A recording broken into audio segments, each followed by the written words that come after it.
Greetings, greetings, greetings, and salutations, one and all.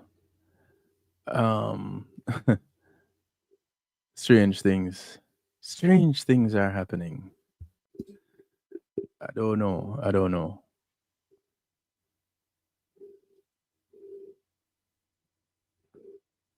People are hearing the theme song?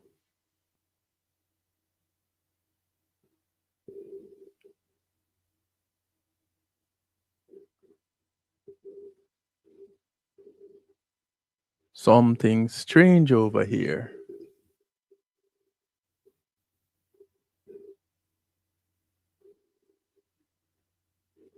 Okay, somebody hearing it, so you're not hearing it. Greetings. Funny enough. Oh, I know why I'm not hearing it. I'm listening to the wrong thing.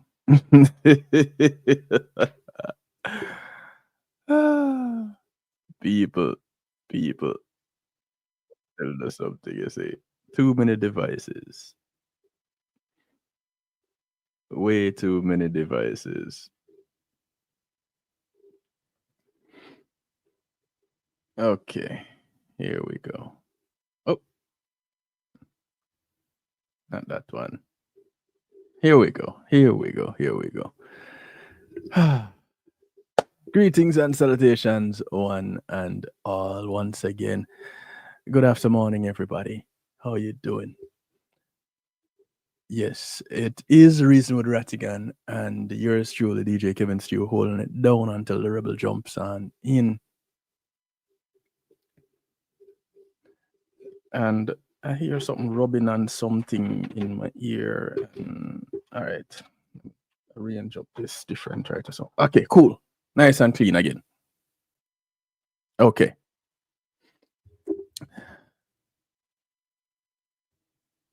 All right, big ups. Let me start over again. One more again. I want to say blessings to everybody that is locked in right here. It's Reason with Rattigan. Yours truly, DJ Kevin Stew, holding it down. So big ups to those who are on the YouTube stream. Greetings to those on Reggae Global Radio, home of Reason with Rattigan. Yeah, don't get it twisted, those on YouTube. It's just a convenience. Elaine, much love to you. Blessings. Magical Merlin, blessings.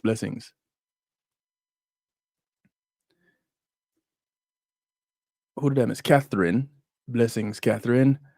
Dan Leach, much love. Chris Campbell, blessings. Norman Montague. Jeffrey Warrell, much love. Sonia. James Master Songwriter. Reggae Medic, blessings. Mr. Vumva Va himself, host of Make We Talk, Mr. Jeffrey Tavares, blessings, brother. Yvonne Johnson, blessings. Darth McCoy, Darth Richards, blessings. Lyris, blessings. Carla, blessings. Andrea Lawson, blessings. Miss Rita, you don't know, everything turn up.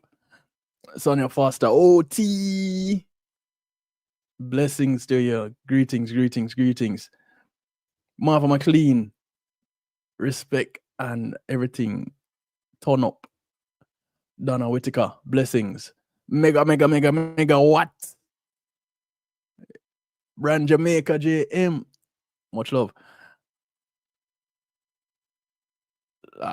Who else? Avi. Patsy. Miss XJ and Funk.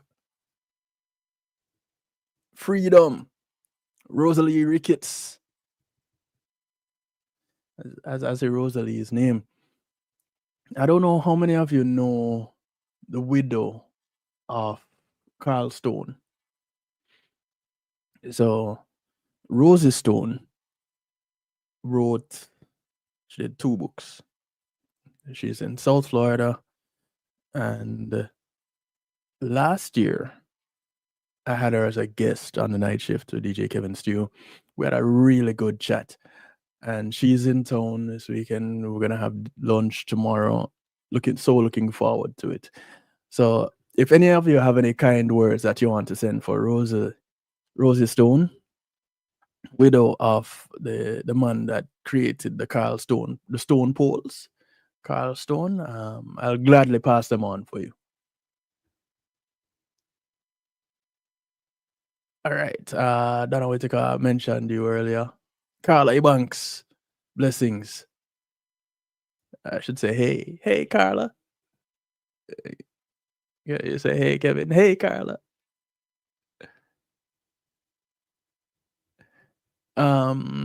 Okay, I think I'm caught up with some people. D. Marie, blessings. I know Rebel going come back and do this all over again, but we'll stop him in the middle of it, right? Eco.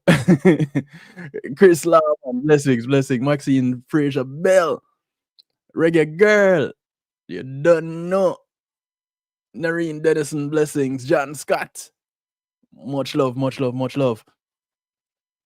Kashia, blessing. Dalvis, much love. Isilda, greetings. Carol, hi, how you doing? JP, blessings. Dandre, anybody else? Who never touch? Annette Wallace, blessings. Real black woman. And I don't know anybody realer than you, because you call me Mr. Stew. You hear me? Yeah. Poet. I didn't know it. Hey.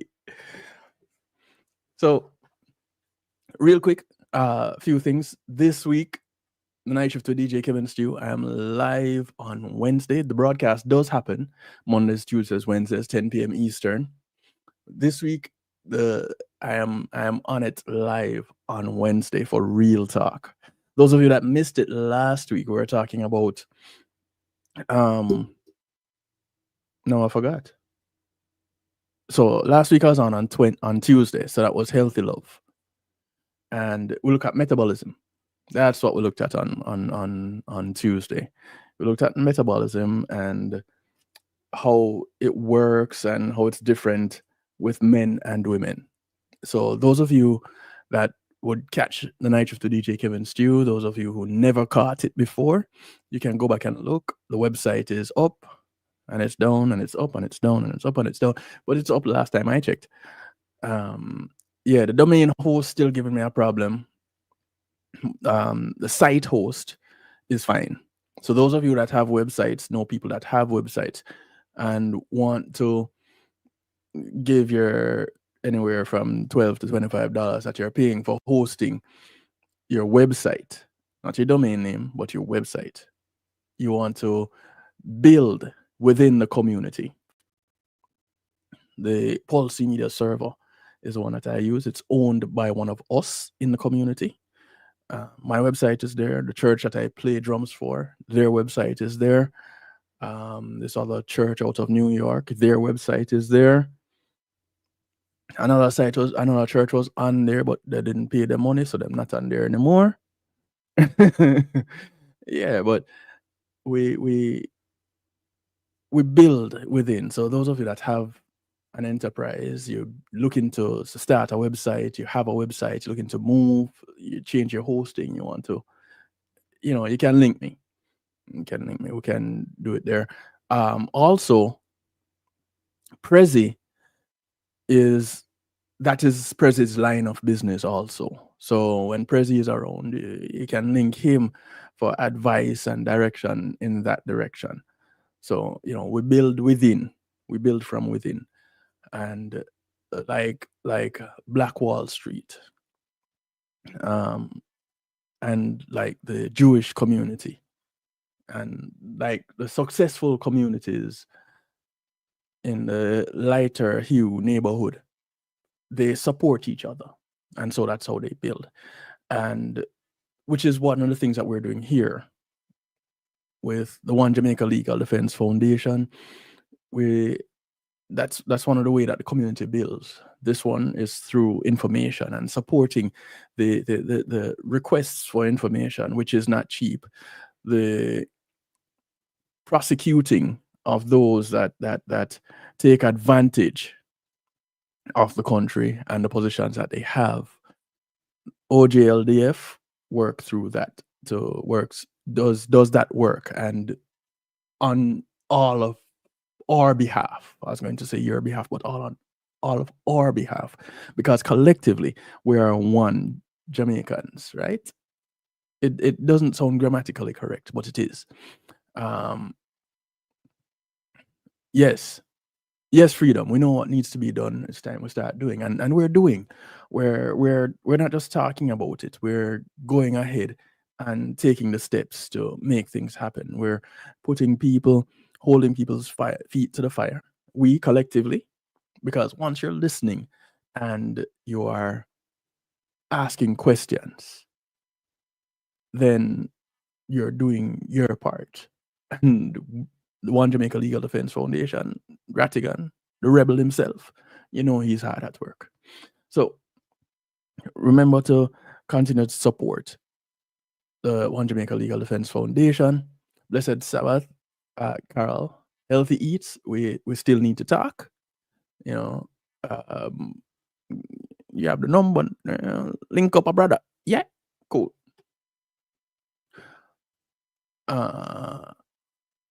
Okay, cool. Elegance Vlogs, blessings. So the Rebel will be joining us shortly, and then we'll be getting straight into that. I am coming up right after at 8, right after Reason with Rattigan at 8. I am up with the Saturday Stew. I have some new music for you. New music again. Yeah, man. I have some new music for you. I played new music from Joanna Marie last week. I have new music from her other portion, which is Ed Robinson. Yeah, Mr. Knocking on Heaven's Door himself. Yes. I have new music from him to play. I have a nice newly produced tune courtesy of Jason J Vibe Farmer, who used to be keyboard. Well, he still plays with Code Red from time to time. Music director for Kimani Marley, Grammy Award winning producer. He did a brand new production, and you're going to like this one. It's straight country singer. And so I have that to introduce to you guys later on tonight. Brand new tune from Jamiri Morgan. He sent it to me this week, and it was released yesterday. That one is a nice tune too. If you're a regular listener to Reggae Global Radio, you would have heard Mixmaster J playing that tune on Monday. So some new music coming at you, some new tunes. Mr. Vegas has a new tune. Throwing that one into the mix also. Greetings, Althea. Much love, much love. And then after we shake a leg or two, then Merle, you know, it caused no problems. You don't know. Mr. Wildman did not run away. His engineer had gone out of the country and actually was supposed to come back today. So he said he was trying to set up things for tomorrow. It's iffy. I have nothing to add or take away from that. We're just going to, when it started out, because we want to give you all a good product, we'll just wait until he sorted out and understands how to do his side of the production, and then we can give you all a good thing. Because when we spoke with the engineer before, he was able to set it up, and so we had put out the date, but then life happens, and you know it go. When life start lifing, you can't really do anything much about it. Just have to work with it. So I'm on at 8. Tony Culture comes up at 10, and then you get to relax with the Rebel at midnight. And then we'll take it from there and move forward. Yeah? Cool. Don,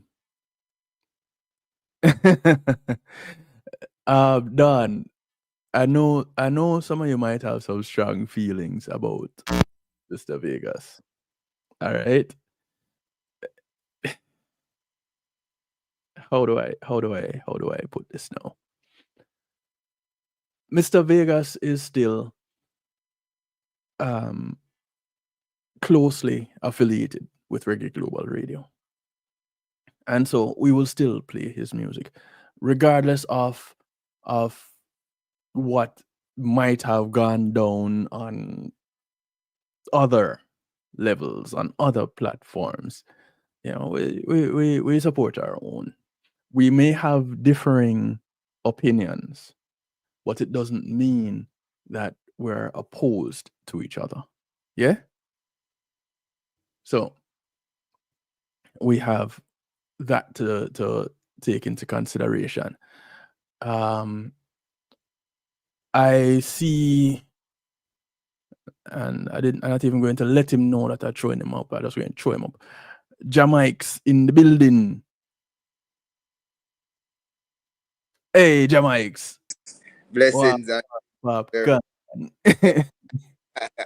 It's good to be back, man. I feel a bit of way, you know, because I'm among people who are, you know,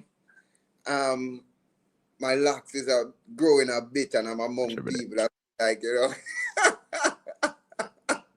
not showing any shades or ear, but, you know. Good afternoon, good afternoon. Jamaica's. So it's a pleasure to be back. Always in university. No, sir. Just the same. So blessing to everybody in the comment section, everybody viewers, everybody a part of the production team. Kevin, were you there? We see you. Uncle, Uncle Rattigan, blessings to you, man. It's a great pleasure to be among family members once more. And Kevin, I was Yeah, listening to you on Reggae Global the other night and love it. Hey, Mr. much Uncle respect, man. Uncle Rattigan and the man for the night shift. Man can't listen to those voices on the night shift. But blessings to everybody, man. It's good to be among family members once more.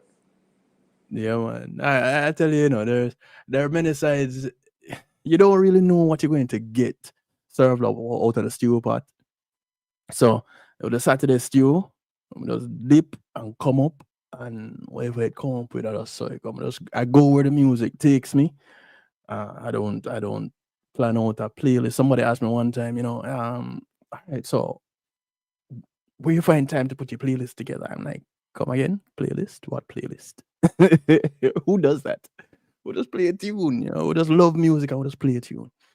And so that's just how I roll. And then you want to catch me in the week? No, the night shift to DJ Kevin Stewart, a different thing altogether. Because it's more talk and less music. It's the other side of me, and so it's a different level of production and presentation. But check out the website kevinstew.com. If you can't find it there, just go YouTube and go at Kevin Stew. Takes you to everything. Kevin Stew, the night shift to DJ Kevin Stew. People are burn out, Mr. Vegas. Listen, I understand how you feel, I understand it totally. But like I said, you don't like everybody in your family, but it's still part of your family. And Mr. Vegas has been a part of the Reggae Global family before it became Reggae Global. Let me tell you, from Jump Street. And so we still have that relationship. We still respect each other. We still, even if you don't like somebody, you still respect them. Don't feel say Mr. Vegas don't respect the rebel. Don't think so at all. The respect is there. Freedom say I don't speak to family members I don't like. It's a good thing you're not talking to him, so when I start to play that song, y'all can just mute it. I don't know. But I will play Mr. Vegas' new tune. And it's a good tune. It's very uplifting for the new year. So don't knock it until you've heard it. But you know what you're saying, Kevin, is very, very important. That we understand that sometimes things might ruffle our feathers. We have family members that we don't really talk to. But what we have to stay consistent, that everybody is a human being and we are multifaceted beings. So we have to take the good bad, because when it comes down to a political sense, we understand where it is. But when it comes down to his talent and his music knows no boundary, knows no color, knows no political affiliation. So I understand it is something that we have to grow as family member and to understand. It's not easy. I understand how people, but as Kevin said, if you no like that section, just mute it, but stay tuned. Right? Same so. I want to welcome Mr. Rattigan to his broadcast. It's not very often that I get to extend those words of welcome. It sounds weird, don't it? Welcome to your broadcast, sir. Thank you. I hope to host this stew pot one of them weekends, So or the midweek show. So But I'll just give me a call. It's not like you haven't been on there. Yeah, I've been on. Yeah, I've been. I don't know what you're talking about. Okay, all right. We'll just leave it right there, sir. Somebody said, Jeffrey Tavares, the vitamin. Hey, Jeffrey, you know what's up? Just take a shot at it, You see me ready for go, Oh, them to the mic, Hey. all right. Mic check. Mm-hmm. Yeah, so you start telling me about those vitamins, we didn't finish talking about it. Me, I'm gonna send you a picture. I promise I'll send you a picture. I'll send you a picture. Yeah. Richard there with me now. Richard seat and Richard impressed. Because him think of after really? Yeah, man. So me, I'm gonna send you a picture, man. This thing in a ramp, no ramp. Jeffrey, you need 6 backlight. Look, folks, let me just say good afternoon and welcome to Reason with Rattigan with yours truly, Will the Rebel Rattigan. Thanks for tuning in. And if you don't have your pen and paper, there's still time for you to go get them. Because today you're going to hear about the Constitution, the proposed reform, and the proclivities of our parliamentarians for foolishness, lies, and incompetence. So, them have a penchant. That's it's in the DNA for them things there. So, tune into that. Again, education. The mission of educating our people is of utmost importance because a nation of timid souls without knowledge of history and self cannot confidently march into the future. And as Malcolm X said, education is a passport to the future, for tomorrow belongs to those who prepare for it today. And that's what we're doing today. We're preparing for the future. So we're going to have a discussion. Some people say it's a university, some people say school, some people, it is what it is. At the end of the day, it's about transmitting information, making people understand what's going on, teaching people to be critical thinkers so that when you see something, you can look at the words, you can look behind the words, you can interpret what's being said. Because a lot of times what you hear is not what's being said. I'm sure you understand that. And remember this, you cannot stand at point A and think that just by wishing to get to point B, you'll get there. Right. It takes action, and the action has to start someplace. And sometimes, most times, it starts with information because we don't want people acting on emotions. We want people to be rational, think things through. You're less likely to make mistakes. How many times have you done something based on emotion and then you regret it? But if you had just taken the time to just say, okay, let me process this, results probably would have been different. Website, whenever you have time, please check out our website, ojldf.net. ojldf.net. We haven't asked for any funding for a while, and that's because there's so much going on. You have the tablet drive, you have the mathematics books, you have all kinds of things going on. So, but we'll get to that. Today, you're going to hear from Carla Gulata regarding social programs in Portland. TT from Reason Primary will be here later on to talk about a concerning medical issue in our community. And Dr. Hamilton, she's here. Watch her early, she come ready to talk about things. Yeah, Dr. Rosalia Hamilton, affectionately known as Rosalia. She will be here to talk about the shortcomings of the constitutional reform bill that's before Parliament. And then we have a host of things to discuss. We won't get to them today. Every Saturday, Kevin said to me, say, "Where you do? We can't finish them things. Why you put them up?" I said, "Kevin, you never know. We might get through them." But at least it gives you, the audience, a sense of where we're going. Let you know that we have the material and we're prepared to discuss the issue. So if we don't discuss it today, there's always Wednesday or Saturday, the following week. Today we have, let me see what we have. We're going to talk about the Prime Minister. And the title is "No Trouble Take You, Lord God, picnic short it go fit you, or picnic clothes I go fit you." And that has to do with the Prime Minister suing the Attorney General. It's an interesting scenario. We're going to show you some documents and give the history of that. Minister Chang, the FBI and the Transparency International have offered guidance and assistance. Now, he has not accepted. We want to know why. Minister Johnson Smith, one of my favorite ministers. I haven't spoken about her in quite some time. Minister Johnson Smith, I have not forgotten you, believe me. But we want to talk to you about this, though.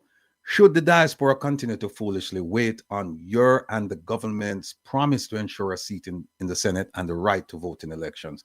And Dr. Hamilton, Rosalia, she will touch on that as well when we start talking about this bill before the Parliament. Minister Malahoo, FORTE, today Kevin is like a ministerial deal. You know what I'm saying? We are talking about all the ministers them today.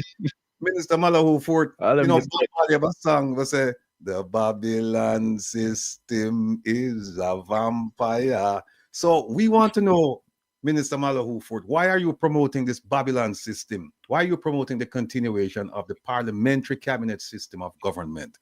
Again, Rosalia will delve into that. Minister Chuck, we not forget you. We'll talk about, have you outlived your usefulness to the Parliament and the Jamaican people because of the utterances you have made over quite some time now? People are beginning to wonder if it's time for you to step aside, because the statements that are coming forth from you, people don't expect them and they're surprised. And so are we. Minister Morris Dixon, the giddy one, she, and let's say, no, that is not Gideon, people. It's the giddy, you know, the one, the one there, the giddy one. Our advice to her, stop and look in all directions before you cross the street, Minister. Because today we're going to talk about, is the taxpayers' money missing, unaccounted for, stolen, misappropriated, or just plain gone? It just plain gone. Maybe we should have put that inside. We never had that category before. We'll put it gone. Gone. Then Minister CUTHBERT-FLYNN. Wow. For her, we said that she's unbelievably incompetent and strikingly mendacious, meaning that she's a liar. And we say that because we have the proof. We're going to show you today how she lied. All right? And I hope she'll listen.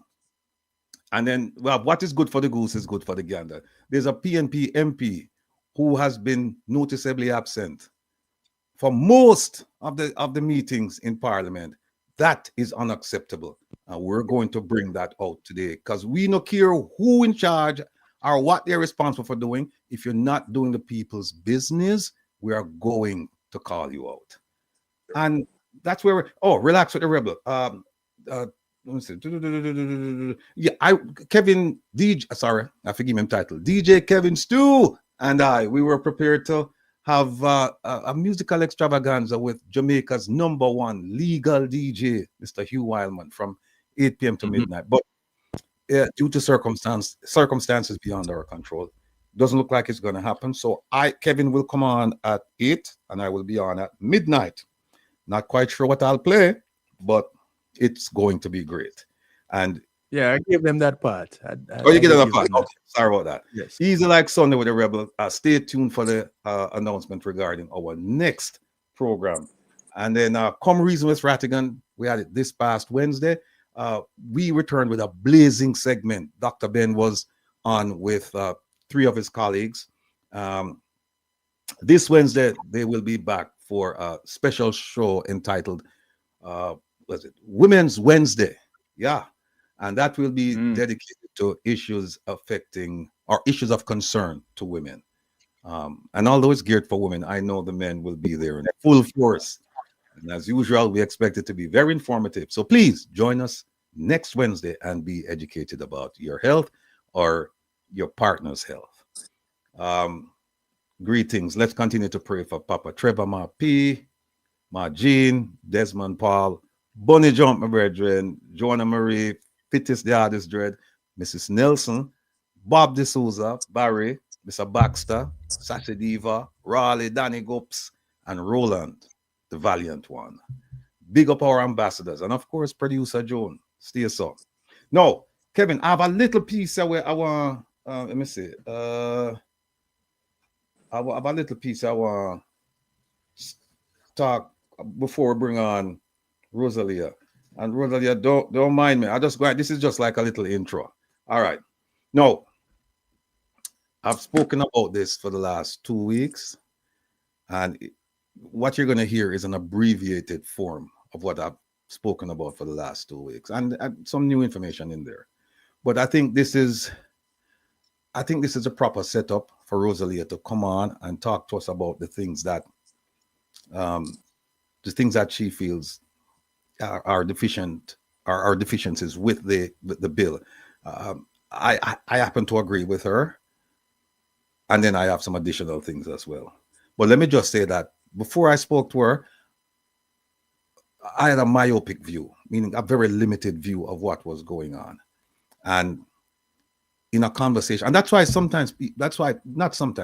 people, you have to listen, you know. That's why you have to listen. You can't just think you have all the answers, because when we spoke, I read her article, and when we spoke, I thought I was on the right path, and I'm still on the right path. But she explained to me that, look, you're not looking at it like, you know, a panoramic view. You're not looking at everything. You're just looking at this. And at the end of the conversation, I was very, very convinced that she's on the right path, and I need to just piggyback on her. Well, I don't want to use the word pig, but I just want to hang on to her coattails, because pig have a whole different connotation. So, like when people say you're piggish, you know. But here we go.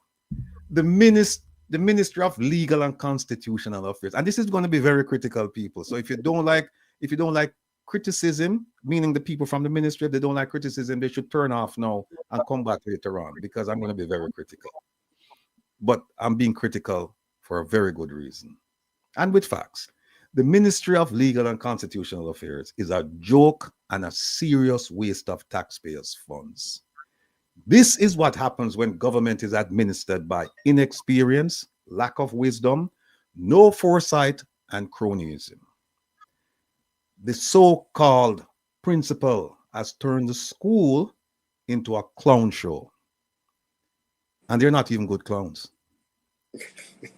They have submitted a constitutional reform bill to Parliament. It is, in my opinion, poorly drafted and a common insult to the integrity and the intelligence of the people of Jamaica. And based on the timeline, the deficiencies and the politics, it's very unlikely that this spending bill will get to the referendum stage before the election. Now, Minister Marlene Malahoo Ford, the Peter principle has caught up to her. That is where you promote someone to their level of incompetence. That Peter principle with the minister is in full effect. And the outreach group led by Dr. Nadine Spence is a spineless group of fake it and make it amateurs.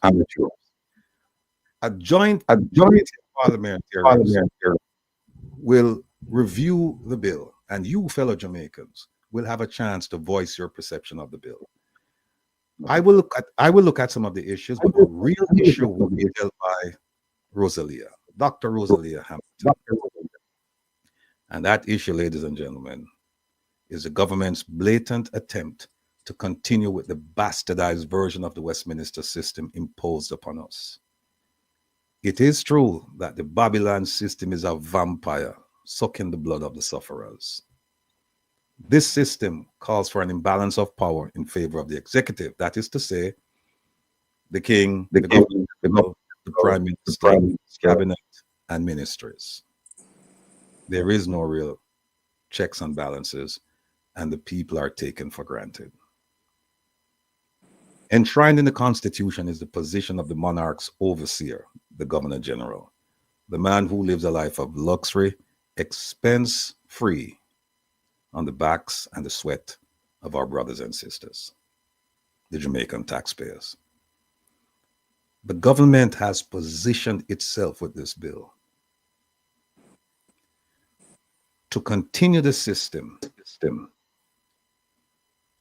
Well, actually, to convince us first to swap black dog for monkey.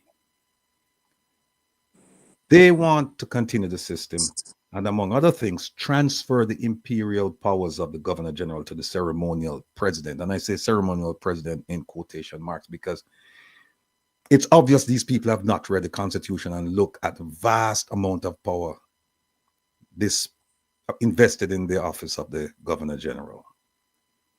They haven't looked at it because there's a section there are two sections actually, but in the Constitution that says that even if the Governor General have to meet with you and whatever you want to use the term, if you want to use consultation, advice, recommendation, concurrence, whatever, he does not have to take whatever information you're giving to him. And if he doesn't, you cannot take him to court concerning his role and responsibility regarding the matter.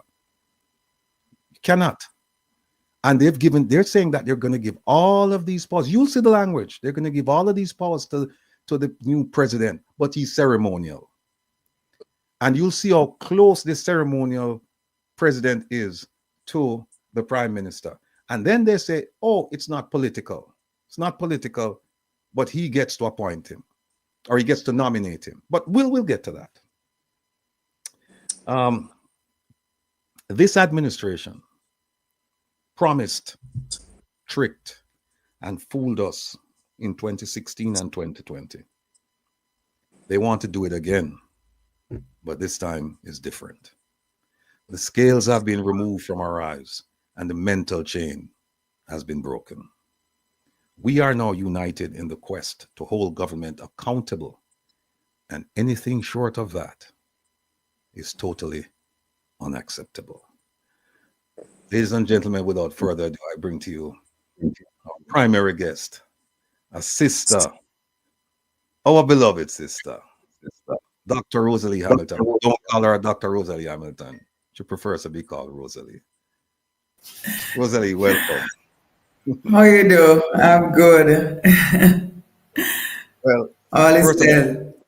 First of all, let me thank you for being here, because I know you're a very, very busy woman. And for you to take time out to come and talk to us, I find it highly commendable and complimentary, because it says how you feel about this program, that you would give up some of your time to come and talk to us, because we have been in the dark for quite some time. And when I say in the dark, I'm talking about the Jamaican population at large concerning the Constitution, that 1962 document. Most of us have never read the Constitution. Sure. Most of us, and as a result, we don't even know what's in there. And on a weekly basis, whenever I point out certain things in it, even people of when I say people of substance, I'm talking about highly educated people. They're even this week, because I pointed out to them last week, Rosalie, that the only person who can convey the title of leader of the opposition on anyone is the Governor General. The people can convey the title of leader of the party on a person, but that designation, leader of the opposition in Parliament, can only be conferred on someone by the Governor General. And I tell you, people, and I show them the section in the Constitution, and people call me this week. I mean, people in the know, and they say, why? Me never know, you know. Me never know. And that's why we're here, so that people can know and that we can learn together, because it's a learning experience for me as well. Because you, Rosalie, have to thank you, because the issues you raised for me with the Constitution, I'll be frank, I was not focused in that area. I wasn't. Even though the language is there, I just read right past it until you brought it to me and said, look at this thing. This is what it means. And so there we go. It's a learning experience. So let me welcome you again. And the floor is yours. Thank you so much for having me. But, I want to pick up where you left off, because it is important to keep making that point that we're all learning. I mean, I have read the Constitution, I've taught constitutional law, and I am still learning about the Constitution. It's an ongoing process. There's really such a thing as lifelong learning. And so as we engage these conversations, we learn from each other as we dialogue, as we pose questions, and as we dig deeper into understanding our Constitution. And so I'll just start with putting what has happened in context. This discussion of the constitutional reform is a very old discussion. Started actually since 1962, when there were people who felt that, we should have really gotten rid of the king, the queen at the time, of course, and really set up a republic, as other countries did, like Dominica in the Caribbean. But in 1977, we had a constitutional reform process that started in the Ministry of the Constitutional Reform Division and Ministry of Justice. That really kicked it off. And there was a joint select committee many years later, 1991, that was eventually tabled in Parliament 1995.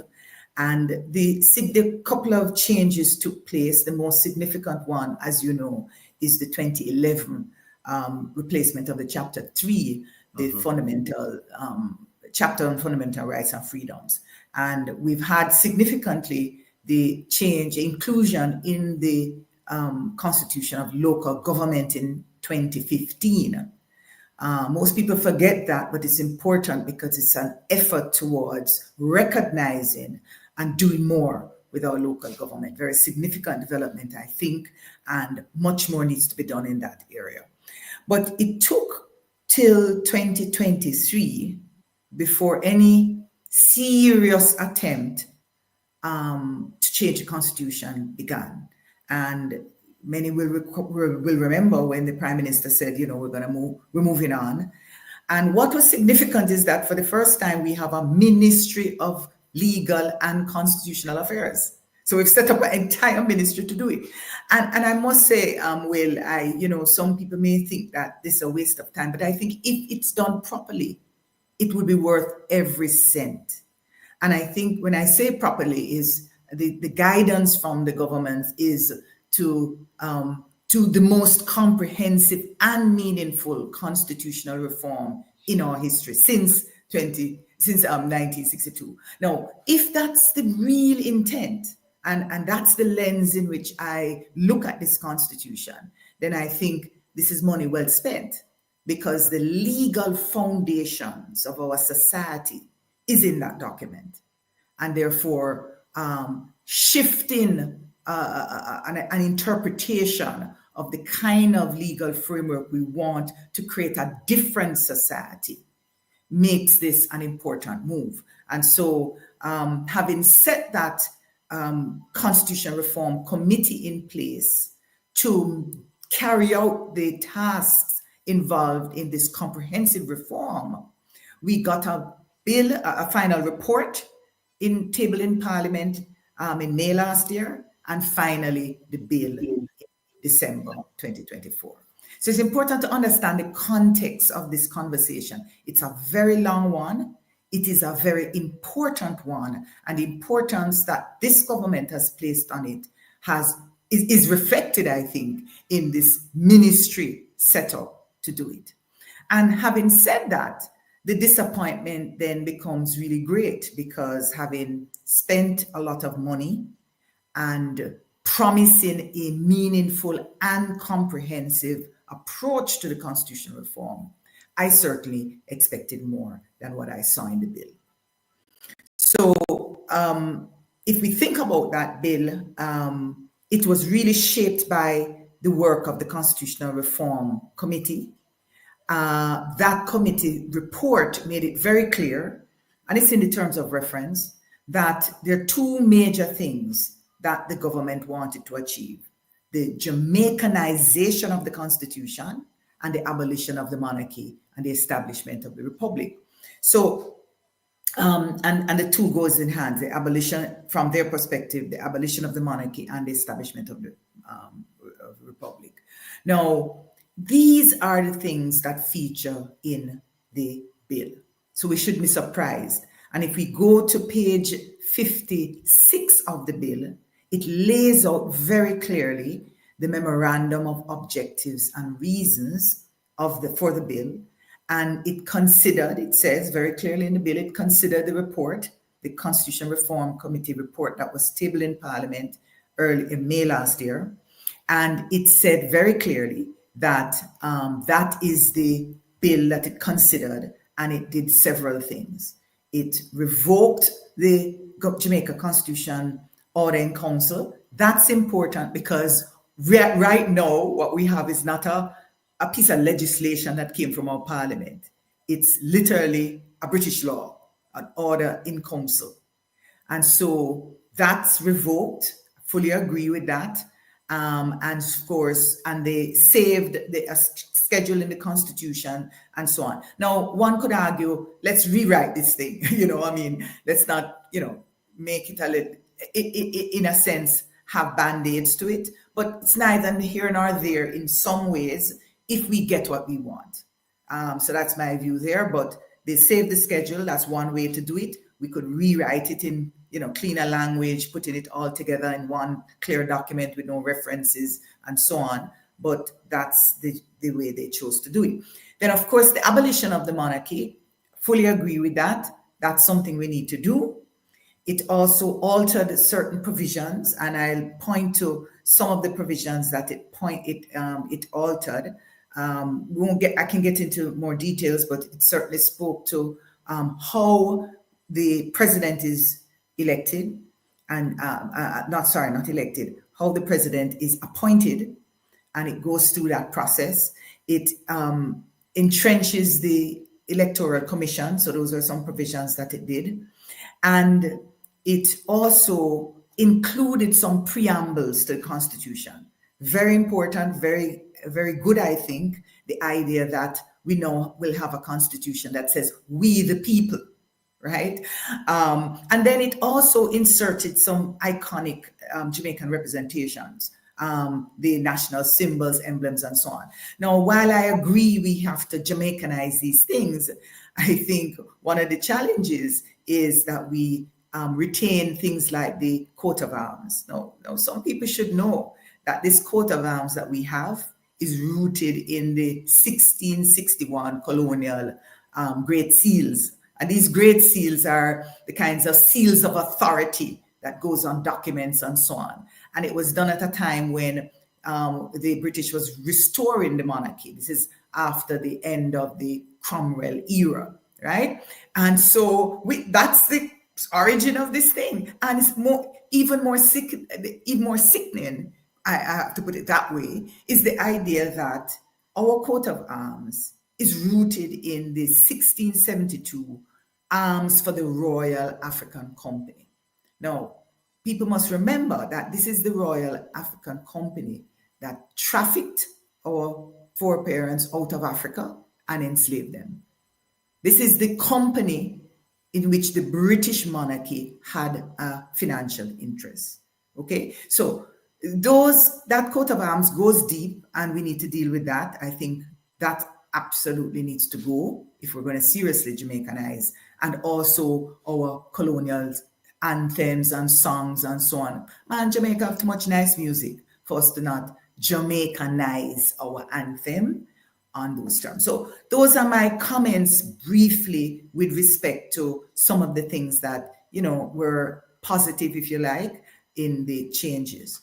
But the elephant in the room in what we've had in that bill is a very simple phrase, but important phrase: the retention of the parliamentary cabinet system of government. Now, underneath that is what Will was talking about. What exactly does that mean, right? And I want to just spend a few minutes and just give you a good feel for what that means and why this is important. Now, I like to think about it in three ways. We have a system of government that we inherited in 1962 that's embedded in this constitutional arrangement, a structure of government. But there's a design flaw in that structure. And there are three things that I think are important that are in that design. One, the authoritarianism that we see in the way our government is run. People call it constitutional dictatorship, right? In which people, the power at the top of the society in the hands of the prime minister and cabinet ministers are, if you like, lauded on the society. And people feel intimidation and submissive and all these kinds of things in the face of all that power, right? And that authoritarian culture we inherited because that was the norm. That's what a colonial society meant. That's what power concentrated in the hands of the governor meant. And so we have that retained in the structure of government, and I can get into more details there. But there's also the structure that concentrates that power, right? And what exactly does that mean? It means that embedded in the Constitution, in sections, in particular section 69, subsection 2, you have the dominance of the cabinet, the control of the government in the hands of cabinet with no adequate oversight. And what we find over the years is the dominance of the executive on the legislative process. And so what we have is the executive whose role, fundamental role and responsibility is to execute the law. We see that they are also dominating the making of the law. And that's important because that's what the governors used to do, is to make a law and they execute the law. And that's what real power is, the concentration of that power in the hands of one person or one group of people. And the last and perhaps most important problem is that the structure provides no adequate mechanisms for our voices, for the people's voices to be heard. And I suggest that that basically is the problem with the bill, that what we have are these flaws that are embedded in Constitution that must change. And I can go into the details. I don't know if you want me to stop at this point, Will, but I can go into the details and explain each of these flaws so that we can better understand them. Before you do that, I'd certainly love for you to go into the details, but let me just give Jamaica and Kevin Stew a chance to make any comments they wish at this point. No, I can see, Will, why it was that you would say that you had a very myopic view of looking at this constitutional change, because, and welcome back, Rosie. Always a pleasure to have you. Prefer looking at you than Will. The whole looking at everything versus just this one little piece of changing and getting rid of the monarchy, you know, it's kind of overwhelming, but at the same time refreshing, because now you start asking the real questions of, wait, how exactly now does it look for us to have a say in this, and realizing that we never really had much of a say before. Because something wasn't really addressed and talked about doesn't mean that it didn't exist. What we have learned over the past few months is what we thought of as the government that was running the show was just that as a figurehead. It was just a show. They didn't run the show. And so with talks of us now becoming this republic, it's mind-blowing to think of all the things that are required and all the things that are exposed on this journey. And the way you break it down, no words. I've gone into the Will Rattigan ship with saying, boy, you know, my vision, my eyes have now been opened. This short-sightedness and single spot that I had focused on has changed significantly. Thank you. And there's more to learn. No, sir. Listen, sit here now. Pen and paper. Let me say this, that, you know, a lot of people don't come to these issues because they've really just not spent time to study these things. So it's important to understand that I bring not only legal lens, because I've studied law, but I also bring the lens of economic development. And that's important because if you think about the Constitution, one way to think about the Constitution is that it is a legal underpinning of your social and economic system. Okay? And it's easy to see it looking back on the colonial times, you know, because remember, it was fundamentally about wealth creation on the backs of enslaved Africans in a plantation system. So you needed laws to make sure that Africans and enslaved people stay in their place and just generate wealth, and that the few continue to be wealthy. That's how the system was set up. And therefore, the constitutional framework to enable the legal to provide the legal framework for that system is what we're talking about. Let's be very clear. So once we shifted to 62, and we've now set in the foundations for society in which an objective must be, and in fact was intended by the framers, when you listen to what they said, to really provide self-determination, to provide the freedom to liberate our people that have been bondage for hundreds of years. Now, if that is the mission, then let's be clear that we did not inherit a constitutional framework that we can simply put band-aids on. It's not a pitchy-patchy thing. It's an entire structure to deliver an outcome. And one clue that that structure is continuing to deliver the outcome is that we see that the majority of the Jamaican people do not have a fair shot at living good, improving their standard of living. The data tells us our standard of living is not moving over the decades, right? Now, but at the same time, we see a few people continuing to be rich and continuing to do well.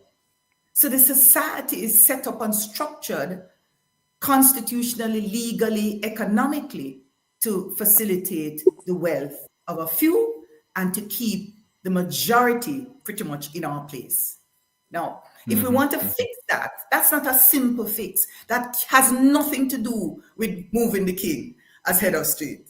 I mean, like, you know, that should have happened long time. We need to see the back of the king. But listen, this is way beyond the conversations with the king, right? If we want to Jamaicanize our constitution, we need to ensure that we have a constitution restructured to give sovereignty to the people of Jamaica. That's what we're talking about. And it is in that sense that we have to bring several lenses to it. It's not just a conversation. I hear a lot of people talking about, you know, electing a head of state and so on. The election of a head of state is only one part of, and perhaps not even the most important part of this conversation, right? Because if we're concerned about these three things, these design flaws that I talked about, then there's a lot more that needs to be done. And let me just jump in there, because this idea of a strong prime minister was part of the discussion from 1961, right? Now, if we look, this is work that Trevor Monroe did way back in the 60s, and he actually went to the documents in Parliament with those debates, and he pointed out some very important things. He talked about the autocratic decision making that was part of this, if you like, the society at the time, but was embedded in this constitutional authority that you know, you're putting in place, right? And one of the things that came out of the conversation was this idea that the prime minister is a dictator for 5 years. And I'm going to read a quote from Wills Isaacs. Wills Isaacs was a vice president for Norman Manley of the PMP at the time. And he said this. He said, "In truth and in fact, a prime minister is a dictator for 5 years. If he's a sensible man," and you notice that he, right? If he's a sensible man, he will listen to the views of his ministers. But basically, he's a dictator for 5 years. That was conscious, that was deliberate, that's not an accident. Importantly, Siaga at the time, he endorsed it, and this is what he said. He said, quote, "Quite right. And if any minister can't get along, the minister must resign, as only one minister must rule." That is an explicit, conscious constitutional design. And it is that which I'm suggesting that gives this kind of authority to the prime minister and the cabinet that we inherited from the governor. That's how the governor functioned, right? Okay. Now, what did that mean technically? What it meant is that the wording and the language of the provision in section 69, subsection 2 makes it very evident. Previously, the Council of Ministers, which was kind of equivalent to the cabinet at the time, had the language of being the principal instrument of policy, right? That language turns up again in our constitution in section 69, subsection 2, and it reads, "The cabinet shall be the principal instrument of policy and shall be charged with the general direction and control of the government of Jamaica and shall be collectively responsible, therefore, to Parliament. Now, as I said, same language, the Council of Ministers that replaced the Executive Council for the governor. This was the council that the governor chaired, right? Just like the cabinet. And they made all the decisions and executed the decisions. So when you look at that, you see that we've literally kind of shifted personnel, right? And that what happens now, this idea that the cabinet decisions are responsible to Parliament is very vague, it's very opaque. What exactly does that mean? Now, the typical kind of constitutional legal interpretation is that that means collective responsibility to Parliament means cabinet members are and the Prime Minister are accountable to Parliament. Now, again, what does that accountability look like? You can't have serious accountability measures outside of oversight mechanisms that provides the kinds of checks on decisions and how they're executed. And that is why you want in Parliament not simply parliamentary committees, but oversight committees designed that way, that provides the kinds of opportunities to investigate what happened.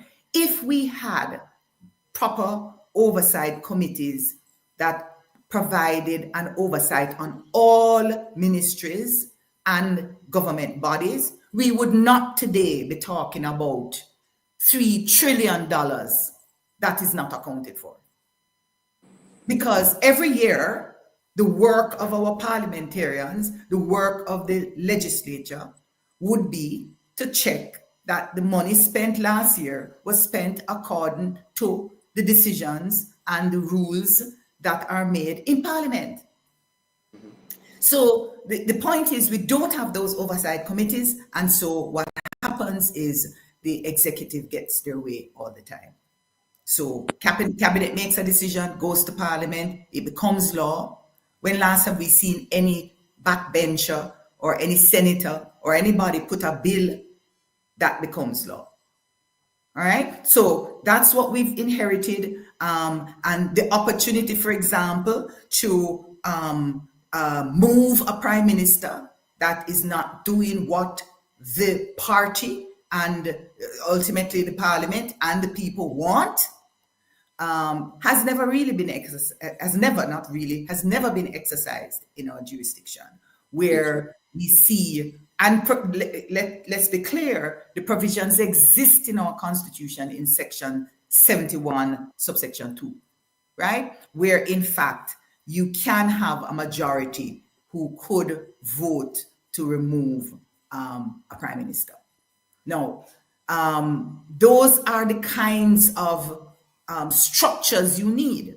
And we need a different structure that can empower our representatives to act on our behalf and not on behalf of the party in any simple way, such that when we, the people, feel that a prime minister should go, we can say to our parliamentarians, listen, what is happening is unacceptable.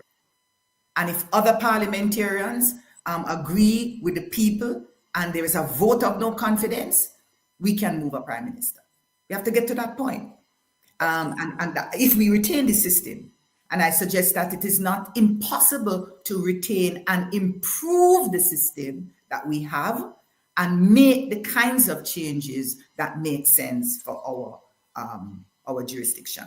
And importantly, that's what the third point that I pointed to in terms of the flaw and what it means to retain the system is, which is the absence of the voice of the people.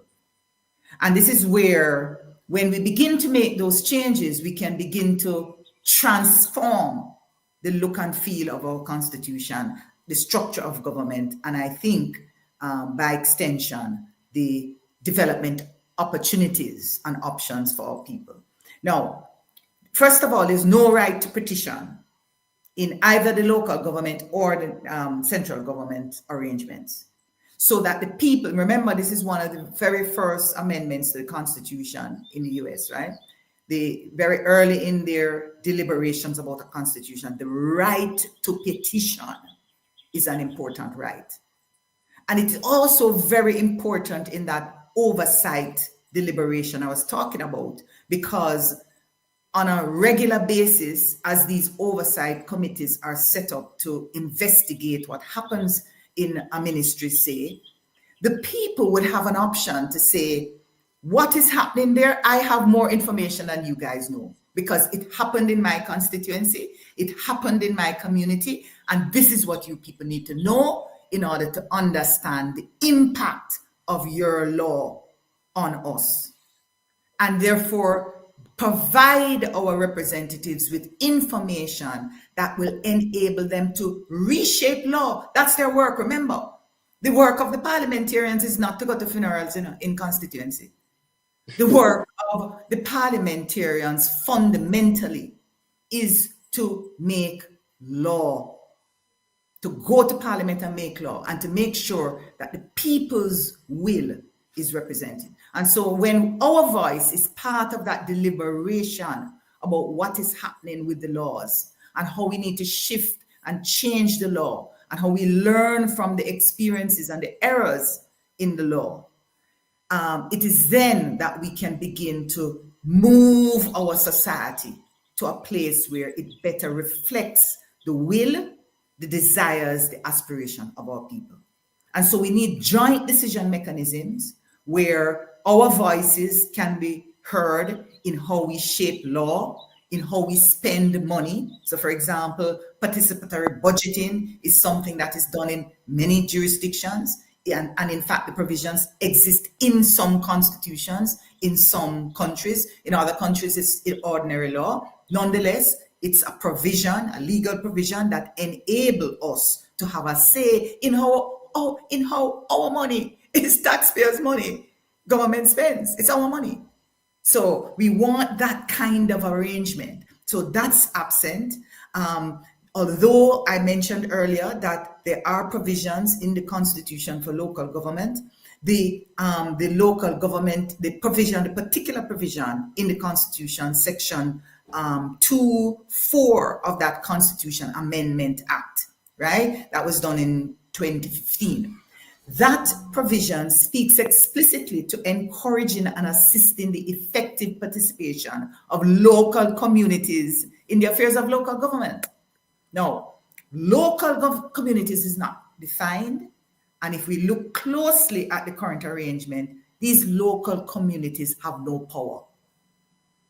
So we can't be serious if we're talking about effective participation of local communities that are not defined anywhere in law, and you want them to participate. So the provisions that exist by local organizations having a say is flawed. It's flawed because of how they get a chance to even speak to the municipalities.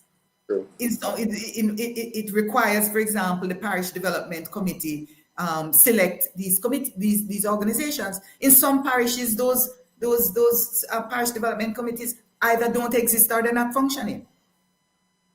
So we have to look again at those mechanisms. The very code of conduct that we've had in 2005 and so on, nobody pays that any mind. So there's really no serious guidelines as to how to properly engage.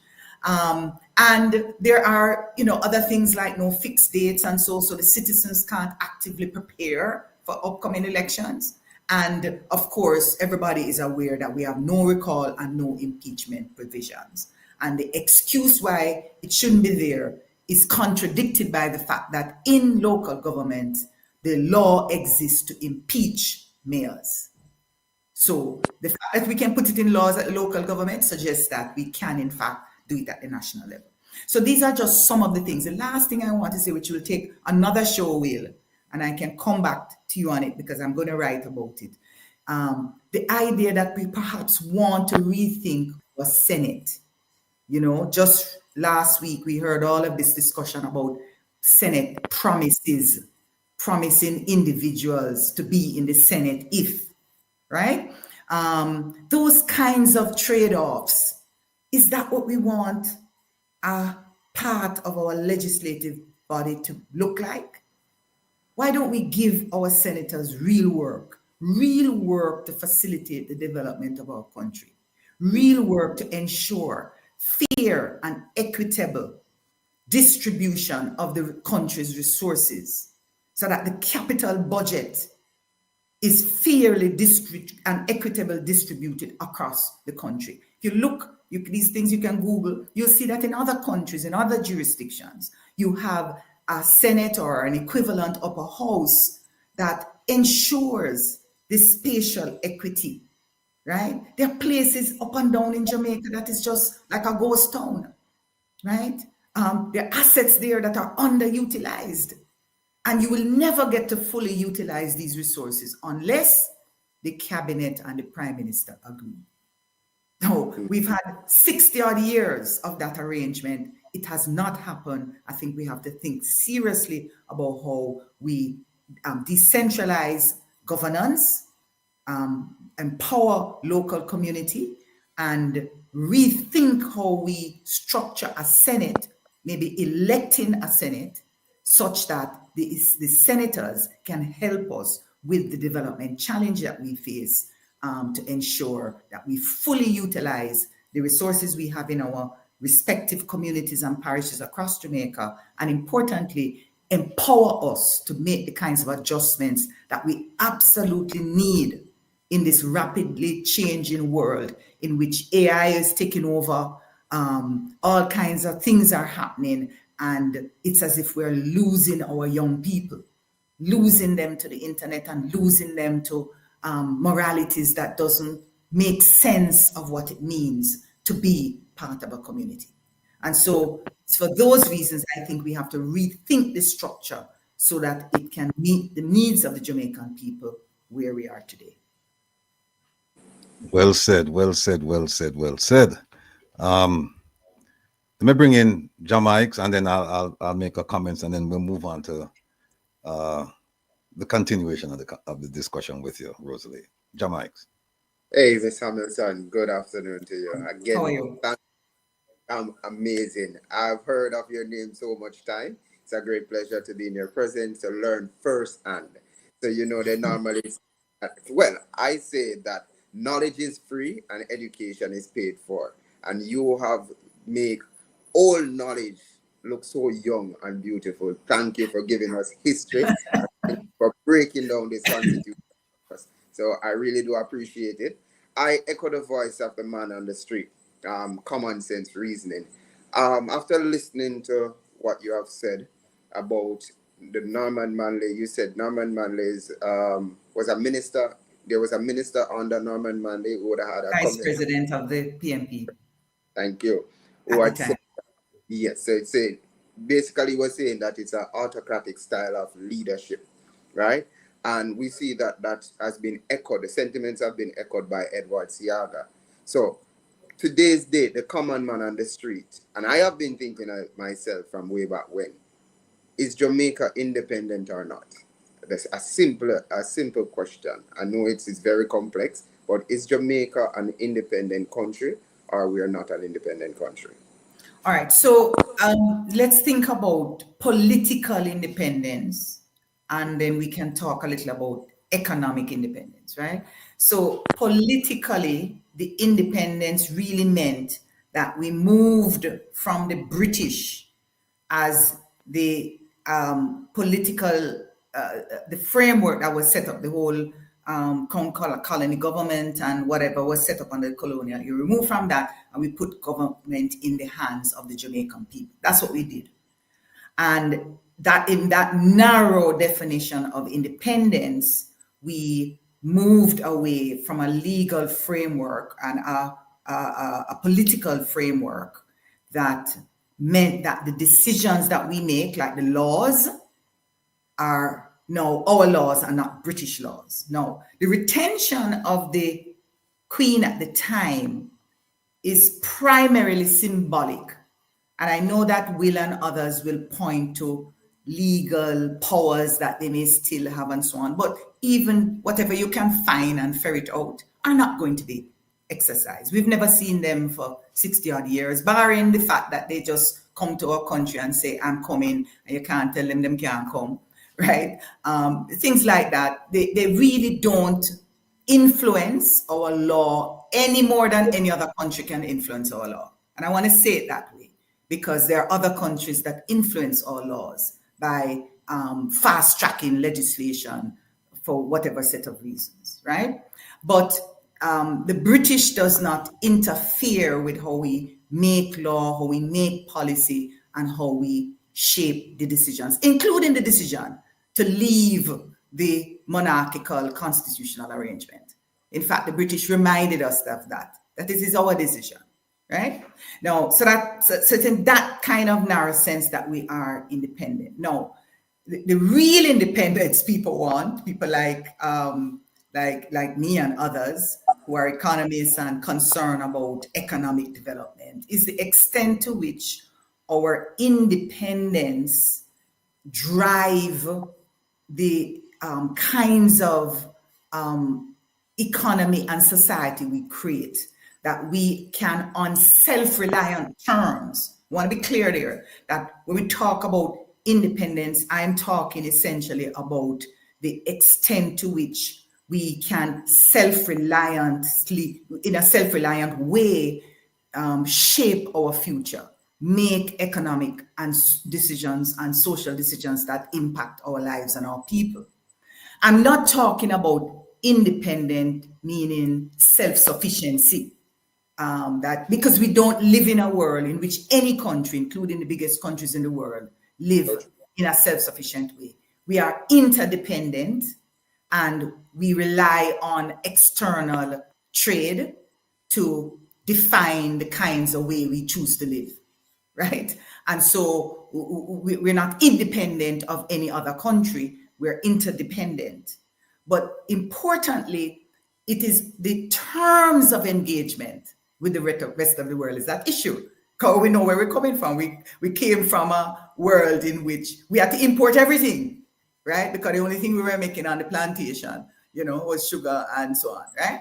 And so we now have to reshape the terms of how we engage to no longer be an import-dependent country where in order for us to do anything, we have to import, but to be able to export and earn our way such that there is adequate balance, right? We can afford to buy all the inputs we want because we're earning enough money to be able to pay for it.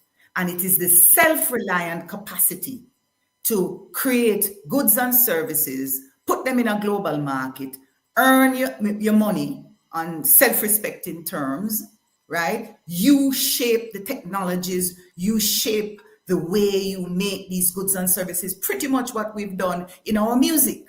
Nobody come and tell us what kind of music to sing and the terms of how we sing, right? We did the thing. And we went to the world and he said, this is the kind of music we want to share with you. And people buy it big time, right? And so those are the terms of engagement that we want for the range of goods and services that we choose to put in a global market. And that's, in my mind, the basis of economic independence. And my last point is this. These are not separate conversations about economic independence and political independence, because the political independence that we want to complete, we started it in 62. We want to complete that by shifting the political inheritance, by moving away from the structure of government that we've inherited and the political ethos that we have inherited and created, I would add, because it's not just what we inherited, it's what we added to that. And we need to shift away to a more facilitatory political arrangement that understand that its role is to represent the will of the Jamaican people and to facilitate our capacity to break free, to be able to create those goods and services that can truly enable us to make our way in the world on different terms. Let me, oh, go ahead, Chabanks. All right, thank you. May I have a follow-up question to that? Sure. To say that the ambiguity that surrounds the Governor General, because a lot of people believe in Jamaica that he does play a part in governance and political affairs. Can you give us any explanation, just to give us a bit of breakdown how that affect the governance of the country? All right, that's a good question. And because the term sometimes confuse us, we often refer to the Governor General as a ceremonial Governor General.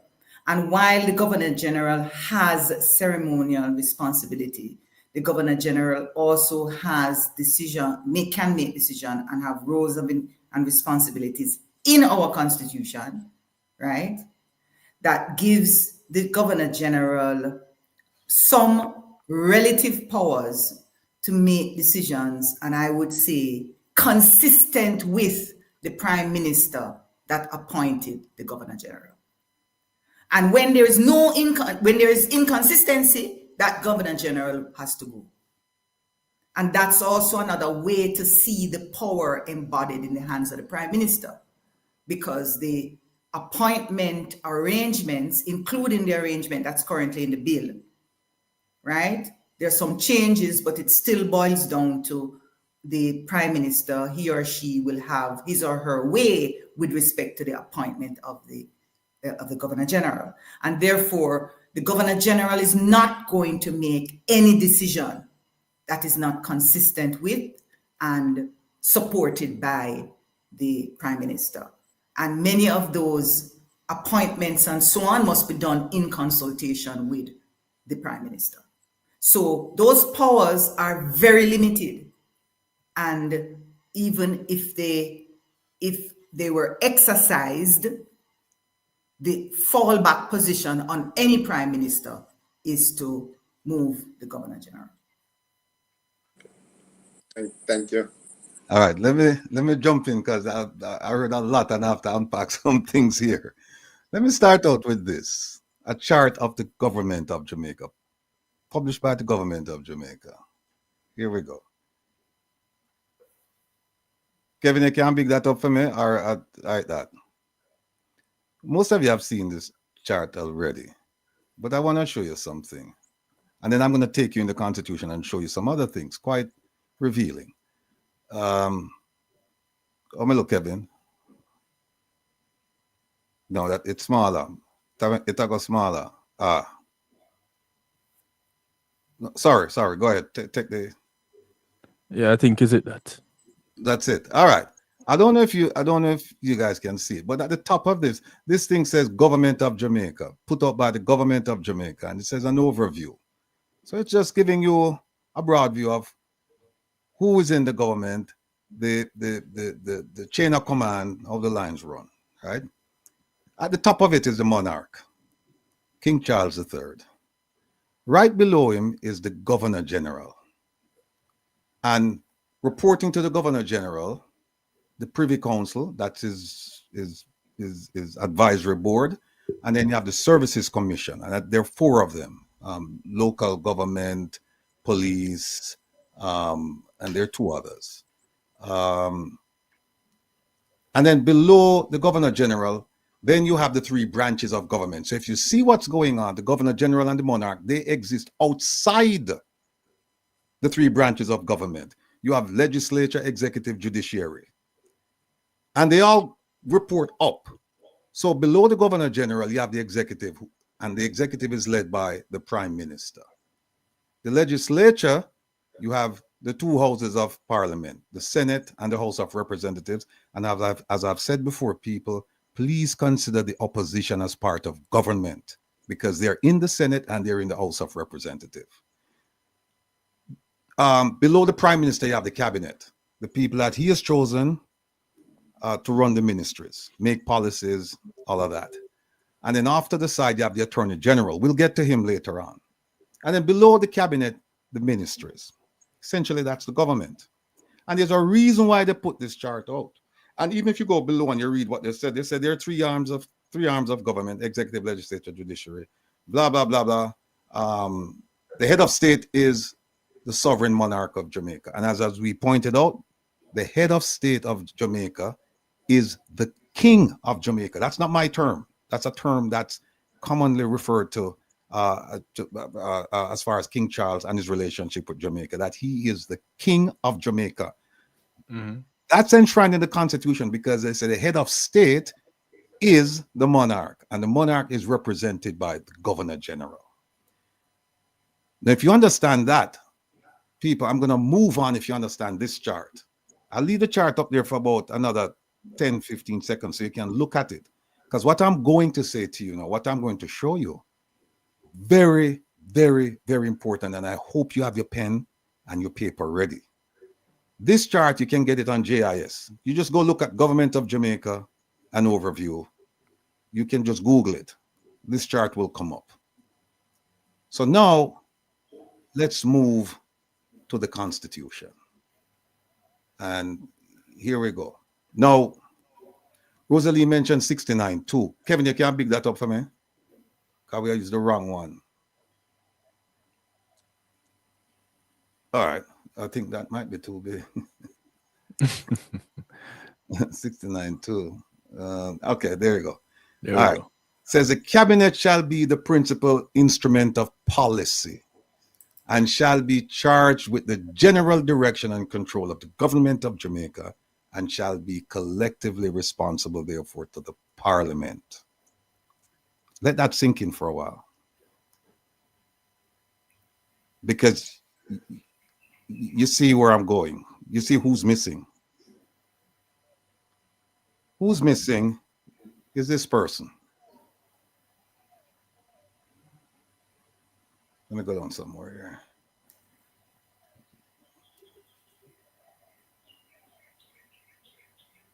here.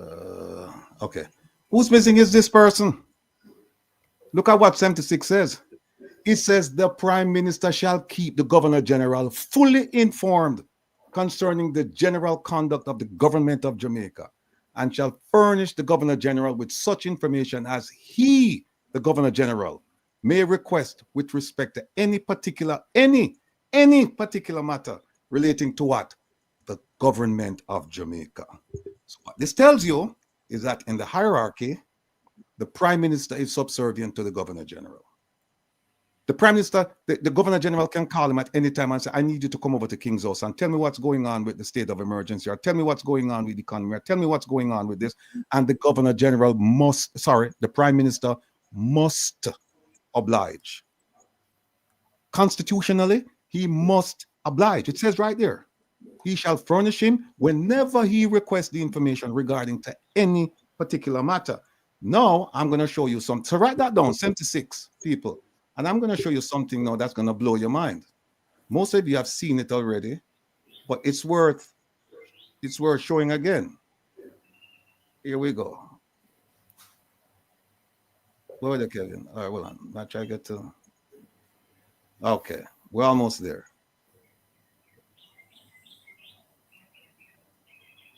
Look at this, people. Look at 3. This is 32, exercise of Governor General's functions. Look at 32. Look at 3.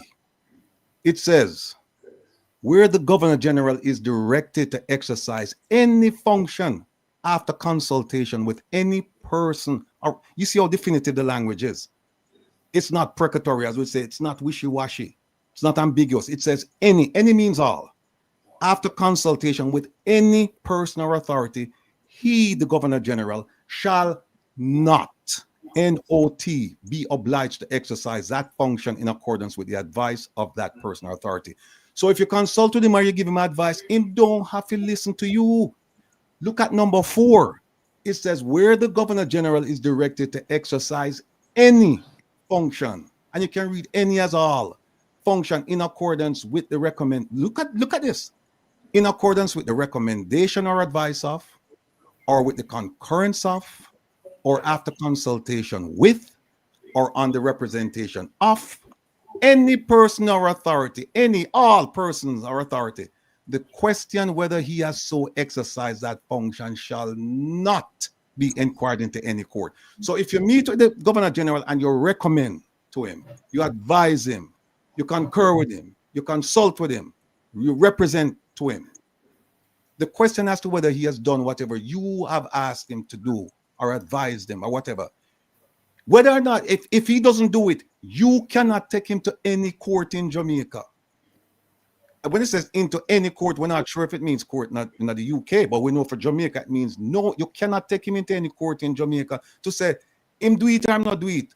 Or no, not do it. We need to get somebody to force him. Like there's something called a writ of mandamus, where you can force government officials to do what they're constitutionally or legally required to do, and they've withheld that action. You can't do that with the Governor General. So the point I'm making is that there are, and I've gone through this exercise on many occasions. I've gone through it with a fine-tooth comb to look at the powers of the Governor General, and they are vast, they are many, and they're varied. The fact that he doesn't exercise those powers doesn't mean that he doesn't have them, because they're enshrined in the Constitution. And my concern, ladies and gentlemen, is this, that the bill, the constitutional reform bill before the Parliament says, and I'll find it for you in a second, it says all of the powers of the Governor General will be vested in this new ceremonial president. Now, there's nothing ceremonial about a lot of the things that this president will have in his power. There's nothing ceremonial about it. There are, listen, if you tell the president that, look, you have the right to ask the prime minister to come and tell you what's going on. In fact, you have the right to pick the leader of the opposition, because it's going to be somebody that you, in your discretion, you believe will have the majority of the support against or the opposition against the government. So, like I gave the example last week of three parties: the JLP, the PNP, and Rattigan's rebels. And then you have the PNP, they get 22 votes. You have the JLP get 21 votes, and Rattigan rebels, they get 20 votes. 63 seats that. Now, I asked the question, who will be the leader of the opposition? And the answer is, whomever the Governor General feels will command the majority of support opposed to the government. So, for example, if the JLP, members of the JLP and members of the Rebel Party say, you know what, we believe Rebel are the right guy, you know, we believe Rebel are the right guy. The Governor General is perfectly within his right, or the president perfectly within his right now to say, you know what, JLP, you come in second, you know. But you know what? The leader of the opposition is Rebel. I go and give Rebel. There's nothing you can do. Now, what they've done is, under this constitution, the one that we're presently operating under, says that you can't go to court. The reform bill that they have, it says that you can go to court. So that's one good thing about it, that any decision made by the president can be appealed to a court. But that's one of the few things that I see in the bill that I really like. I remember what I said when we started out the program. I said there are things, sometimes when people talk, there are things that are not said. You hear them talking, but there are things that are not said. And that is but that is, in my opinion, what's going on with the bill. They're talking, but it's fluff. It's a lot of distraction. Because if you stop and you think and you say, but wait a minute, impeachment is not in the bill. The final court of appeal is not in the bill. Term limits, not in the bill. And here's another thing that's not in the bill. And I hope you don't, well, I don't want to take up Rosalie's time, because Rosalie, she gave me a very strict window within which she will be with us today. So I don't want to go into that right now. But promises have been made to the diaspora, and they're not in the bill. And guess what? The bill, the promises made to the diaspora, they're firmly or deeply entrenched, which means that you're going to require 2/3 of the vote in both houses and a referendum. And my argument is, since you promised us, why don't you put it in now? It's not there. And they've been promising. In fact, the prime minister, when he was leader of the opposition, he made those promises. And when he became prime minister in 2016, he made those promises. And here we are, we see the bill, and those promises are not there. But I'll show you the difference between because they're vast, well, not vast, but there are differences between the report that was submitted by the Constitutional Reform Committee to the Parliament and the bill. There are differences. One of the differences is in terms of selecting a president. And I'm just giving you an overview of it. The report says, hey, the prime minister will nominate someone, and in consultation with he'll nominate someone, then he'll consult with the leader of the opposition. And if they agree, fine, it goes to Parliament, they do the 2/3 and the vote. And I have a problem with it because it's a secret ballot. Nothing should be secret. Nothing should be secret. Who needs to know who you vote for? It shouldn't be secret. But anyway, that's a language in there, secret.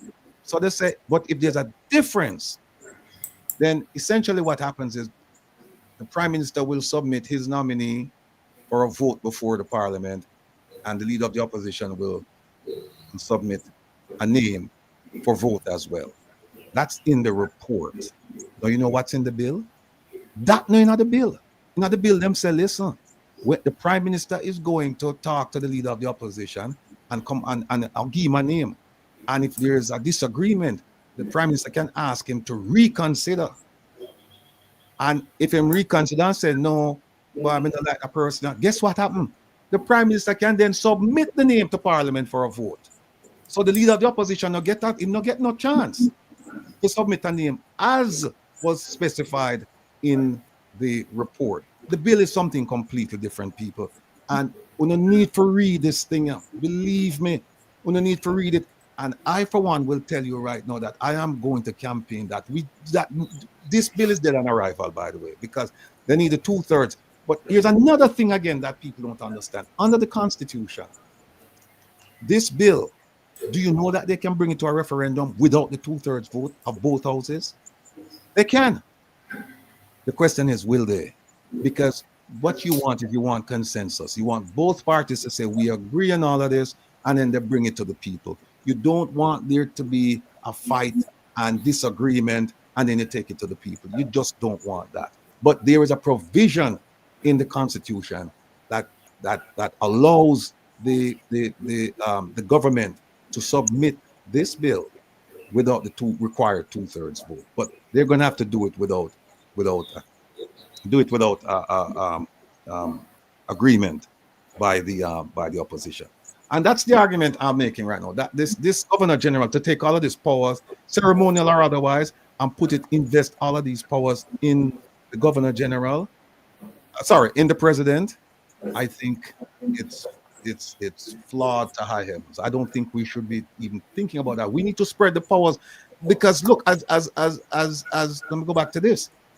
As Rosalie says, the power is vested in the executive. That's where the power is. That's where it is now, and under the revised Constitution, that's where it will be. And I have a serious problem with that, because again, as Rosalie said, where are the people's voices? Where? Nowhere. So with that, I'll turn it over to Rosalie, and in the meantime, I'll go look for the section that I just mentioned in the bill. Yeah. But so wait, yeah, go ahead. 1 second. Dr. Rosie, you mentioned earlier with the Prime Minister choosing the Governor General, but the flow chart just now has the Governor General here and the Prime Minister here underneath. Yes, that captures the authority that was handed down. Remember, Yes. Governor, right? So because you're still in the Constitution, the Parliament comprises the King, and the Governor General represents the King. Right. So that's structure.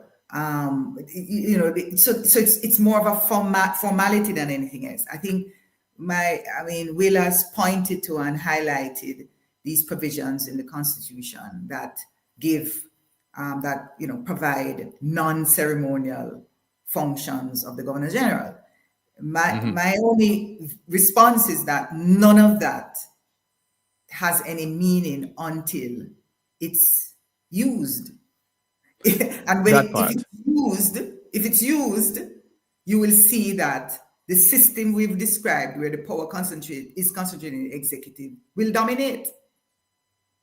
Remember, you know, it's just a retention of that old arrangement, because the Governor General has no army, so the Governor General can't enforce a law. There's a practical reality enforcing a law. So if you disagree with the Prime Minister, how will you get your way? This is not law. This is about power, and the power is in the hands of the executive. And as I said, anytime, it's the same thing that exists in the British constitutional arrangement. It's not written, but it's understood that there are reserved powers in the hands of the monarch. They're prerogative powers. They're there, but they don't ever try to explicitly use it. There's a whole nother conversation we could have about how they have used it up to recently, but it was done in agreement with with Parliament and with the parliamentarians. They knew of it and so on and so on, but most people don't. Quick second, Rosalia.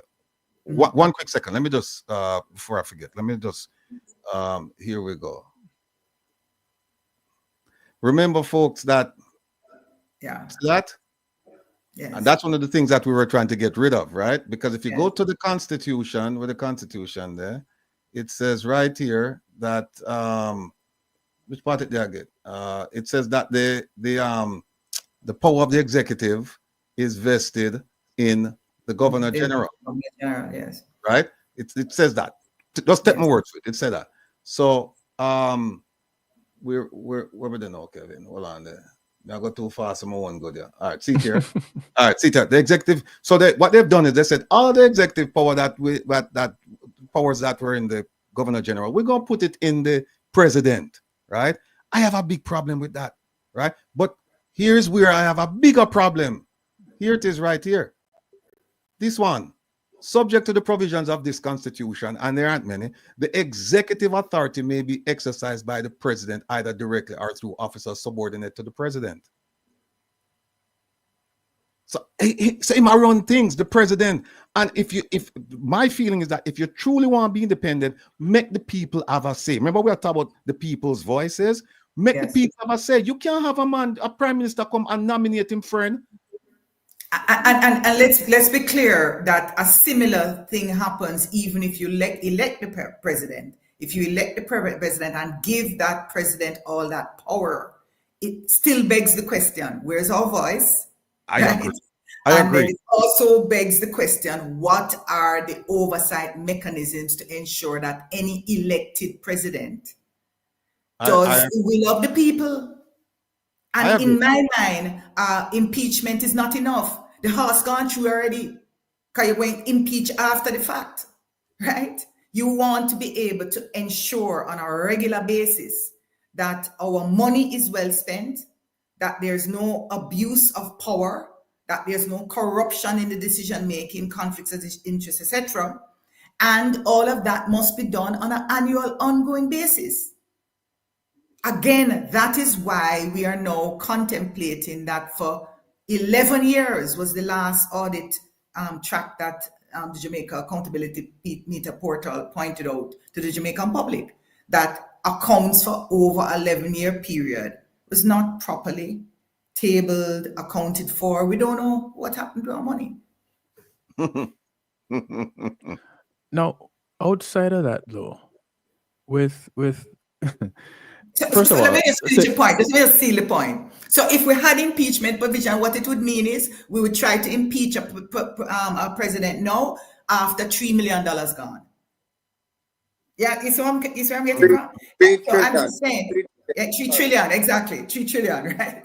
It's gone, it's gone. The opportunities that our children would have lost, etc., is gone.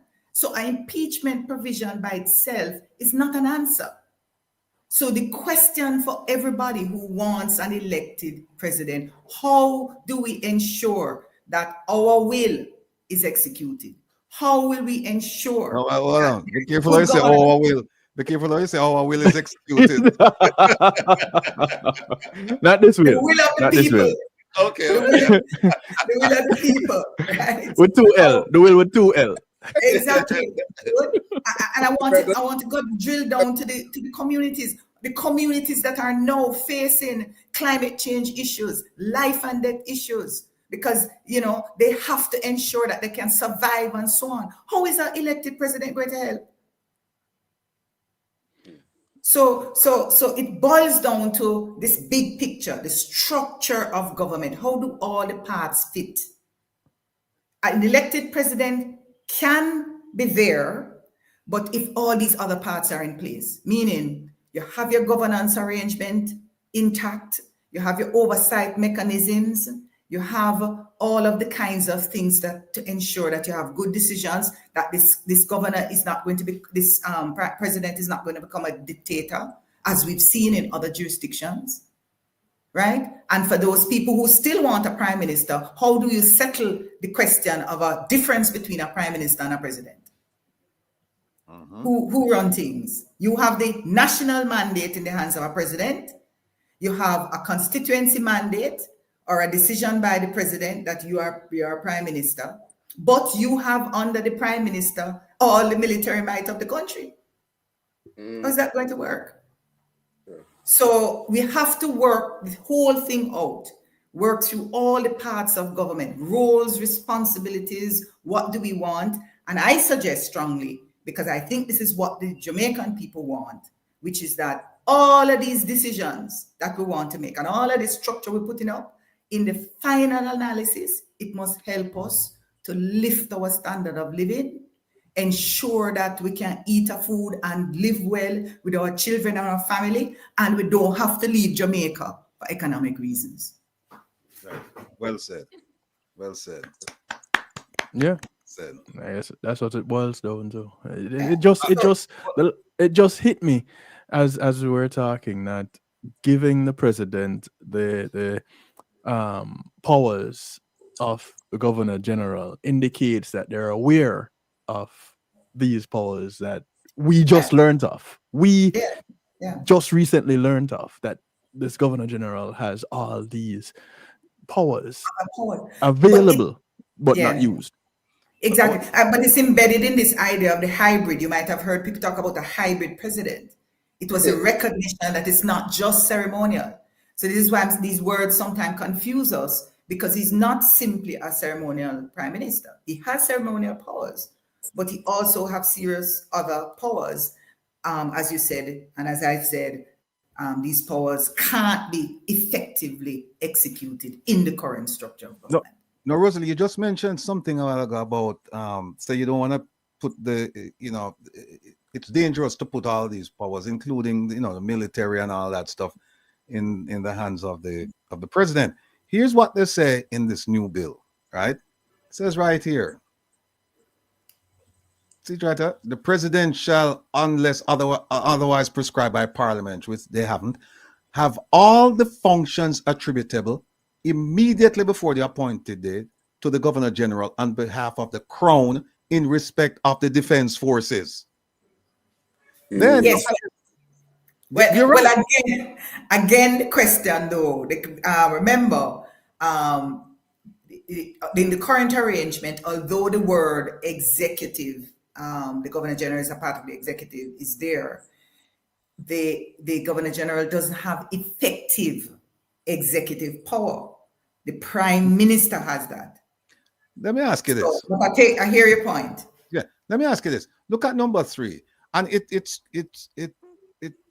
struck me as being an interesting point. I'm curious about this. No, you get rid of the Governor General, but you don't get rid of the custos or custodes. How that makes sense? Because look, here's what who is going to be in charge of the office of the presidency if the president is sick or whatever the story is. It's right here. The prime minister of the after consultation with leader of the opposition, shall appoint a custos or a member of the president's council to carry out the functions of president until a president is duly appointed pursuant to section 2.5. And when you look at this document, you see the word custodes, custos. And I'm like, well, wait a minute. What role do they have in our new system? And then it dawned on me that you are correct when you said that, no, them people are not a joke. They still want to maintain the whole system. So why else would you need a custos? The very term custos is right. a colonial term. So you want to Jamaicanize the constitution? These things have to go. Come on. Country. That's not Jamaican. Not at all. Yeah. So, you know, folks, here's the thing. Rosalie had given me enough reasons to think about this thing long and hard, because I'm looking at, you know, individual things, and people might say, pick a union because you just have pick this and you have pick that. But she's saying, look, before you even start doing that, look at the overall system. Because if you just make these little changes and you have the system in place, all you're doing is just changing names. That's all you're doing. Yeah. Just changing names. But you have to change the whole system if you really want to Jamaicanize it. And I completely agree with her, 100%. And I don't know, Rosalie, for the life of me, how come these brilliant minds who sat on this committee, and some of them, they're still sitting on the committee because it hasn't been disbanded. How come they don't? What is it that we're seeing that they don't? Or what is that they're seeing that we haven't seen? The better question. Yeah. Well, I can't speak for anybody on the committee, but what I can say is this, that, you know, changing a system is not going to happen overnight. And it's not just about the laws. I mean, this authoritarian culture that we've inherited is real. It's evident all over. It's in our churches, it's in our homes. It's everywhere, because that's what we understand leadership to be, right? The idea that we as citizens are empowered, ought to be empowered and have the power because it's our country to have a say, and that, you know, this country belongs to us, is something that has to be taught. There has to be a whole culture shift. So I think the members of the committee, certainly those have spoken, to understand that and don't fundamentally disagree with a lot of the things that are being said. You know, clearly not everything, but they see this as a long-term agenda. My problem is, okay, let's at least paint the perspective for the Jamaican people. Let's clarify that we have a system of government that was not set up to empower the Jamaican people and is not appropriate for the modern world, the challenges that we face in the modern world. Let's start there and write it down, make it very clear so everybody understands we are in a process of change. The process is, they've talked about a phase process, but I have to say, Will, I know you follow this closely, but I'm not sure what is going to be in phase 1, phase 2, or phase 3. I don't know. I don't know if we'll even get there. So my problem is, let's get some consensus as to what we want in phase 1. Don't tell us what phase 1 is. Part of the whole dialogue and communication with the society, if it is our constitution, and if we have a fundamental right to shape a constitution we want, then let us agree what should be in phase 1. Right? And then let's have mechanisms to ensure that the phase 2 and the phase 3 that will get us where we want to go will take place. Well, because we don't want to hear that the government change and then there's no more phase 2 or phase 3. You know what, Rosalie, and I know Jamaica, let me just make this point and then you can jump in. You know, they have telegraphed to us what's in phase 1, you know. They've telegraphed it to us in the beginning. And I'll show you something where they've telegraphed it to us. No, but it's not telegraph. It's written in the terms of reference. And also it's written at the very end. At the very end. So the question is, why haven't they done it? Folks, take a look at this. See it right also. Yes, right. See it here. That's the memorandum of objects. If you think we'll make it up, all right? See that? Them say, after considering all of these things, a decision was taken, in other words, to enact legislation to what? revoke the Jamaican constitution, the order in council. Fine. We are all in agreement with that. And save the second schedule. Fine. B, abolish the British monarch as head of state and replace that with the office of president for Jamaica as a republic. I'm sure about the first part of that. The second part, not so sure. Because we have questions about who's this president, who, what, where, why, when, how. We have a problem with that. But abolish the British monarch as head of state? Yeah. Look at C. Look at C, people. It says retain the parliamentary cabinet system of government. We are running from England, you know. We are running from England. But keeping the way that we operate. Absolutely. We are whole on it.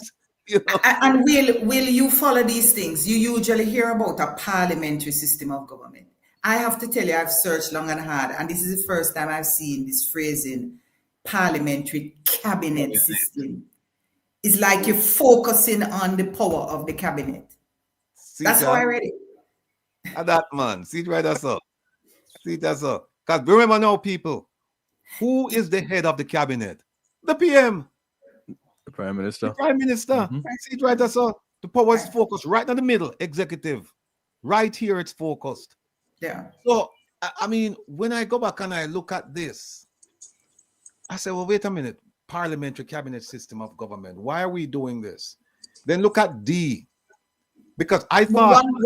Before you get to B, one more point on that. It should be important to note that the cabinet in, say, the British parliamentary system is a small division, small group in parliament. They don't dominate the parliament, right? It is the parliament, it is the legislators, the parliamentarians as a group that has the real power.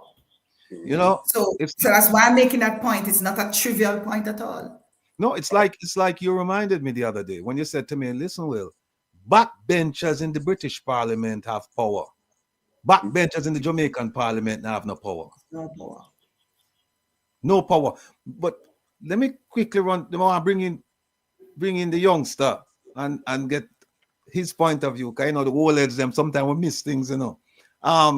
It is D.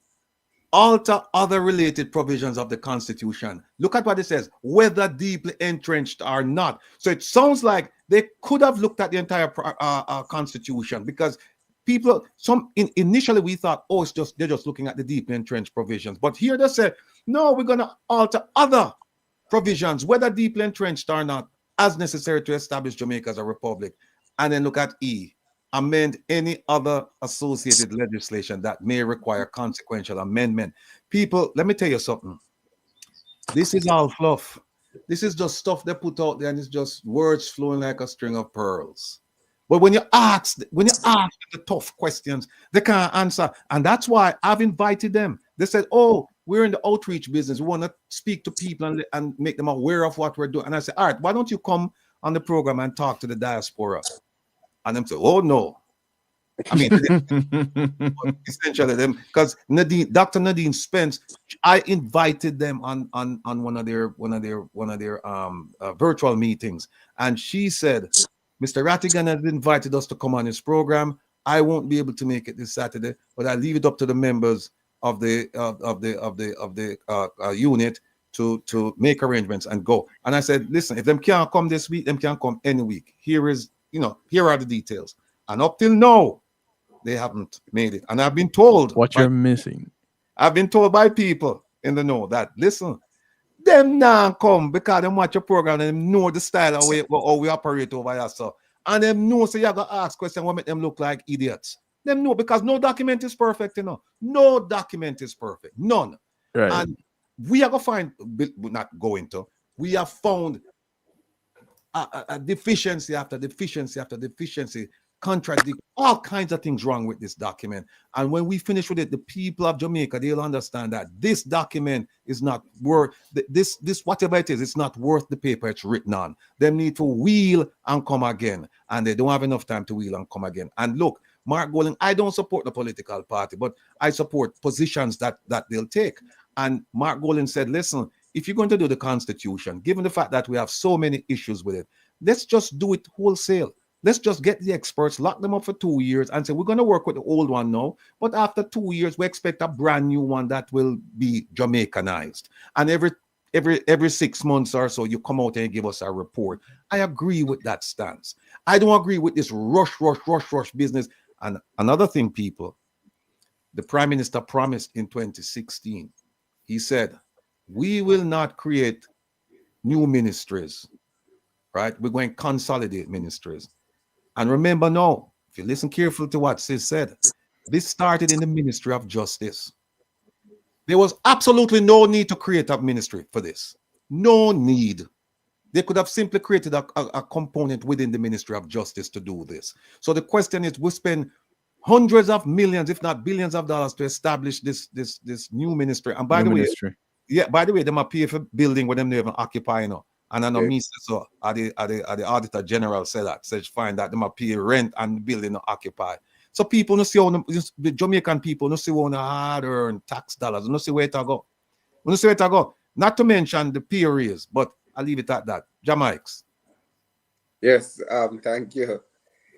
Ms. Hamilton, I fully agree with you when you said this government it looks that they take it serious about constitutional reform and create a whole ministry for it, right? My question though, and everybody, welcome to the town hall meeting when nobody, the Naki. This is the town hall meeting. So, Miss Hamilton, what you think about the process, the way that they have been going about sensitizing the Jamaican people about this important, the most important document of Jamaica's existence? How you view the process? Do you think that it is enough, or you think that it needs way more work? Yeah, I think I joined the chorus of Jamaicans that says we need a lot more. And let me just say that it's impossible to get every or most Jamaicans to really have a full enough understanding, however you define that, because it's complex, it's a lot. And the point Will has made and I've made that you should take seriously that even those of us that study the Constitution continue to learn the more you engage. So having said that, the real issue is the deficit of understanding at two levels. For people who have never picked up the Constitution, but have never done enough training in their schooling, and that's a lot of, remember we're graduating people out of high school that has not gotten to the level, the basic standard of education we want for people in our society, whether it's CSEC or hard subjects or what have you, the majority. And so we have gaps to fill in terms of understanding and so on. But even at the tertiary level, you have many people who are tertiary educated. So it's not an issue of comprehension and logic and so on. No, it's just information. And so people who need to perhaps engage in and want to engage in these kinds of conversations where they can do more. Now, I don't think that this difficult job, this very complex job of educating the public should solely be in the hands of the government. That's my view. I think all of us as owners of Jamaica who love our country and want to see the best for the future must take this as our responsibility. I think that's what Will is doing today. He's saying, I have a show, I'm going to devote some time and I'm going to try to share information. And that's what we must all do. We have been a part of a group called the Advocates Network. And one of the things we're doing is encouraging people, sit in your homes, have conversations with friends and family. Invite us if you want more information. There's a lot online to search and understand. So there's a responsibility we all have. It's too easy to say that the government needs to do more. If you think about it, if we rely only on government, especially if we didn't have social media, thank God that we have social media and the internet and we can learn a lot. But they may not tell you what is necessarily the perspective you want. If we can live in a Jamaica where a minister of justice is able to say to his colleagues, break the law, then you have to wonder what it is that our government will tell us. So I say that because, you know, we should be skeptical of relying on government to educate us. When they do have these town hall meetings and so on, we must come with having done our homework. We must go online, do our reading, come prepared, so that when they give us perspectives we don't like, we can challenge it. So we have a role and responsibility. So I want to say, yes, I think more could be done. And let me say, I have spoken to people who are on the committee, the education committee. They want to do more. So it's not as if, but I think there was a budgetary allocation problem. I think, from what I've heard, we've asked from day one, from the Constitutional Reform Committee was established, to make transparent your budget. That would have clarified whether we had enough. And in fact, there are some people positioned in the society who have additional resources. There are grants, there are philanthropic resources, there are personal resources. I've used my personal resources, many people have, to contribute to this process of education. So I just think more needs to be done, but more needs to be done on our part as well as citizens in a world where information is freely accessible. And we need to read our Constitution, read the criticisms and, you know, newspaper articles. There are lots out there, and educate ourselves as well. May I come back in? Sure. I completely understand, and I take your view. I also have another view on it, to say that as parliamentarians, we pay them to not to fix our problems, but to enlighten us, educate us how we can involve in decision making and changing situation for ourselves. So when I look at the efforts, the lack thereof of effort, there are room for many innovative practices in order to engage people, firstly, before you can inform them. And given that you are paid somebody to do something and they don't do it, the onus firstly must be on us, the individual, but the efforts must be way better than they're doing. And I understand about budget allocation.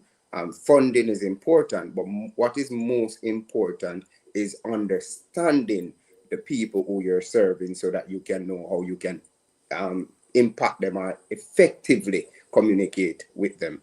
And when I look around in this government, I see that there's a lack of understanding the people, and first of all, understanding their roles as government officials. As you said earlier, it is not for the MPs to come and fix like a road or something. It is for policies to pass legislation so that it can impact a majority of people, the mass of people. So when I look at how they have approached this education process or this sensitization process, I believe that there's not a lot been done. There's way more can be done. Again, you also pointed out about how the community can play a part in governance. And I believe that where we look at how the executive is versus Jamaican people, there's still a gap, a huge gap. And within that gap, we have a lot of confusion happening. So I believe that if they're listening to Mr. Wilfred Rattigan right now and to us, there's a lot need to be done. And this is serious business. It's a field business as Jamaican people. So every individual, I believe, listening to Ms. Hamilton explain these things to us, we do have a responsibility as a Jamaican, as somebody who wants change for the country, to educate ourselves and demand better from our leaders so that we can create a symbiotic relationship in terms of moving forward to this resolution in reforming, transforming, whatever you want to call it, a constitution that reflects the people. And I love the way you put it,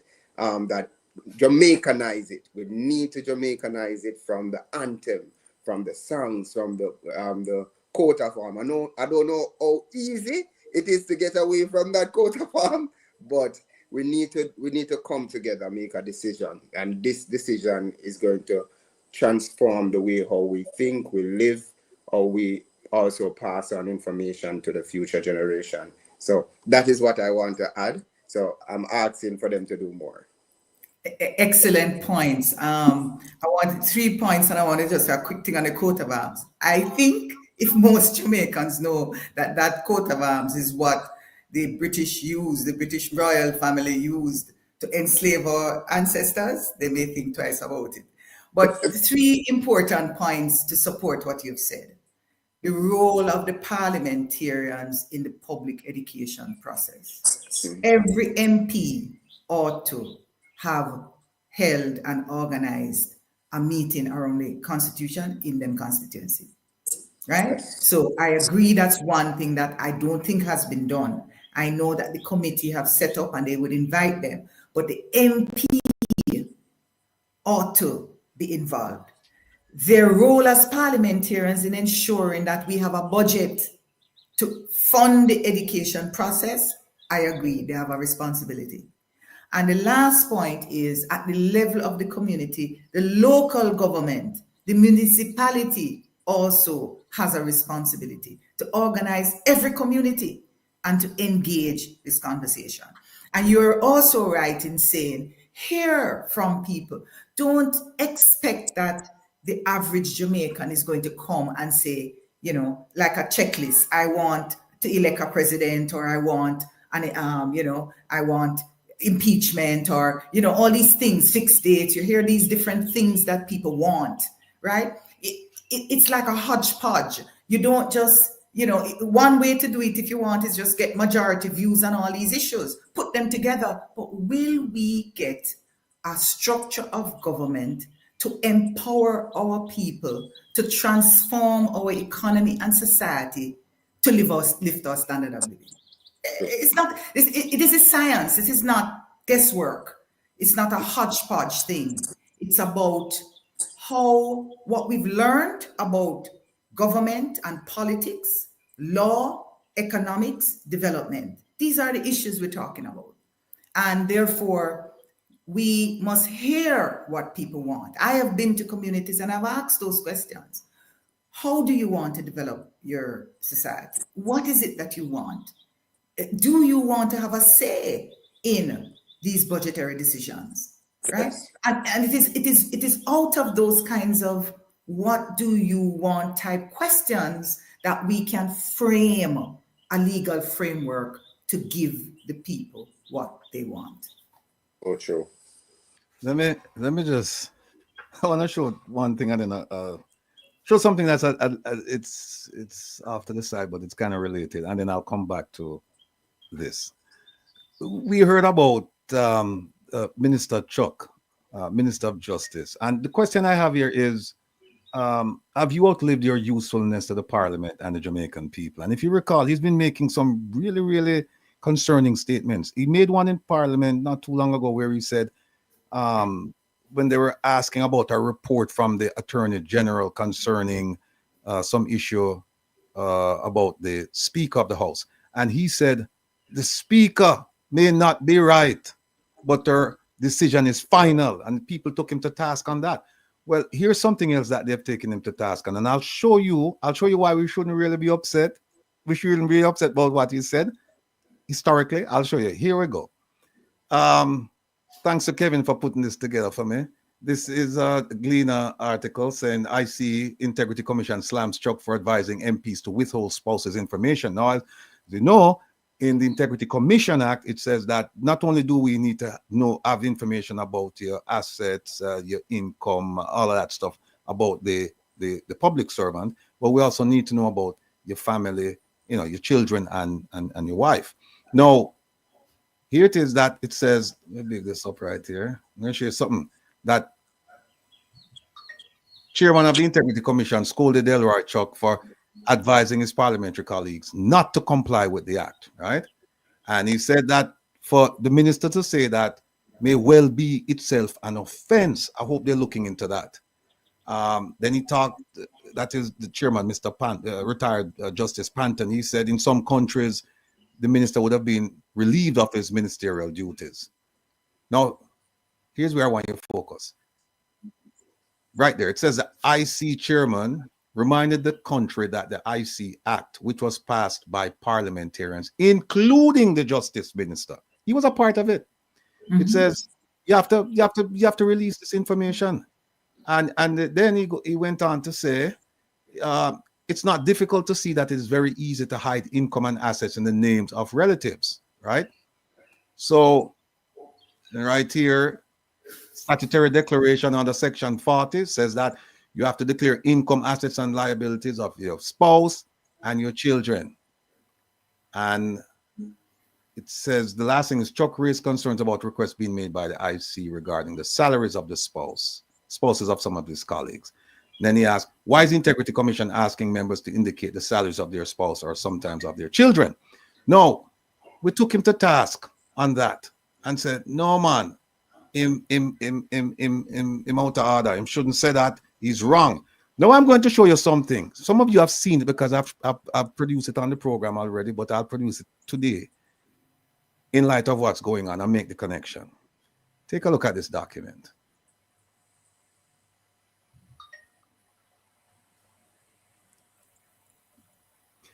Now, this document, before I big it up, this document, it's part of what is called the Hansard proceedings, Hansard. What is the Hansard proceedings? It's deliberations in Parliament about bills.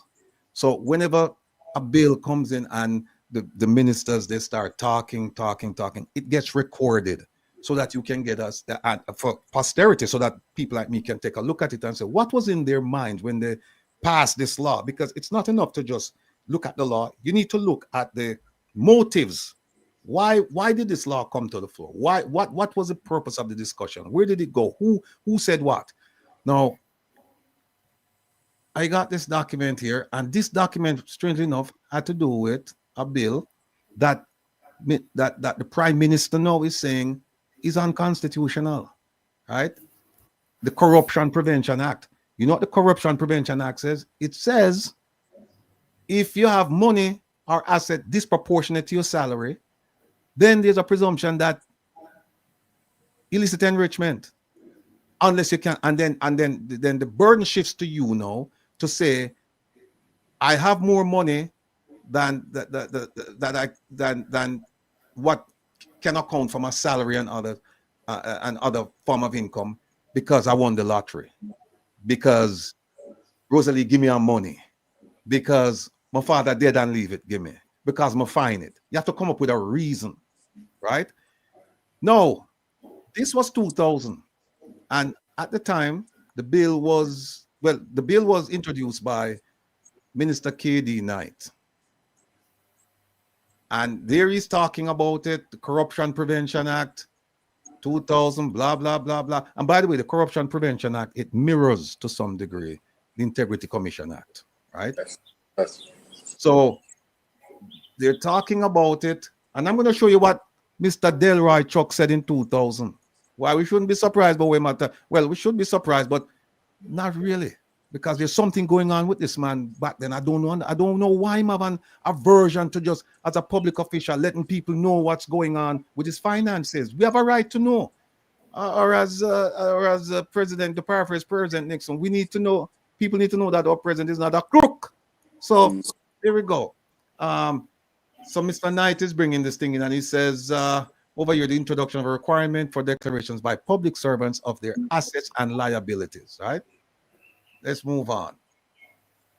And he's talking about there was a concern about privacy. That look, if you get this info, if a journalist gets this information, it could be damaging, and they were concerned about journalists getting the information, which is supposed to be sensitive. So here, Minister Knight is saying if a journalist should corruptly obtain information from a classified document, whether or not that journalist would have any criminal culpability attached, meaning that can still sue or can still get him arrested if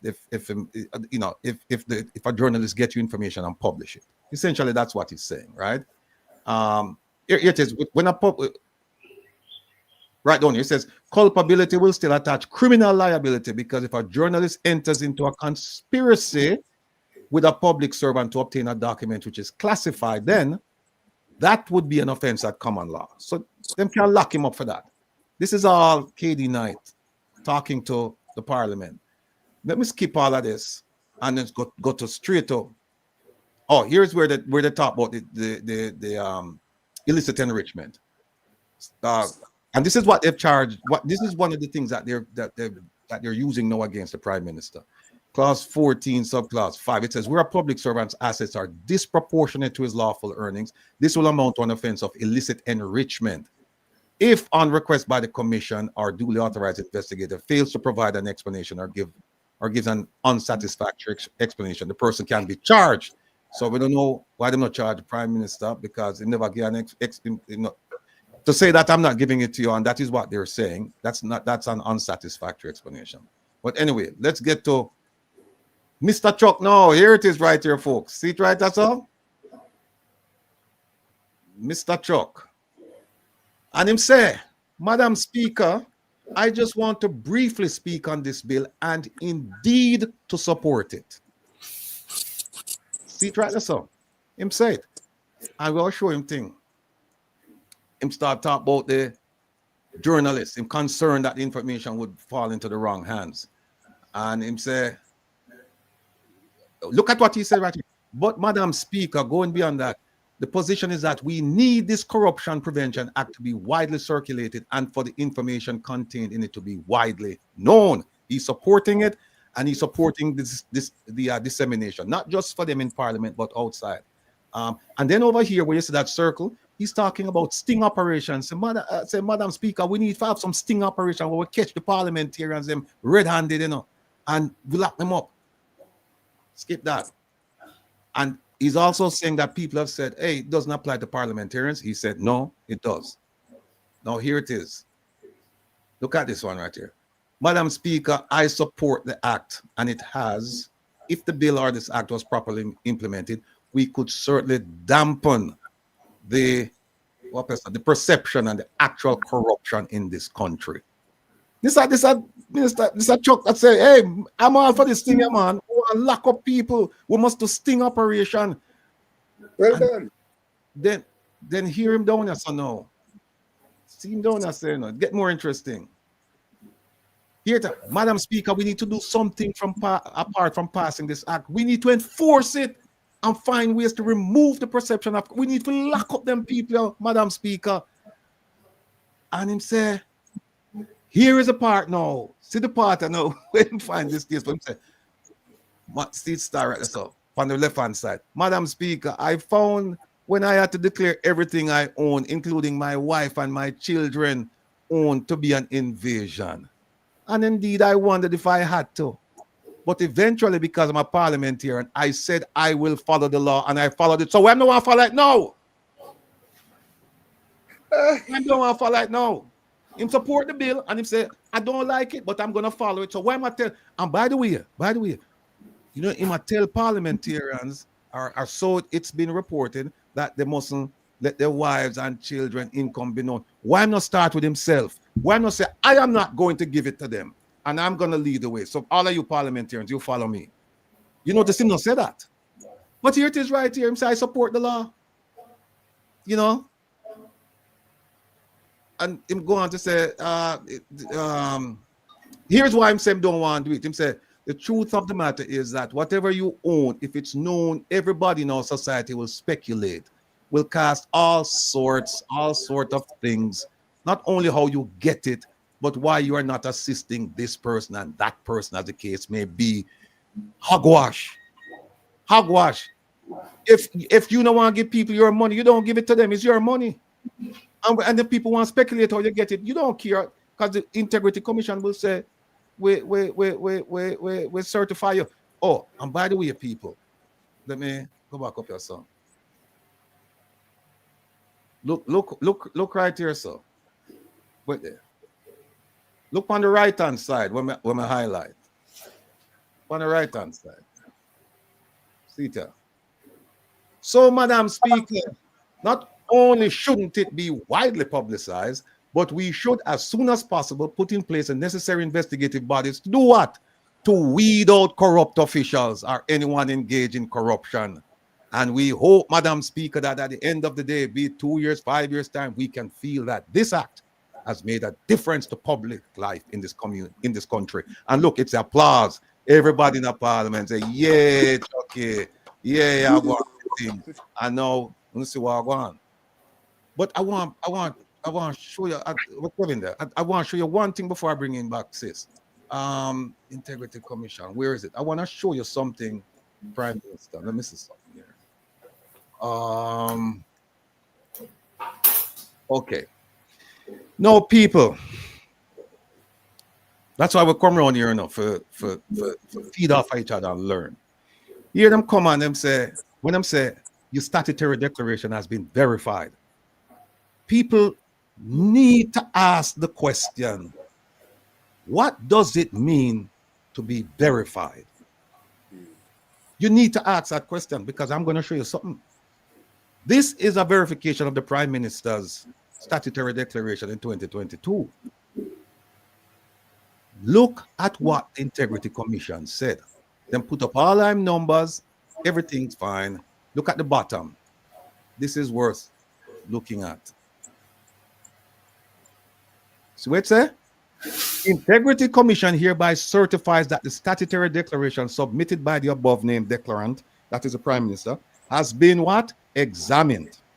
Based on the examination, which does not constitute an audit. It appears that the declaration has been duly completed. People want to understand this, that when them say it's verified, it don't mean not more than them look on the numbers them and say, okay, all right, fine, no problem. Them say it right there. It does not constitute an audit. You know, when it constitutes an audit, when somebody make a complaint or there's reason for them to think that there's something nefarious going on, something that's not been reported. Because them have thousands of them to look at. And so them just look at the numbers. And I'll prove to you that I am right. Hold on there. Where Kevin there? Kevin, dig up left me. Kevin, we need the Prime Minister investigation to show them something. But Kevin there. You gone left me? I like this. What you're looking for is... Okay, you find it. Yeah. Remember me showing you a while ago, say that. Remember me showing you a while ago, say that. All it says, the verification, is that it was filled out correctly. That's all it says. It's not an audit. It just says it was filled out correctly. And that's what they've been doing. And here is proof that's what the Integrity Commission has been doing. Shame on them. Here's what they've been doing. Look at that. Look at 5 point. Dig it up there.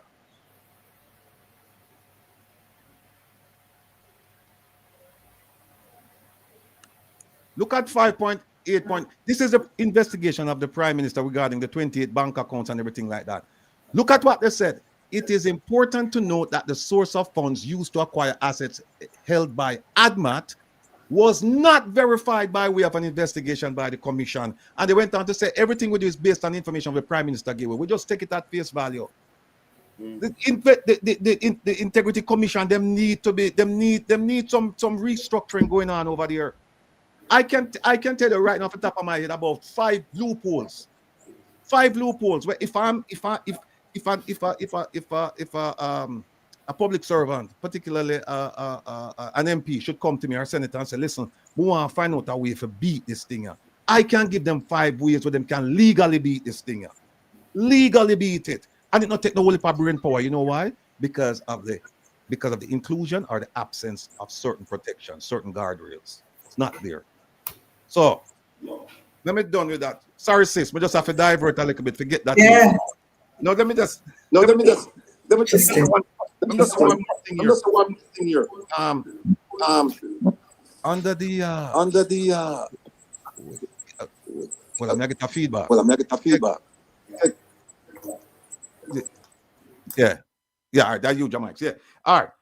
Under the Constitution Reform Committee's report, one of the things they said was that this president that we're proposing that Jamaica should have under the Republican system, they said here's what's going to happen with him now. If there's reason to remove him, right? If there's reason to remove him, guess what, people? Guess what?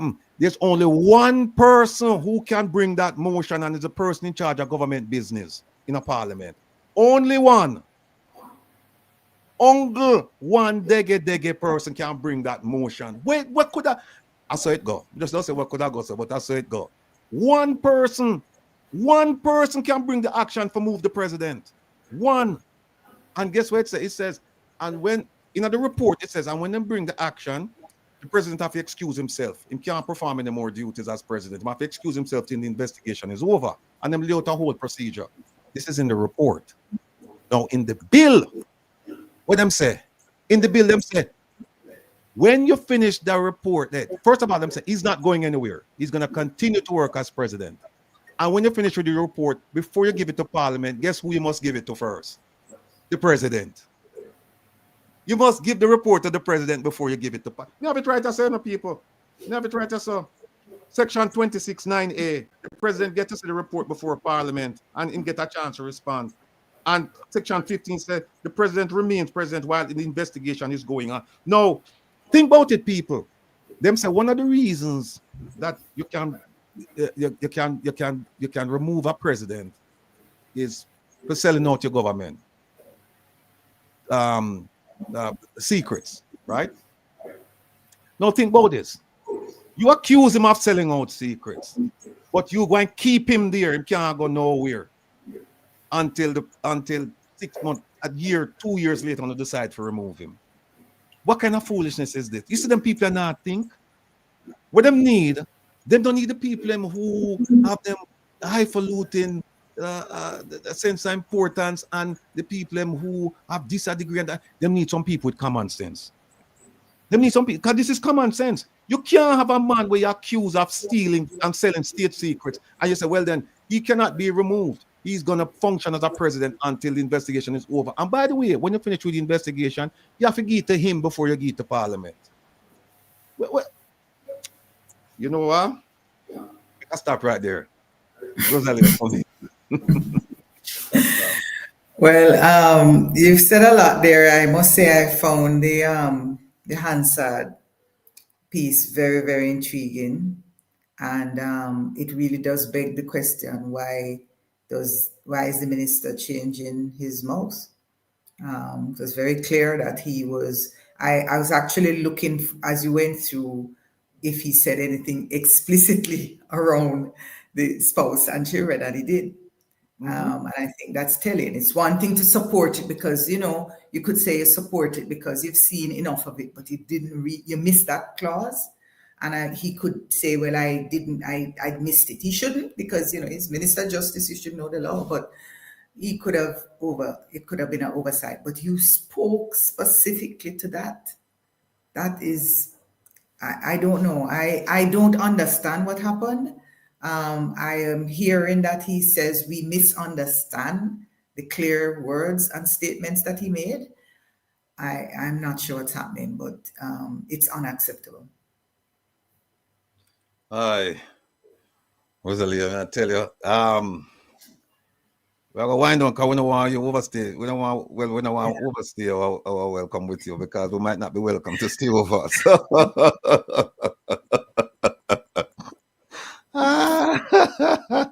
So we're always grateful whenever you grace us with your presence, because you bring the information, you bring the knowledge, you bring the wisdom, you bring the common sense. And so we view you as one of us. We view you as a person of impeccable integrity, that you can speak truth to power. You don't have to worry about anything. And again, we're extremely grateful to have you here to explain all of this to us, because, like I said, I wanted the listening audience, the viewing audience, to hear it, because I heard it from you and I was impressed and I was corrected, because, like I said, I wasn't looking at it as a system failure or the system needs to be corrected. I was just looking at, the term limits and this and that. And then you said to me, but what about the system? It's still the same system, And I get it. I just hope the people watching, listening, that they're taking notes and that they understand it as well. Kevin, you wanted to say something? Yeah. As you were closing up, Rosie, listening to you brings back to mind the words of Alexandre Ledru Rollin. There go my people. I must follow them because I am their leader. And it reminds us that as the people that we are intend to put someone in a leadership position, we need to be aware. We need to accept that we do have a voice, and we must recognize that we should use it. If all of those things are in place, then we can say, yes, we are on the way to being that Jamaica that we all want to see. But without those key elements, we're going to struggle. We, the people on the ground level, don't have the information. The people at the top level have written the information in such a way that they can use it to manipulate the system to their benefit. So anybody that looks to go into politics at that level now gets indoctrinated, included, and so them can't talk, but them have to play along because they will get their cut too. And we've seen this happen since independence. And generation after generation have come and played into it at all levels. If we want to see that change, we need to make that change. And listening to you have reminded me of these things. Whatever you do, you can't stop talking. If you lose your voice, use sign language. We'll work with it. Thank you. Yeah.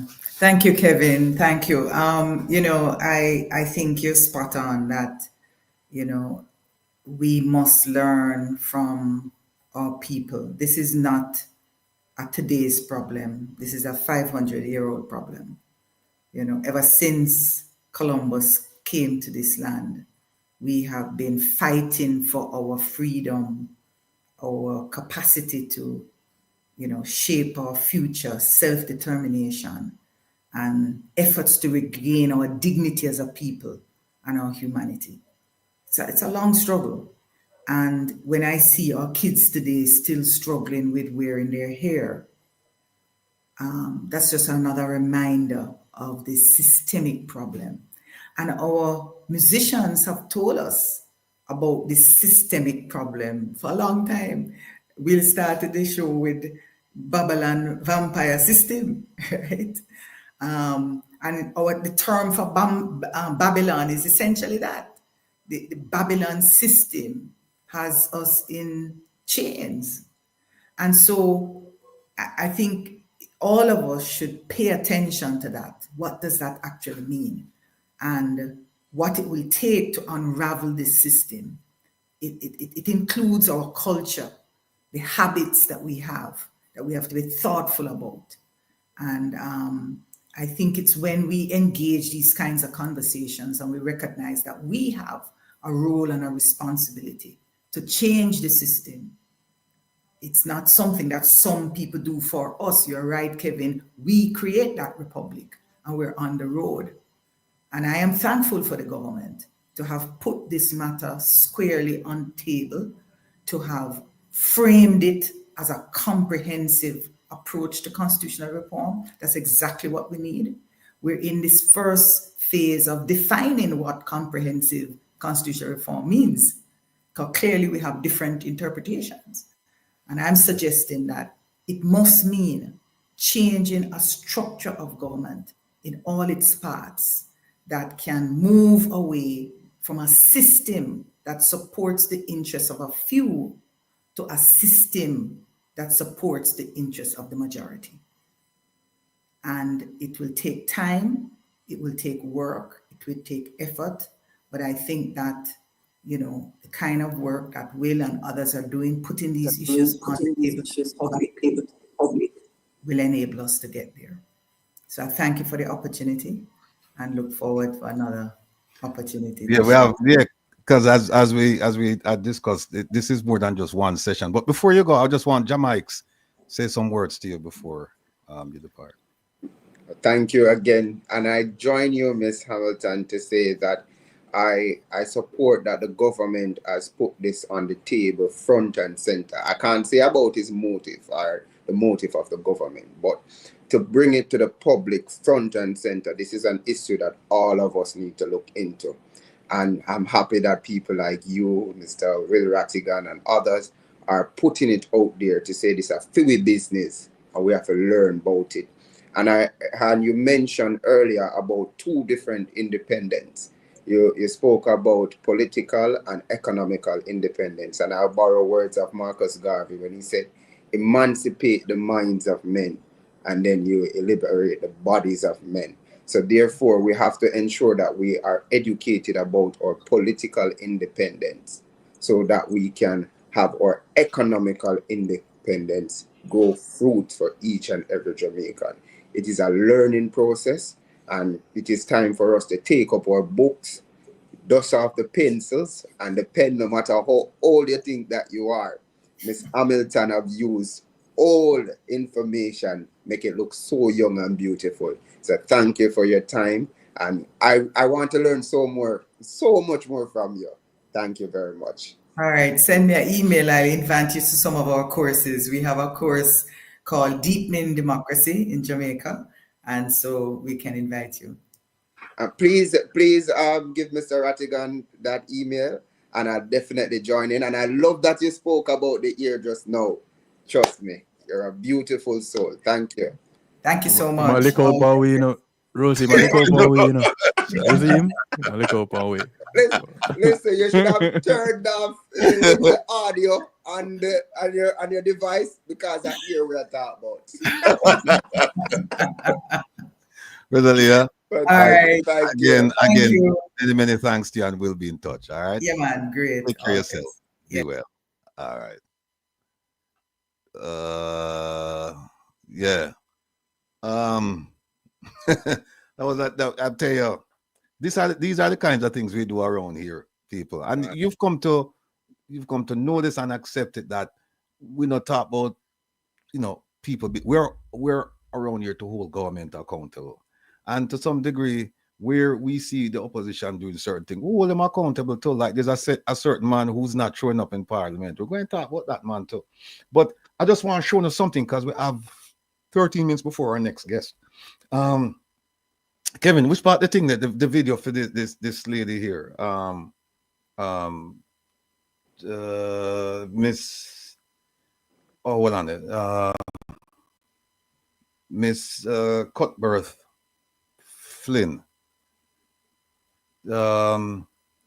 You can play them too, yeah. All right, don't play that one. Yeah.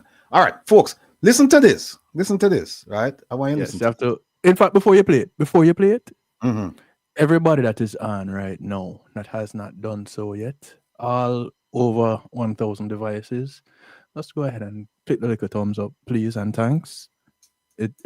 Those things also contribute to the work of the One Jamaica Legal Defense Foundation, believe it or not. So click on the little thumbs up. Thank you. All right, and Christopher, I see where you said 300 tablets for how much? I did the calculation, $200 and something per tablet. $200 and something per tablet. I did the calculation, but we'll get to that later.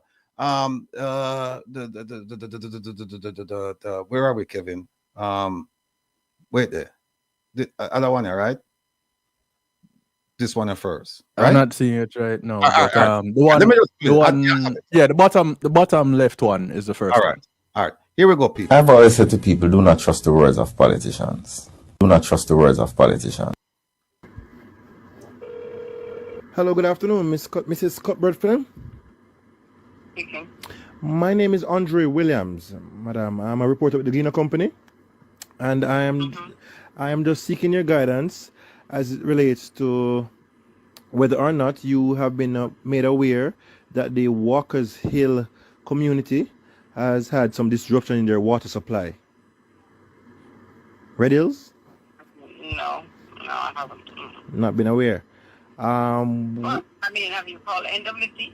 Well, I have reached. Call NWC to find out I mean, I don't understand when you said, I don't understand when you said there's a water disruption. For how long? For today? For... All right, I don't understand. Like, is there a time limit since they've had a water disruption, or is that something that happened today? I don't know. NWC normally sends out an advisory, and I'm not aware unless an advisory was sent out or somebody calls me from the community. All right, what I know, Mrs. Cuthbert-FLYNN, is that they used to get waters on a Wednesday and Sundays, but they have said that over the past month that has not been so. So tell them to call NWC to find out. I know. You hear that? So tell them to call NWC to find out. The question was your constituency. The members are not they're not receiving water. Tell them to call NWC to find out. All right. Now here are yes or no. Well, okay. All right, here I am now. Remember that, you know. Tell them, the constituency, the members, to call NWC to find out. Listen to this. I want to come here and set the record straight. A journalist from the Gleaner wrote a very misleading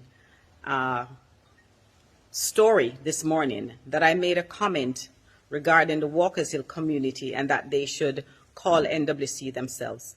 I want to state categorically here that it is not true. Get out of here. Let me move this. Let me move this. Hold on. So, We're the one that which part check. We're the one that which part check. We have 9 minutes before Carla come on. We're the one that which part I talk about the anti-corruption. Wait there. go back in there. It is the one where, yeah. Oh, Sita. Yes, Okay, let me that's the see. one. All right. Here is And our remember, you're going to have to go down to yes, 50 something like that. 7 minutes, 50 Yeah. seconds, round about there. I want to say, as you find that, Show a although Sita. although we have to say no to the man that is leading the PNP who love to style black people and call them little boy and little lady. We have to say no to the man who tell us out of his own mouth that him want to run Jamaica with himself and him Tapanaris friend them.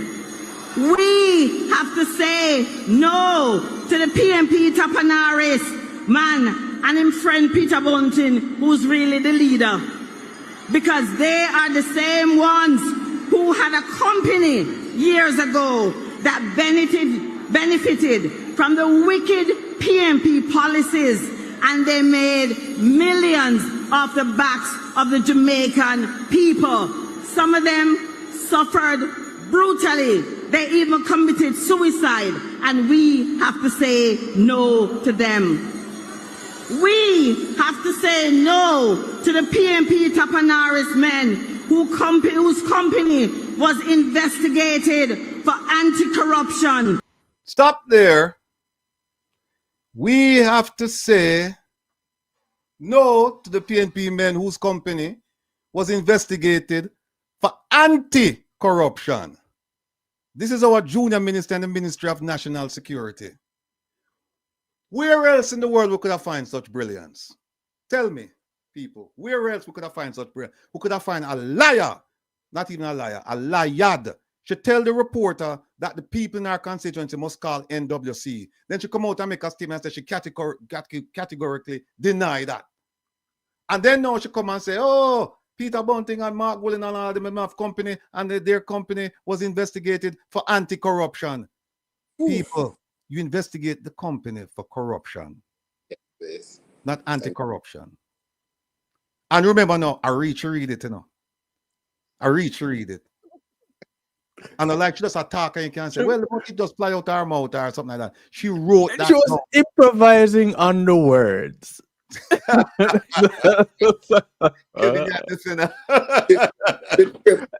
Listen, she's not here. She's not here. Someone has to defend her. She's Someone here. has to She's defend here, her. Kevin. She's here. She's here. Video. She's here, Kevin.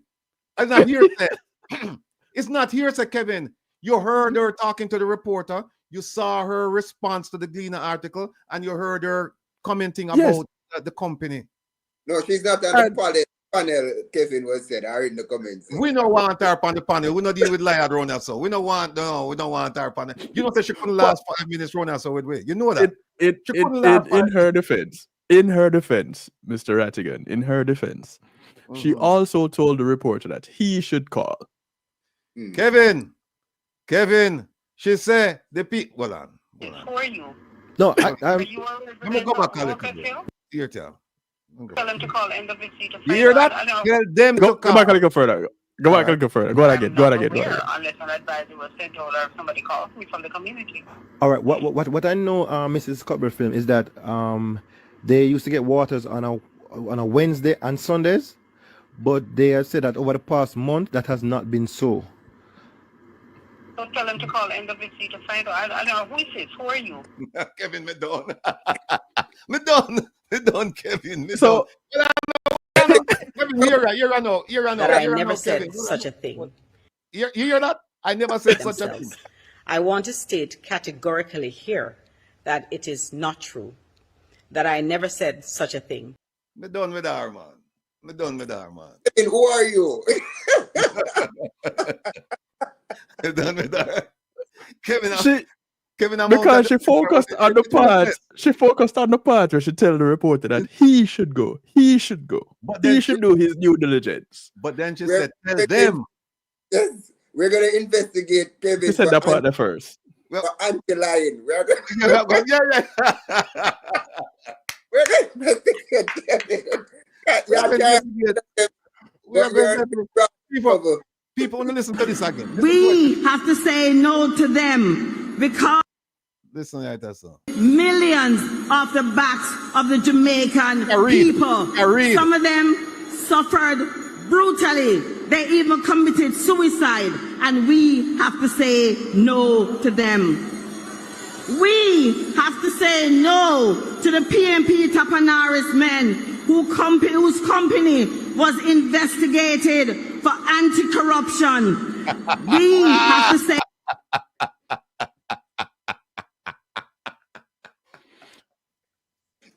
the words were they were investigated in anti-corruption. She said what she didn't. See, they were investigated for anti-corruption.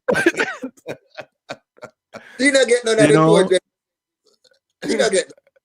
May I try help her? But Jamaica, she not here, so I try give her a voice. Why you trying, you know? People, remember, hold on there. I wait there, Kevin. See, hold on there. I wait there. Kevin left it up there, so for me, you know. Hold on there. We have our CV up there, saying, Kevin. I wait there. Lord have mercy. You know, I'm gonna put it up. Just tell me I'm gonna stop, you know.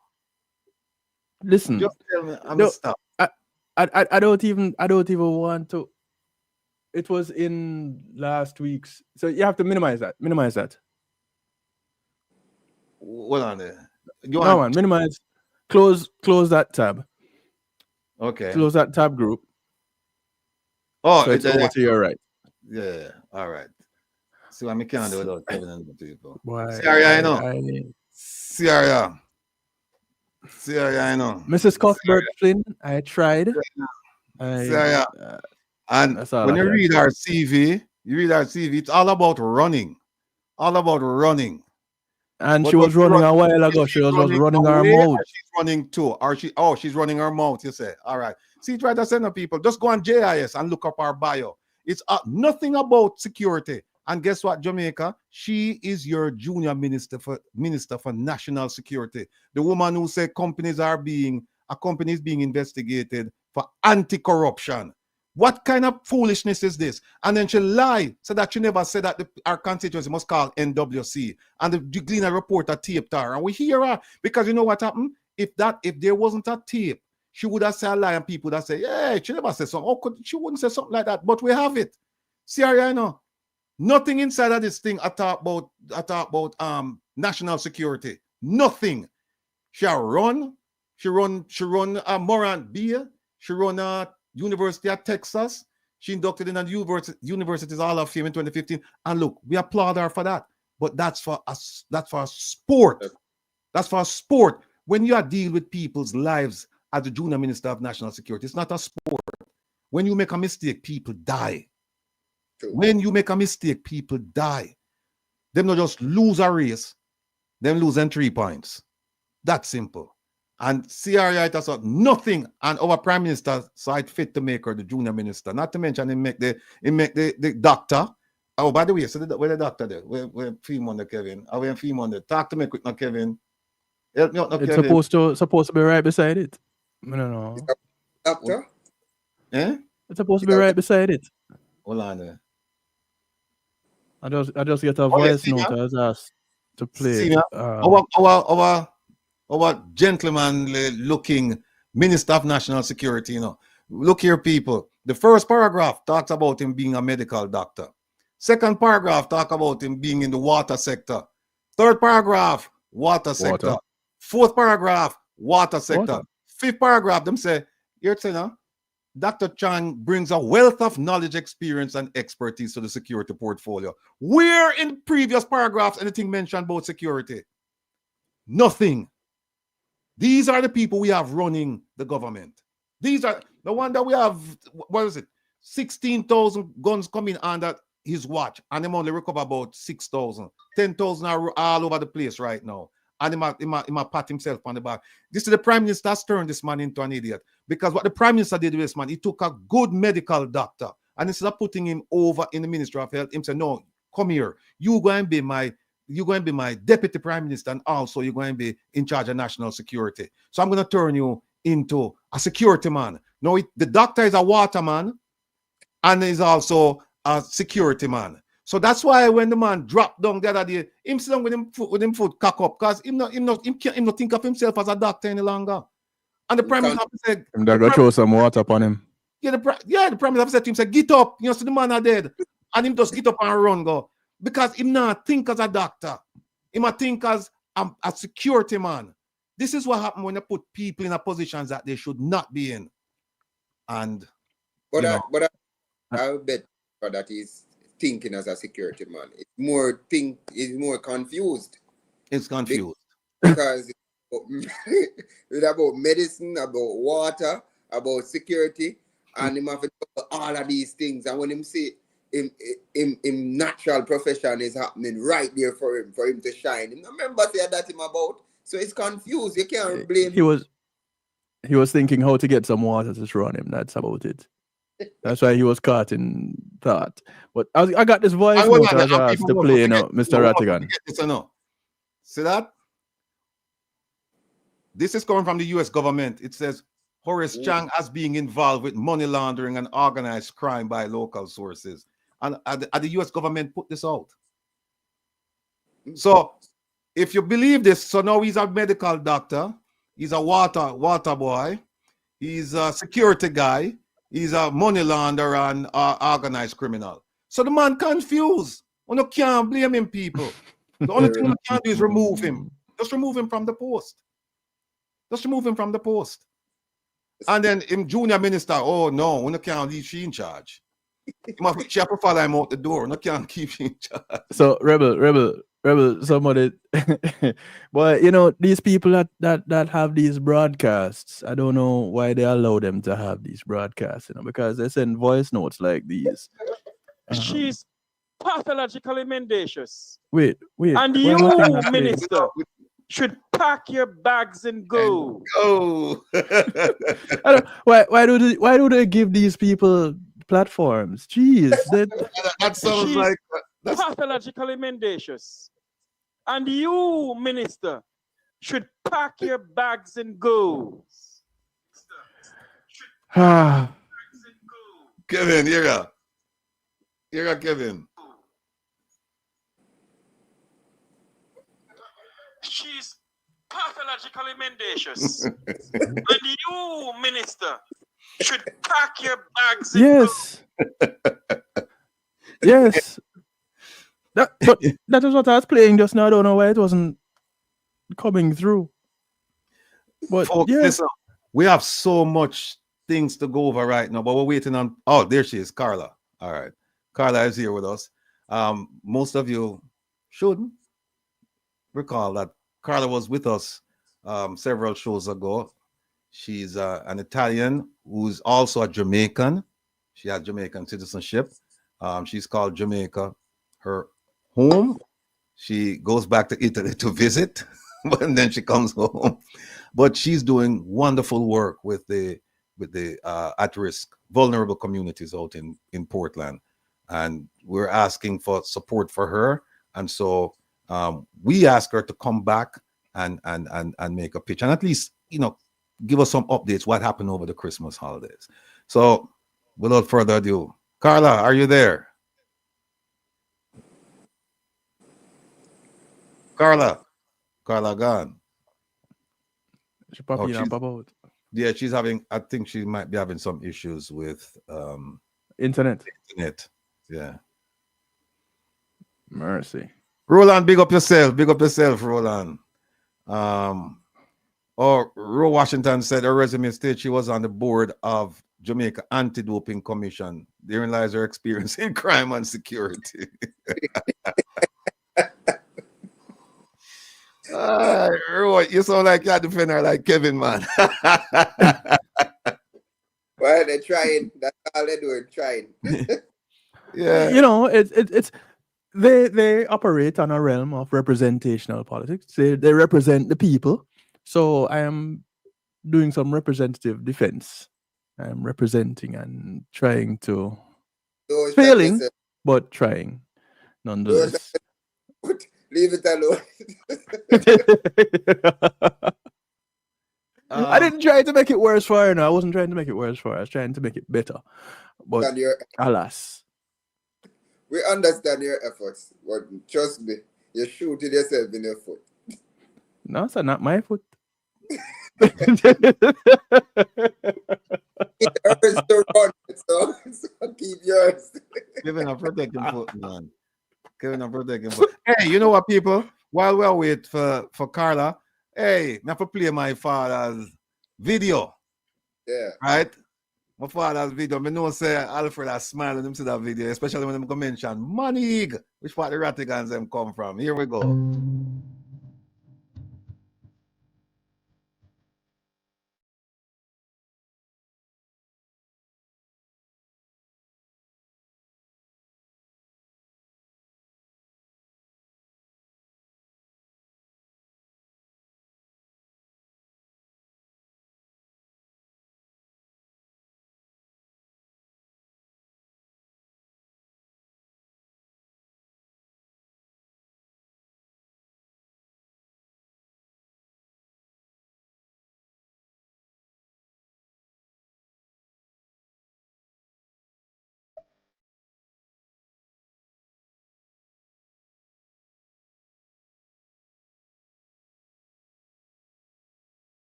Sentence. Big up on yourself. Big up on yourself.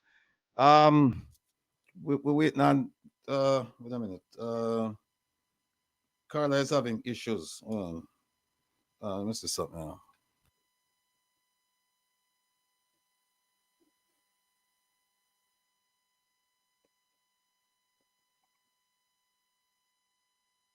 You're trying to phone her in?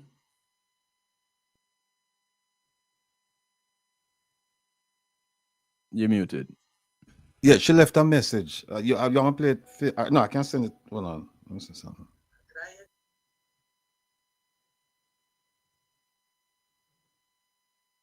She cannot enter Kevin. Let me just send you these two messages from her.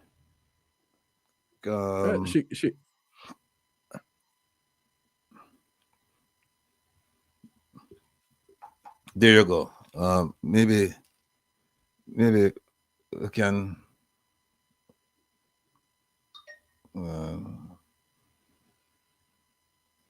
While they're doing that, let me just move this lying lady from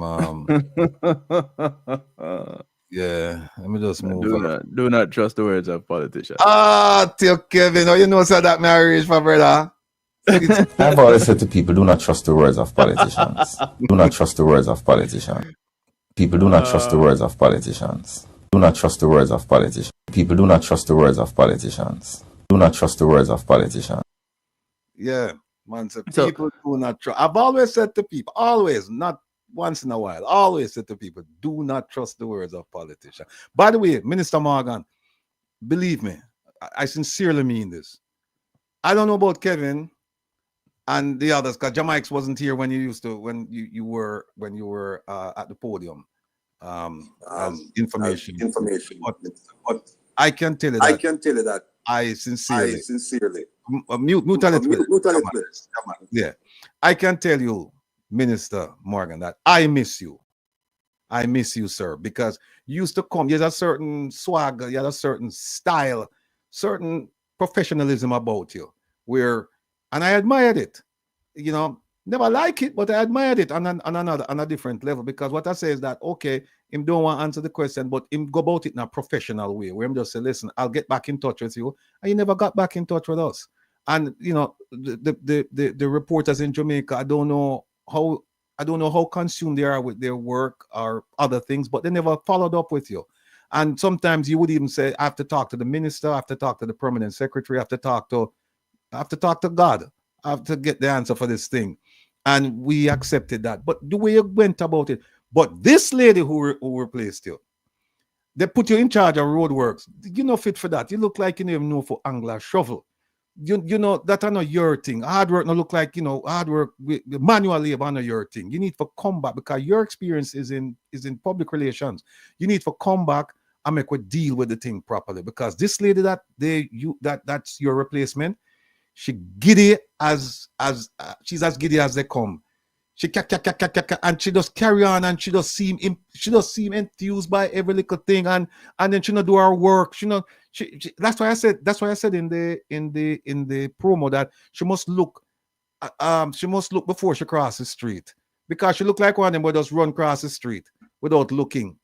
And that's why she get mashed up, because when she come out and say it's 3.6%, and she don't tell you why is it 3.6% for unemployment. When she come out and say, oh, the economy is doing well, when PIOJ say it's going to contract by 2.8%, and then Statin come out, the official statistician for the government come out and say no, it contract by 3.5, right? So and then she come out and say nothing is missing. The money is not missing. We are going to show today. There are two. I mentioned one category that we didn't explore, and that is GAAN, GAAN. You know, when something gone, but there's another one, chop. We never deal with the chop thing. So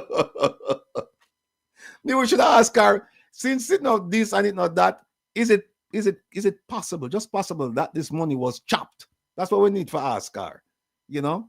But she's a disaster. And then what happened is that they come out with this idea that they're going to promise 100,000 plus tablets, and they're going to increase it. Yet still, there's a short. People not get no tablets. Then there's one where them buy 376, something like that, 376 tablets, and then pay $200 and something per tablet. $200 and something per tablet. You know what? Hold on there. I'll wait there, Kevin. Not try to say, Mr. Carla. Which part that? All right. While Kevin, I do. Oh, Tita. I'm showing us something. All right. Take a look on this, people.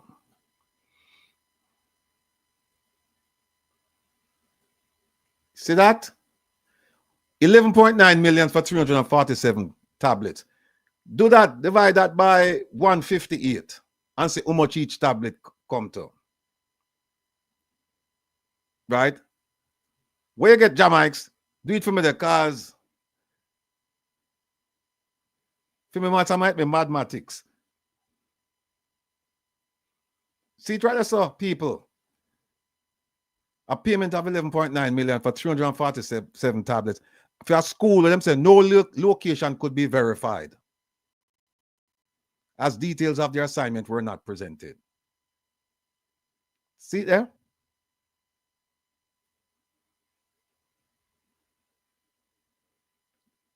Jamaics, where you there? You're gone.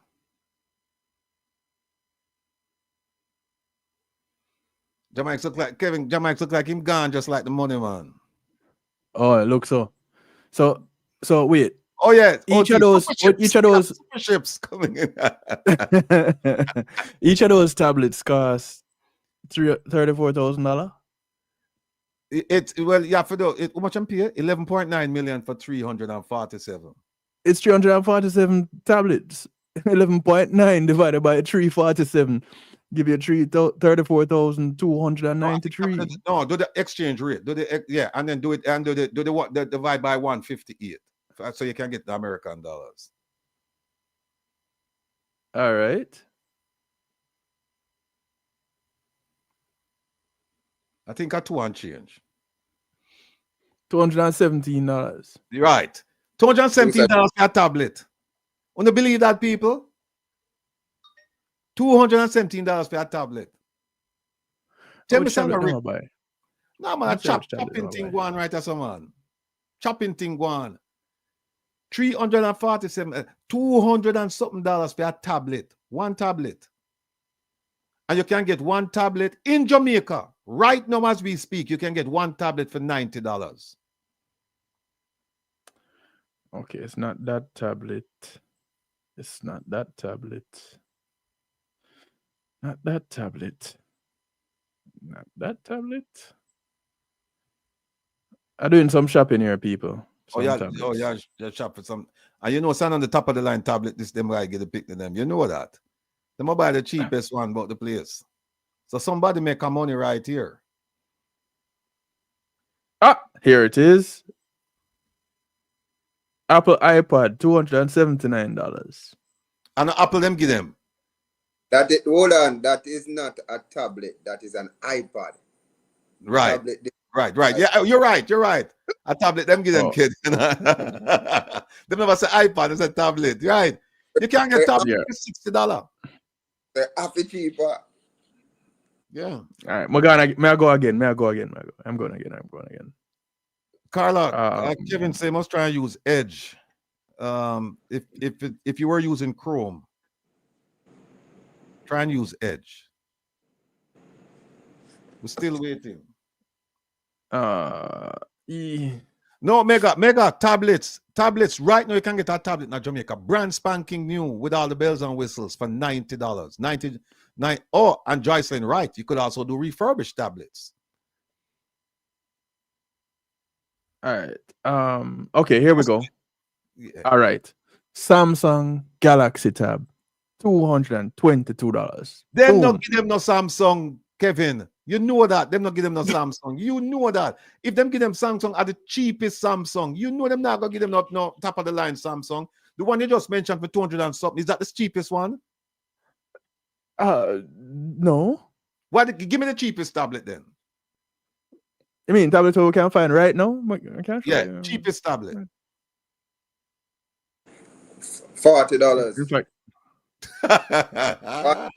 You serious? Yes, No, man. And I wanted that them look for a get cheap. and That look for no, hold on. I look for a cheap name brand tablet because I believe our Oh, make I want said tablet, but make I want to talk about Fensic. Hold on then. 107. Samsung Galaxy. None of that them give them. Them not give them that. no, Them look don't- a quality tablet. A quality tablet. Them don't give them that. Them don't give them that. And even so, that one is $107 and I remember at 217, you know, them that charge. Right? You can get a tablet for $44. Amazon Fire tablet. Oh yes. See it there? Yes. Amazon make good tablet, $44. See it there. Well, and actually, what happened is just an Amazon label that they just slap on to it. Right. It's really a quality tablet. It's really a quality product that you get. If you check the internals, it's really a quality product that you get. So, all right. Well, on what exactly they were doing? While I wait for Carl to come, make a play this. You know, this is the Giddy. What's your name? Here we go. Well, on what's your name, Kevin? Dana Morris Dixon, Minister Dana Morris Dixon. You see how forgettable she is. They want me bar name. She's so forgettable. Don't want me bar name. I tell you, if you don't want to say joke, if you don't want to say incompetence, if you don't want to say a clown running a clown show, just tune into the post-cab meetings on a Wednesday morning, and you get some jokes. Me I tell you. Do you know them bring on this past Wednesday? Mr. Senator Arbin Hill, and then bring on the Minister of Finance. What's your name? The lady with the low haircut. What's your name, man? Anna Hamilton, your name. I've heard God as well. You know me I talk, man. She was over at Ministry of Education. She was over at Ministry of Science and Technology. Favor Williams, right. Then bring on them two there. And you know, Senator Arbin Hill come on and spew a bunch of garbage. Come talk about unemployment rate is 3.6. I mean, I say, but me notice, me think she'd back him up, you know. Me think the Dana Morris Dixon minister don't back him up. But look like she watch a program in a year, so she not say nothing. She keep her mouth shut and make him now run out there. And almost, you know, the saying, let the fool go a little further. So she does shut up and make him go down the road. But I want to ask Senator Arbin Hill something since he might talk about, hold on, I wait. He might give advice, you know. He might give advice, people, about developing business in Jamaica, right? And I wait it.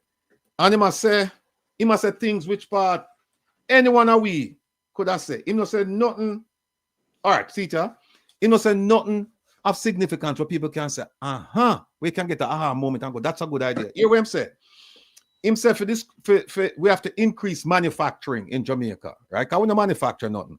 And it's like how to increase manufacturing. I'm saying encourage people to invest in Jamaica, right? Encourage people to invest in Jamaica. Next one is finding new markets and expand existing markets. And then increase your productivity. And that the press must publish positives and push the programs. Now tell me, people, anything in the South to increase productivity and increase productivity and the economy and business? Nothing. But here's what happened. Minister Arbin Hill, him start talk about Guyana and I talk about Trinidad and talk about other Caribbean islands. What Minister Arbin Hill must do is must come out and tell the people why is it that he's taking businessmen down to Guyana, businessmen in Jamaica? Why is it that he's taking them down to Guyana to invest in Guyana when we need to invest in Jamaica? I just Wednesday said this, no. Wednesday said we must encourage people to invest in Jamaica, but he's encouraging Jamaican business people to invest in another country. How that makes sense, people? You know what I also want to ask him? Who him carry go down to Guyana and win? Him carry.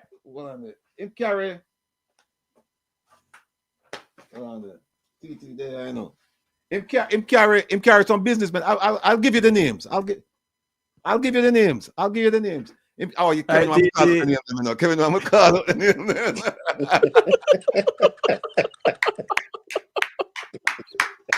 Kevin, I'm call out the people name, you know. No, Kevin, already. You know, me Kevin, now give you the document where shows him take people down there, him take people at Guyana. That's what I'm going to show you. That's what I'm going to show you. So how then is he the right person for Yeah, because you know, it's one thing to say that something was done. It's another thing to show it, you know. And to show that it's not we, you, Jamaics by extension, make it up and decide, say, you know, yeah, present the documents. That's what we do. I want to ask this too. Nobody in Jamaica have any fridge or any water? No freezer because this man importing ice. And if Maverick never came and showed Jamaican people that this is what is happening, nobody would know that ice not there Jamaica. There's nobody have a fridge at Jamaica. There's no water running in anybody's pipe. Because this man is saying that MSMEs must develop. But how are you going to develop MSMEs and their ice factories here in Jamaica? You didn't come publicly to say there is a shortage of ice. And can we fill that gap? No. All right. Kevin, you want me to send it to you or you want me to read it? Send it on, man. Me show it. All right. Put it up for me there because people need to see this, you know. Because you know, say, round here, we speak truth to power and we provide our evidence while we're doing it. Kevin, hold on there. When you put this up, Kevin, because me think I want trip him, they make him. See it up. Put this up. Put that up for me there now, Kevin, please. And thank you very much, sir. TT, come sit down, man. Come sit down, man. Put it up there for me, Kevin. It's all right. As soon as I get it here, hold on. Information traveling long distances, you know. Don't get jealous now, Kevin, because it's a TT there. Put it up there for me, there, brother. Put it up there. This is the man who just Wednesday, he's telling people, he's saying we need people to invest in Jamaica, encourage people to invest in Jamaica. And what him do? We not gonna say. We not see what him do. Sita.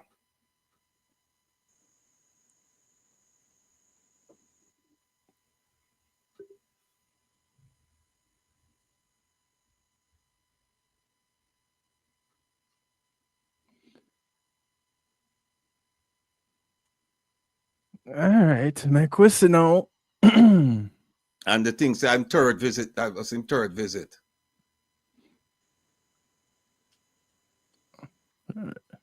Let's put it on the screen for the people to see. Cause you just don't tell me say we can't talk without to put up the document, right? May 16, 24. This is the third mission to Guyana. Third. He went in 2022, 2023, and now he's there in 2024. Wait, say. Oh, I put it up right now, Kevin. Let me see something here. Let me see something for the same one. Hill to lead. Yeah, like that. Oh, no, I'm put it up now. Put it up now, Kevin. Put it right now. Sita, people. Sita. Hill to lead Jamaica business mission to Guyana and Suriname. Hold on. What's that up there in the top left-hand side of the screen? Ministry of Industry, Investment and Commerce. A fee ministry that. Okay. How about leading Jamaican business mission to Jamaica? How about that one? How about leading the Jamaican business mission from PSOJ and Hope Road and take them go somewhere in the country and make them invest in agriculture or something like that? How about that? Is a Guyanese minister? If I'm a Guyanese minister, if I'm a represent Guyana? No, I'm just asking. Is he a Guyanese minister? Mr. Arbin Hill? Mr. Arbin Hill. Hey, I don't know what I'm telling you about Mr. Arbin Hill, you know, because listen, when Mr. Arbin Hill was a banking official in Oman, right? Oman was part of my territorial responsibility. And I happened on one occasion to be in a group of people. And this man's name was mentioned. I won't say anything more, right? But see me, this is the man who's telling people that they must invest in Jamaica while he's taking the business people and taking them down to Guyana. What this make any sense? Hold on, put it back up yourself. See that Hill to lead Jamaica. Oh, and by the way, the article says this is the third mission to Guyana that Minister Hill will lead. Third. He went in 2022, 2023, 2024. So we expect a fourth sometime before election. But him investing, man, but at the wrong country. There you go. Oh, somebody said, who's that beautiful lady next to you? Mr. Vumbaba.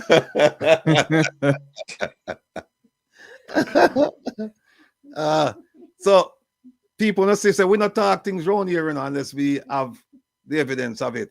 That was his third trip to Guyana to take businessmen from Jamaica. Instead of him bringing businessmen from Guyana to Jamaica to invest, he's taking businessmen from Jamaica to Guyana to invest.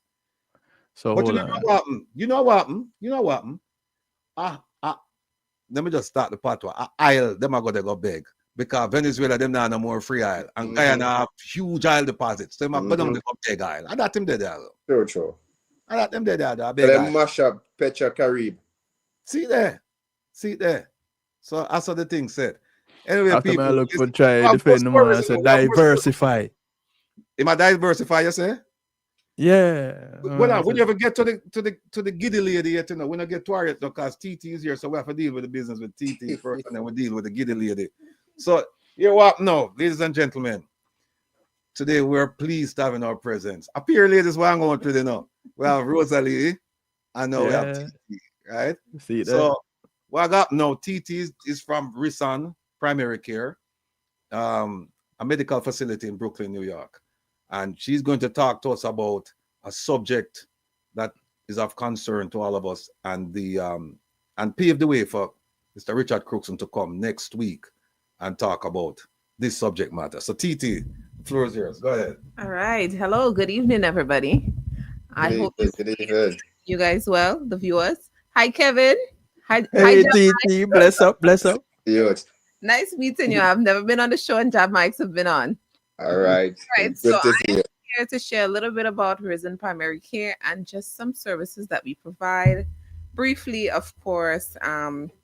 So Risen Primary Care, I'll mention the location and the phone number first. So in case anybody wants to know that straight right off the bat, it's 3215 Avenue H, Suite 1P in Brooklyn, New York.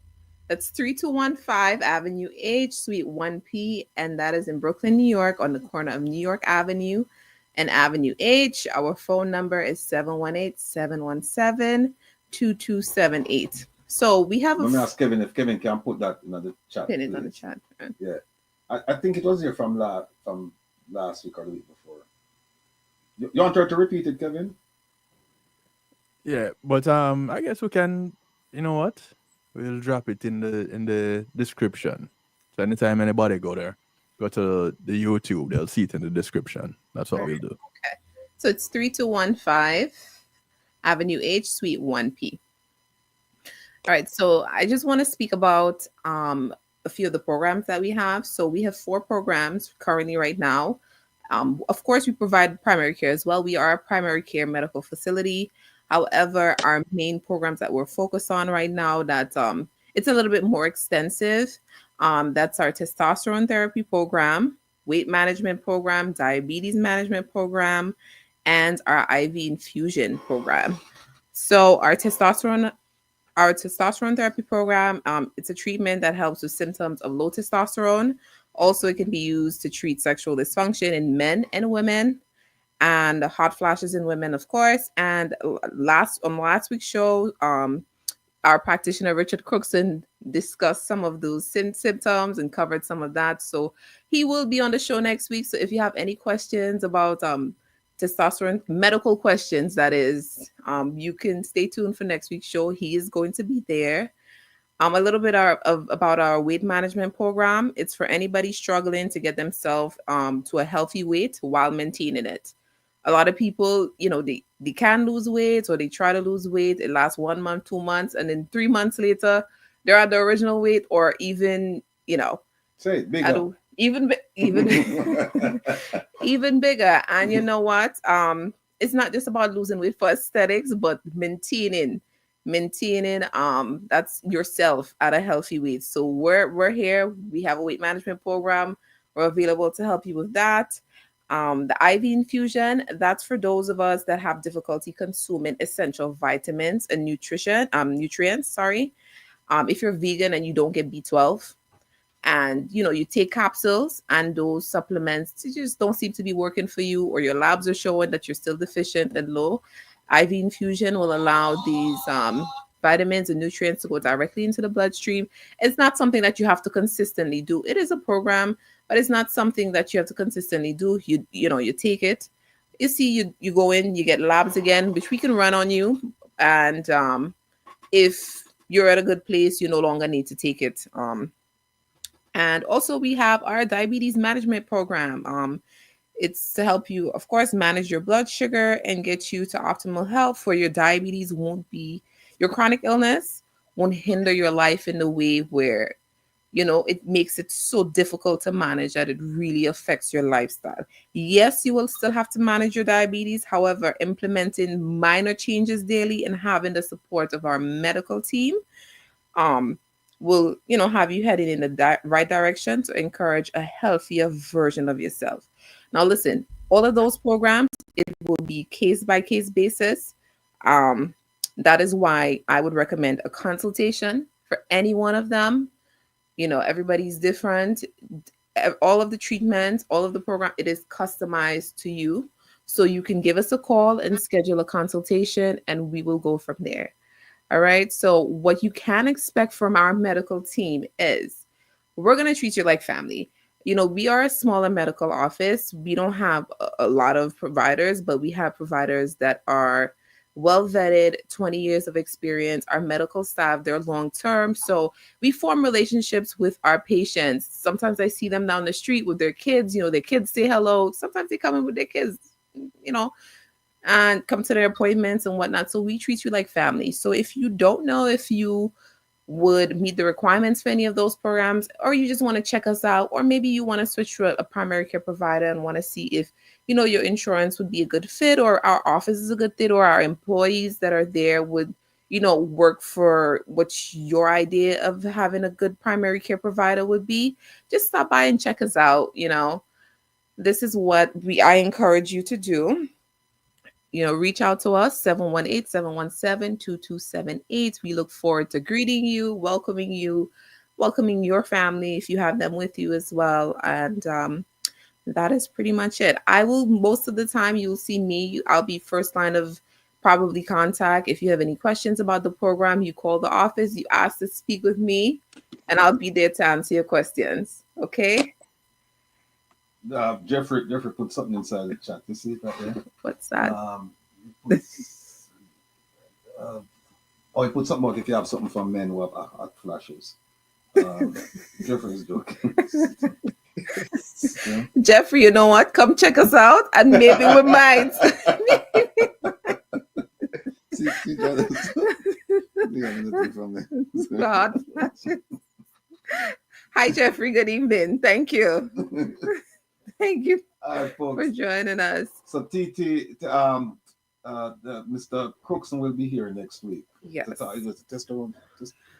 He can definitely cover testosterone, because last week I realized a lot of people had questions, and that was near towards the end of his time there. So we can definitely cover testosterone and maybe a little bit about diabetes, because those two tie in together sometimes. A lot of our population suffer from diabetes, and sometimes there's erectile dysfunction in men that comes with it, and then testosterone as well. Men do get hot. Okay. All right. Mama, see you say men do get hot flashes. All right. All right. So Jeffrey needs a treatment. We're gonna deal with Jeffrey case. Yes. Next week we're gonna deal with right. All of those medical questions. Remember, Richard Crookston is gonna be there. Stay tuned. Right. You can ask him all of those questions, and he will be there to answer it. Okay. All right. Thank you. They wanted to repeat the phone number. Yes. They don't want to hear us giving it. They want to hear you. 717-2278. Repeat it slow. All right. 718-717-2278. That shouldn't be difficult enough for us, because remember, we ask you to come with pen and paper. So you should have that ready, taking notes. So this should be, like that. One more time, TT, please. All right, 718-717-2278.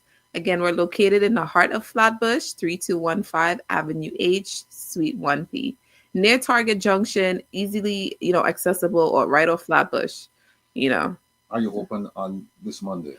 We are not open on this Monday for MLK, observing Martin Luther King. However, there are some holidays that we are open. Our hours are on Google, so if you look us up on Google or Yelp, you'll be able to find our hours and see some reviews. We also have social media page, Instagram. We're mostly active there. We have a Facebook as well, so you can check us out at Brooklyn Health Clinic on Instagram, and you will find us there. All right. Thank you. Thank you for having me. No worries, anytime. All right. Always a pleasure. Always a pleasure to see you, TT. All right. Take care, Jamaics, and Kevin's too. Have a good It sound like you're Trini. So, That's all. Somebody commented they loved all things stew the last time in the comments. So Kevin's stew. It sound a bit Trini. What did he say? You say you sound like you're from Trinity. Oh, I'm not from Trinity. No. I am a St. Lucian. St. Lucian, yes. A part of the Caribbean. Yeah, big up to you. The part that kicked out our Prime Minister. That's the one. That's the one. Yeah, they kicked him out. Business elsewhere. We don't want it here. All right, thank you, TT. All right, folks. That was a lovely TT. No. So we have to continue, Jamaics. That is it. That's the thing, yeah. Kevin, I tell me something now, I'll get through the thing. But listen, people. We have 1,239. Oh, by the way, big up to Christopher. Christopher provided assistance to the tablet drive in a big way, big way. I just want to tell him thank you. And him know the thing sent off. I would like to ask you to send, if you can just buy, we have what, 1,260 devices on now. And if I can get 100 of you to just send $90 or $100 to help the children in school to deal with the CXC exams, provide them with the necessaries that the government promised, but the government has not delivered. We'd be grateful. When you send the money, send it to give@ojldf.net. Give@ojldf.net, and please indicate on the Zelle that this money is only to purchase tablets for the school children in Jamaica. I want you to put that on it, because we know we're running into problems, because we know we have some. We never got this. So please just indicate on it that you want this money to go to the school children of Jamaica. That's all. And I'm asking, if 100 of you can just go right now to give, GIVE, at ojldf.net. Give@ojldf.net. That's how we receive funds, by Zelle, not by phone, but by email. Just send $100 so we can buy a tablet for a needy child in Jamaica, because most of them are needy. The parents cannot afford a tablet. And we need our students in Jamaica to have the resources. And I'm going to show you something right now. I'm going to show you something about what a student, and I want bigger up too. I'm going to show you something that a student wrote. But we need to do this to help our students to achieve. Because at one point, Jamaica's education was second to none. And now we are second to last. So, we need to do something about that. And this is our way of trying to say, okay, we're going to, because we know the students are brilliant, but them just don't have the tools to display their brilliance. So we need to do that. Please, if 100 of you can send $100 each to give@ojldf.net, and on your gift, on the Zelle, you just put to disburse for purchase of tablets. Disburse for purchase of tablets for school children in Jamaica. That's all. The question was asked if you can specify which school, which parish or school, or if there's any kind of preference that you can specify. You can. We give some already to the Titchfield, but wherever you want it to go, we're not going to tell you who should benefit from it, except that it must be school children. So if you have a tablet that you want sent to my primary school, Balma G, or my high school, Meadowbrook, then please put that on the thing. Just put it on it. Say this tablet is, you can make it generic. This tablet is to purchase tablets for school children in Jamaica. This morning. Or you just put a specific school on it, and we will make sure that the school, they get it. All right. Now we're ready now for talk about that lady, the giddy lady. All right, hold on. That was also the giddy up lady, but we already spoke about that one. Oh, we did. You know, when you blow up balloon and you let it go.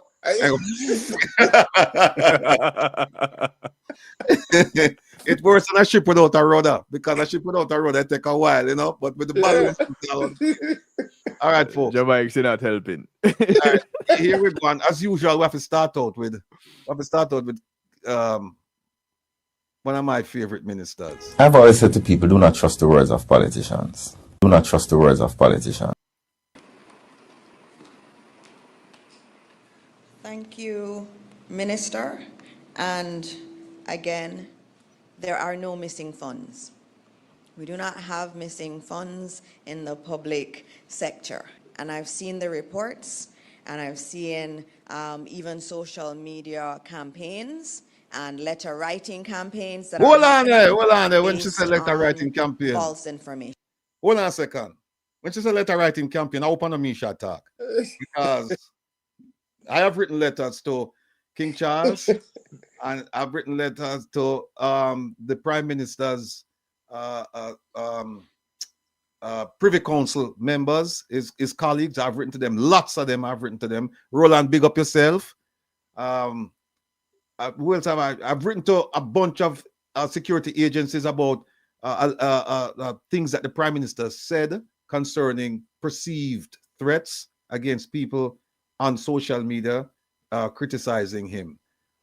I don't know if there's anybody else. I've written letters to, every time I've written a letter to those people, I send it to Parliament as well. So they all know about me and the letter writing, because me not hide. So I don't know who she's referring to, but she should have called name.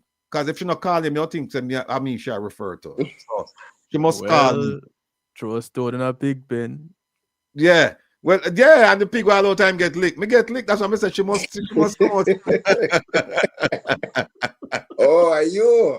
I mean, so she must come out and call him. Otherwise, me think of me. But anyway, here we go. No missing funds, she said. The reality is that some ministries have not finished doing their accounts, and that's a problem. But there are no missing funds, and I repeat that, there are no missing funds. The ministries are, as Minister showed you, all of us came with our yellow books. Because in this book, you have all of the expenditure that is being approved by the Parliament. Each of the ministries have ceilings, and there are ceilings along each of the categories, and they're not allowed to spend outside of that. There was a change in system, and as a result of that change in system, some of our ministries had issues in order to do the accounts. And anyone who knows anything about accounts, if you have an issue and you have a change in system, that often causes issues. And also, if you have issues getting the data from the previous system, you cannot do the next year. And so there are many challenges that were there. And I would urge the media especially to speak to some of the permanent secretaries.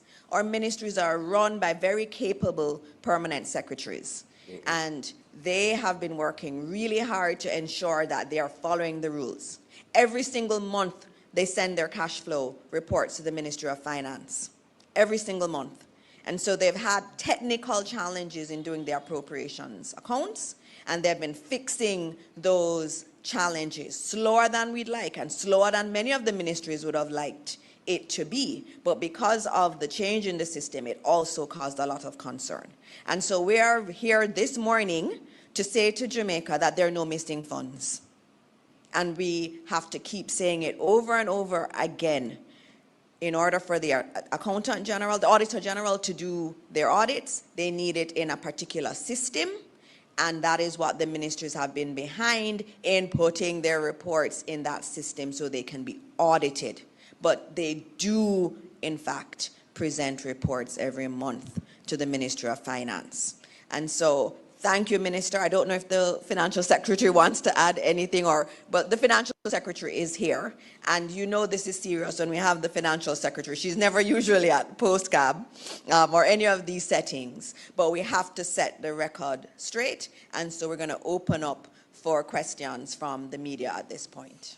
Thank you, Minister. Very important that we repeat. There are no missing funds. And you know how social media works. You have one headline, they run with that without correcting. Again, no missing funds. Let's start off with... All right. That lady, they have a really nice voice, but she not no sense either. Oh dear.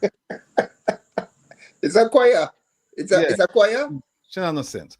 First of all, people, they've talked about, she said there was a change in system. What you forget to tell you, is that the system, the changing system, when they went from the cash system to the accrual system, that happened. That finished in May 2022. May 2022. So they were doing stuff in 2016 when they took over. Things were being done in 2016 to 2022, and from 2022, things were being done until 2024, until this report came out. So the idea was, if she didn't give you dates. So you would think that, it's the previous administration problem. At them would have the system with a cause problem and blah, blah, blah. No, even if they inherited it in 2016. And we have dates here when the accrual system came on board. We have the Auditor General saying that Jamaica still wanted, would like to move to accrual system. This was in 2018. So when you tell you this idea, I remember it's just a matter of moving from cash to accrual. And what does that mean? It means that you charge the things when you dispose of them. You don't wait to get paid, for example. So for example, if I'm selling something, right, and I'm selling something to Jamaics, I would give him the goods and then I would balance my books when I got paid. Under the accrual system, once I deliver the goods, then what happens is that I balance my books and then the money come after. It's as simple as it's an easier way of doing accounting. That's all it is. Yeah, efficient way. So this foolishness what she's telling her, don't believe her. I don't even think she knows what she talk about system. Because she's so giddy. She don't understand what I want. But when she got to talk about no missing funds, all right, let me show you something here. Which part, Kevin, which part? Sita, jump. I jump this? Yeah. All right. Watch out now, people. We're showing us something. No missing funds. Before we start that, let me talk to you about something. I went and I did a little look at definition for certain things.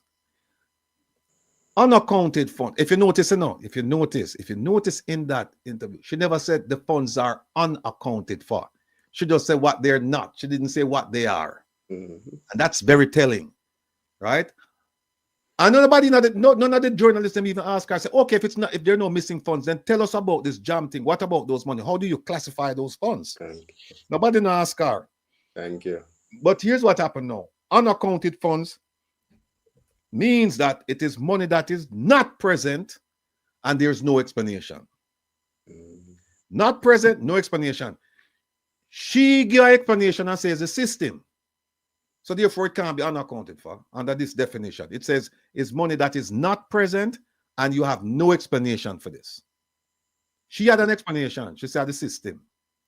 So make a rule out is unaccounted then. She said it's not missing. The definition of missing money is money that was expected to be in a specific location or account is not found due to several reasons, including theft, misplacement, or accounting error. So it's money that is supposed to be yasso, and the money is not deso because we don't know. It could be theft, misplacement, or accounting error. But at least you have possible explanation. With unaccounted funds, you don't have no explanation. Now make we move on to missing money of some subsets. Stolen money. Money that has been taken from someone without their permission. Now, all of these monies here, we can reasonably say that it's not stolen because the permission was given to them, right? The payment was made. Now let's look at theft. Theft is a crime that involves taking someone else's property or money without the intent of returning it. And under theft, sorry, I was talking about the subsets. The subsets are under theft. So theft is where you take somebody's money or property, and when you took it, you said, "Me nah give them back," right? Under the subset of theft, you have larceny, which is taking somebody's property with the intent to permanently deprive the owner, not temporarily, but permanently. Sometimes you take it and you say, "Now take it now, but you're gonna return it tomorrow." Sometimes you take it and say, that's borrowing, though. That's not. Borrowing implies that there is permission, that somebody on the other side say, "Yes, you can have it." But if you take it without the person's knowledge, that's not borrowing. They left it available for me, so it is implied that I could borrow it. Right. You know, say Kevin have a bit of flu or something. Like you got Parliament go drink water, you know. Yeah, even need to carry moon water. Then after larceny, there's embezzlement, which is stealing from an employer, misusing funds in your trust. Misusing funds in your trust, which means you can plan to bring it back or put it back, but you misuse it. The purpose for which you use that money was not what you should have. Was intended. Right. Then you have fraud, which is obtaining something of monetary value through deception. Right. Then you have misappropriation, stealing something left in your care and using it for yourself. Mm-hmm. So what we have unaccounted funds, missing money, stolen money, theft, larceny, embezzlement, fraud, misappropriation. Now we have two more. One of them is gone. Gone. One of them are gone. The money gone. She never talk about that. The other one is chop. The money gone. It's same thing gone. The money chop up. It chop. Them chop it off and them gone with it. Right? So now, make we look upon this thing here now. Look at this, folks.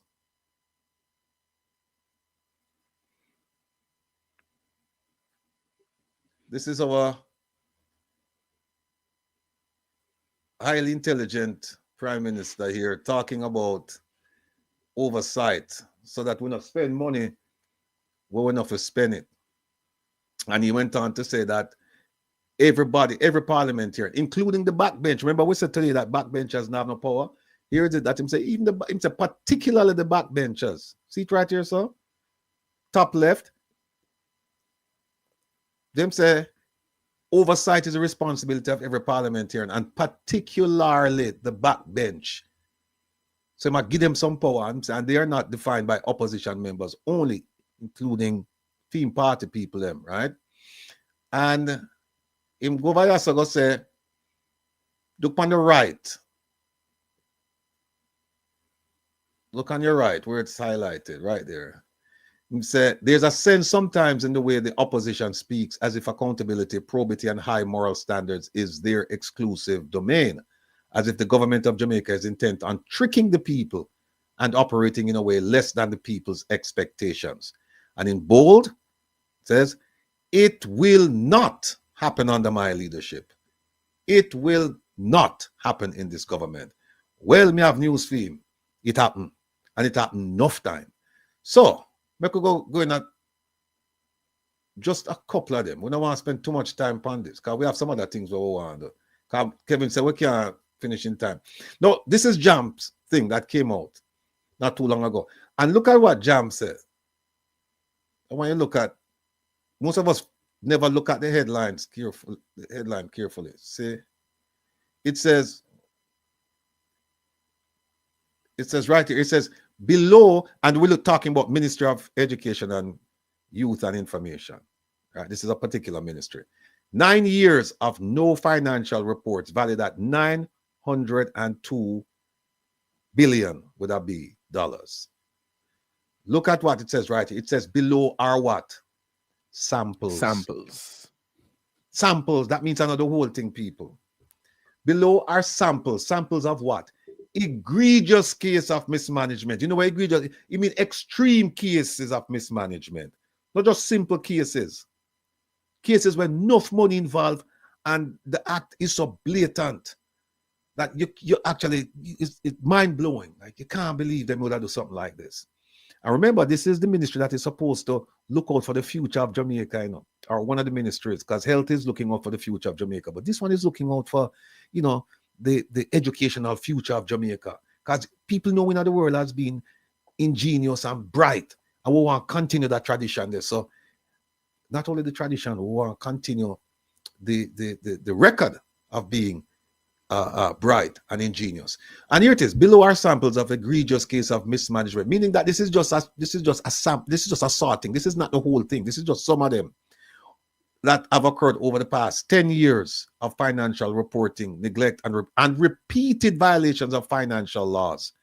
And if you notice, nobody in the Ghana prison, because Grace McLean, who should have paid back that money, they filed the action late. And goes on to say these infractions pose a significant risk to public funds and underline the urgent, not underline the need, but the urgent need for. And look, these words are chosen carefully. These words are chosen carefully. Jump not just pick words willy-nilly out of the air and just do. Jump, them know what them are do. And see where it said these infractions pose a significant risk, not a low risk or some risk, a significant risk to public funds, and underline the urgent need for Parliament to prioritize oversight of the executive. I remember what we talked about today. Said all of the power, or most of the power, government, rests where? Executive. Miss Calder come and put this inside. So Miss Calder and Jam put this inside here. Full transparency, compliance, and accountability must be enforced to safeguard the public and the taxpayers' interest. So now I want to ask this Minister Dana Morris Dixon, I want to ask her this question. I'm going to show her an expenditure, and I want her to define it for me. Let's look at this. We went through one of them already. We went through this one, the 2021 payments of 124 million to an entity which does not. You know what? Let's start with that. Let's start with that one. The one at the top. Payments amount to 124 million to an entity. Listen to this. An entity which does not have a legal status. And the purpose and use of the funds are unknown. So now, and we know that that money is not coming back because between the Ministry of Finance and the Ministry of Education, they dropped the ball, and the lawsuit was dismissed by the lawsuit for Ms. Grace McLean. The surcharge, that surcharge action was dismissed. So this money here now, Minister Dana Morris Dixon, I want to ask you, is it unaccounted funds? Is it missing money? Is it stolen money? Is it theft? Is it larceny? Is it embezzlement? Is it fraud? Is it misappropriation? Is it GAAN? Or is it Which one? Pick your choice. One of them nice. Pick one. Because at the end of the day, this money is not coming back and the children of Jamaica will not benefit from this. So tell me which one it is, because you make a big thing about it is not missing. You don't tell us what it is. So now we are turning around the question now. We are going to ask you now, which one is it then? This particular expenditure, which one is this expenditure? Make we move on. I'm not going to say something we're really frightened now. Look at this one right here. Recurrent payment vouchers with expenditure totaling 905 million were either misclassified, had no supporting documents or information relating to their classification. Where's the paperwork for that? How do you classify that? You can't count feet. How do you classify that? But folks, we're not stop this. Some of it was misclassified. Okay. And all right. Some all right. Some of it misclassified. How much of it? No. Let me show you something. Okay. See the one that we are talking about.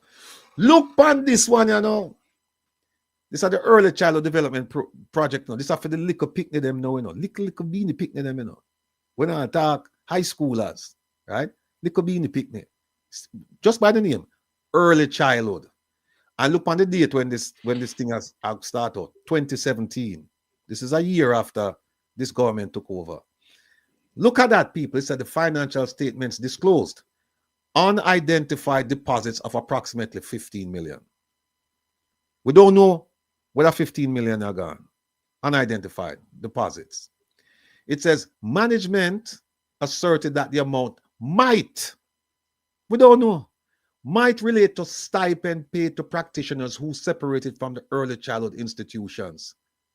However, the commission did not provide documentation to support this assertion. So right now, as it is, people who gone, people who left, them still are get money. Them say paid to stipend paid to practitioners who separated from the early childhood institutions. So them gone and money still a go. There's another one here. Go ahead, Kevin. So the 2017 just now, that is the report Kevin, on you're 2016. Muted. No, I'm not. No, we can't hear him. Yeah, go ahead, Kevin. Yeah, is that the report on 2016? Or is it 2018, the reporting on 2017? Here's a report date. The report date was 2017. 2017. Yeah. So is that for that is covering which period that they're reporting on? I think it's 2017. From 2017 going forward. Yeah.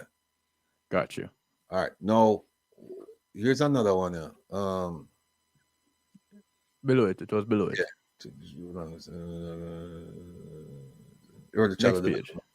Okay. Oh, this is 2017. That's a 15 million. And then we'll go right here. So 2016. Yeah, 2016. Look at this one here. 2016 one. They can't verify the appropriateness of 15 recurrent journal vouchers. That means recurrent mean it a go on, with total value of 2.2 billion as no supporting documents were presented for audit scrutiny. So is that, which one is that? Is that larceny, embezzlement, fraud, misappropriation? What else we have here?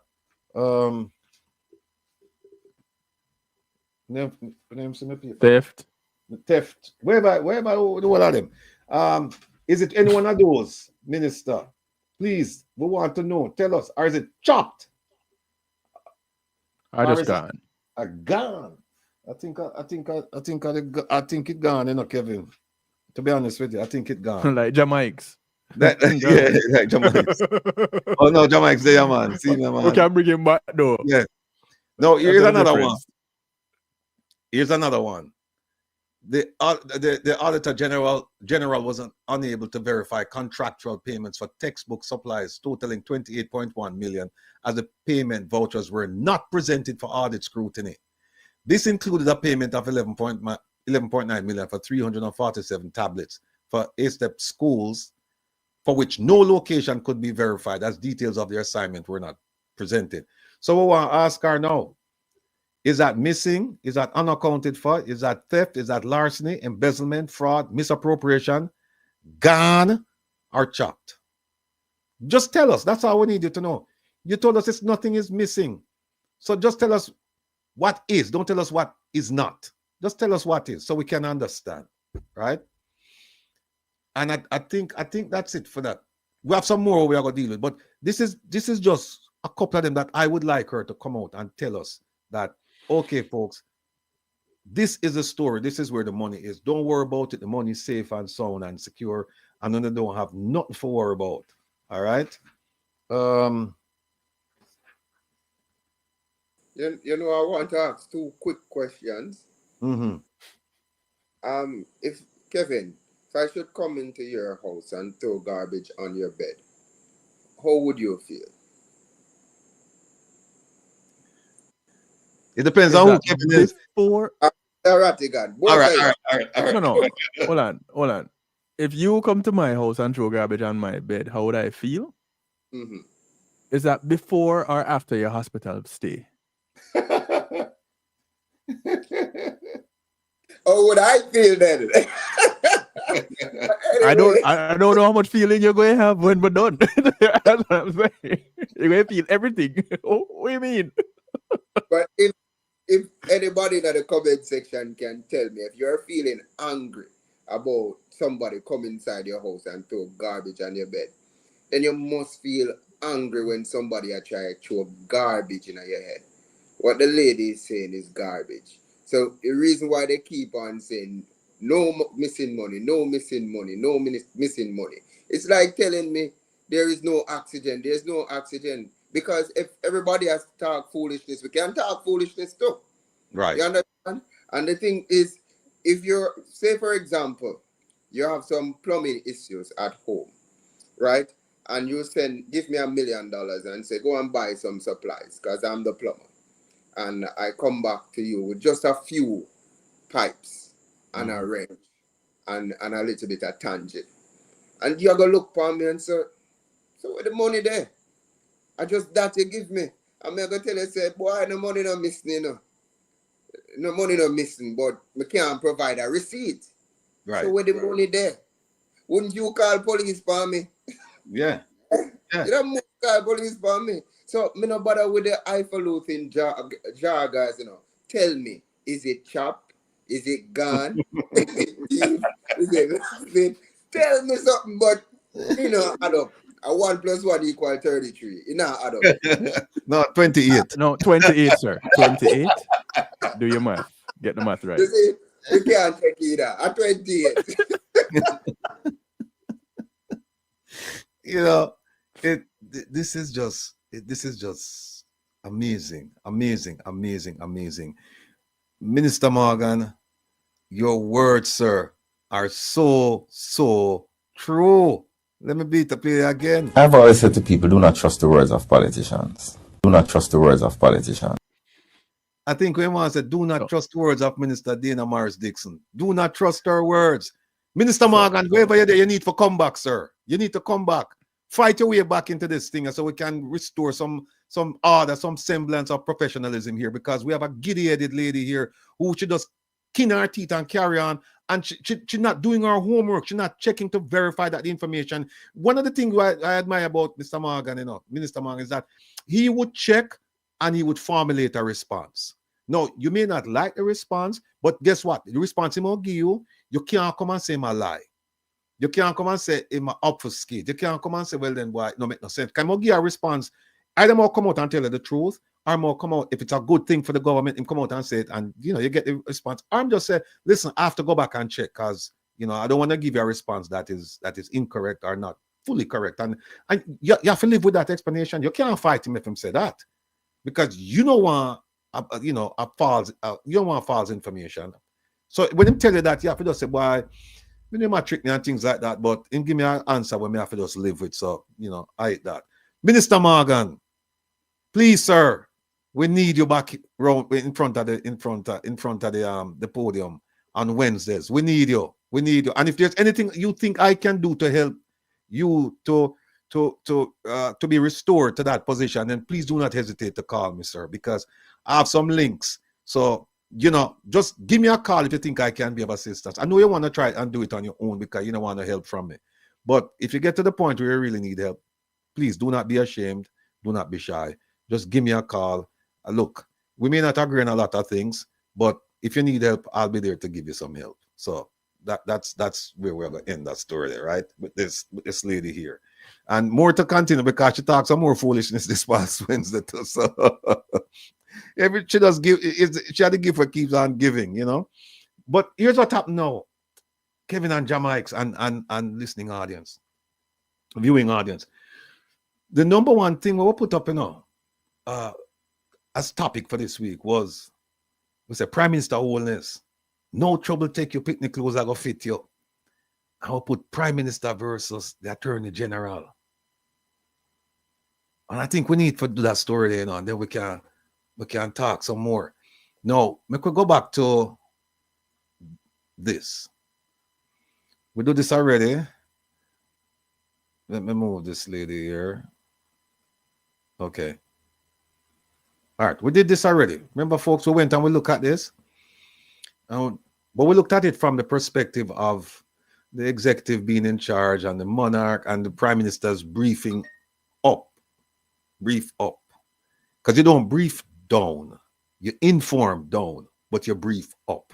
And you brief, the prime minister have to brief the governor general, because remember we show you the section of the constitution that says that whenever the governor general wants to know anything that's going on generally about the government or specifically about the government, he can summon the prime minister to come and tell him what's going on. And the prime minister has no option but to.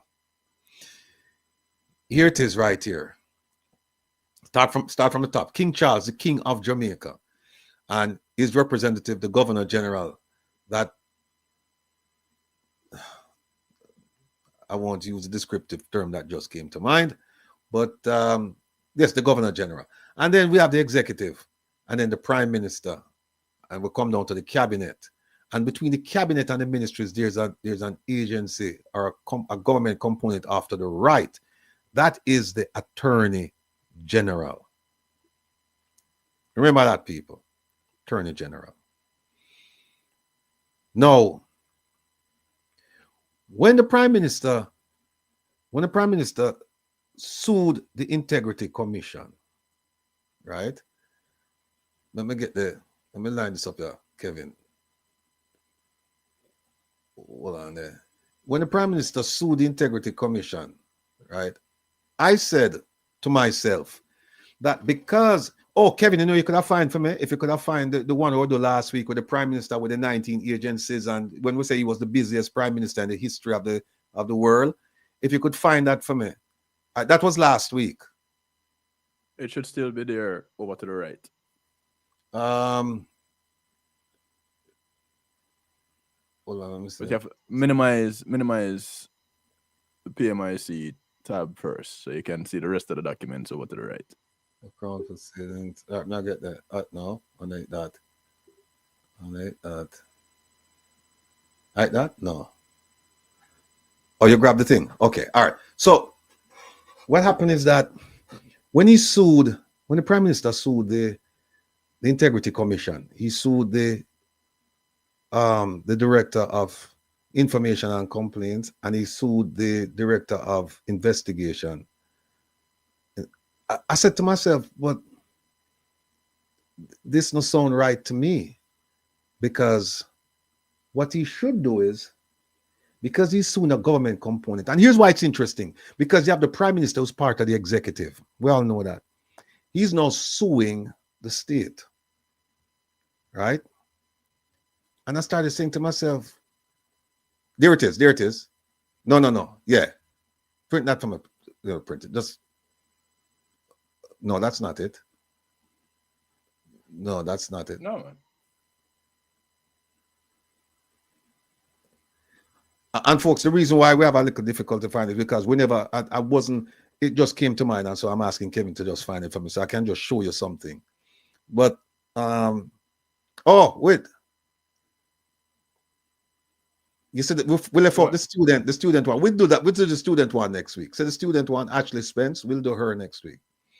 But I started saying to myself, but you know, I recall something that says that if you're going to sue the state, there are certain things, there are certain people involved. And I kept asking, why is it that we don't see the Attorney General? I kept asking some of my friends in Jamaica, their attorneys. I don't think I got a really good answer, or at least an answer that I was satisfied with. But I was saying, why is it we don't see it, right? And then, and one of the reasons why I was making that argument, because of this. Well, on Kevin, let me show the I just highlighted it. They represent the act. Wait there, like this? No. You're looking at the bill? No, the act. I just the one that you just moved a while ago. Oh, it's over in PMIC. Oh, right here? Yeah. Oh, hold on. All right, this one. All right. Here's the thing that caused me to say, well, why is it that the Attorney General is not involved? This.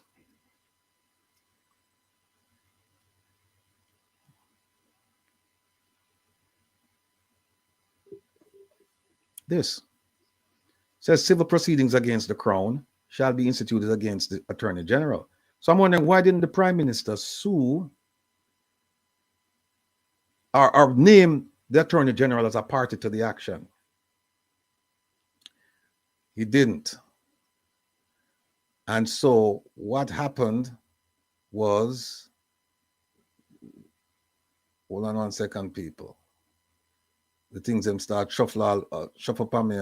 Look like the people them come in pan with Kevin. Them the one we show the thing.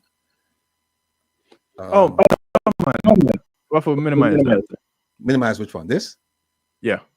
No, I think we have stuff inside here we really need. Hold on a second. Let me see something. Yeah. But you minimize it to go back over to the right-hand side where you have the other tabs. 50 million tabs up today, people. Summary of statutory declaration. Hold on. I think we have something here, man. Excerpt. Is it this? All right. So I was just wondering, why is it that the Attorney General was not made a party? Well, we see all the DPP jumping at the lawsuit, called herself the intervener, and then she turned on and asked the court to pay her cost. And the court gave her some time and said, no, we're not pay your cost right now. Come back 14 days and blah, blah, blah.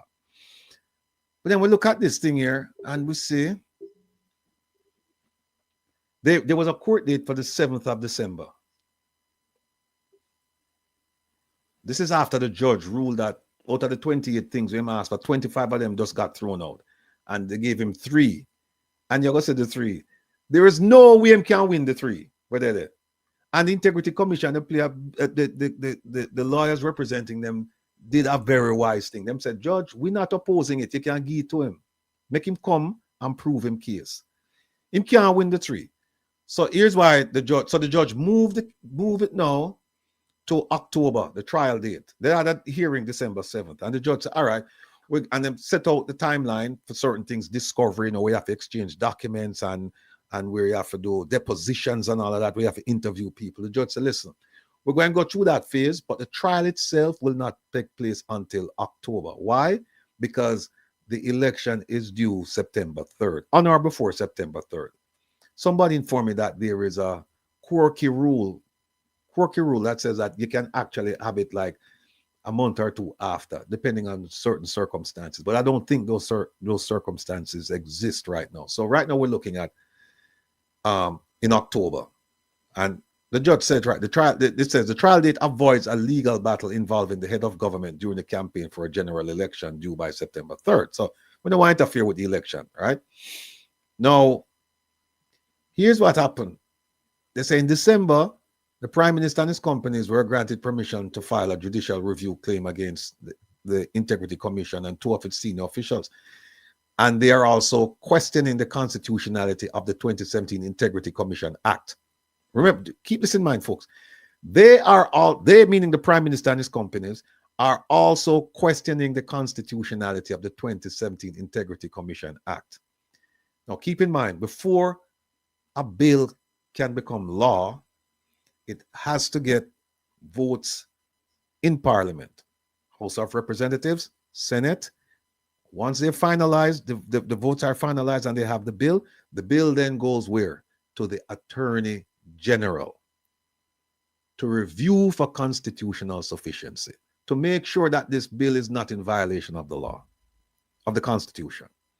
And then once that's done, it goes to the Governor General for what they call his assent. His signature and just say, yes, fine, on behalf of the Queen and the King, yeah, this law, this is good law. The Prime Minister was responsible for bringing this law into effect, the 2017 Integrity Commission Act. In fact, he takes credit for it. It started under the previous administration with Mark Golding over at the Ministry of Justice, and it ended with the Prime Minister's party in 2017, meaning that the bill was finalized by then. You see this one down here, Corruption Prevention Act? That one, the Prime Minister was a member of Parliament.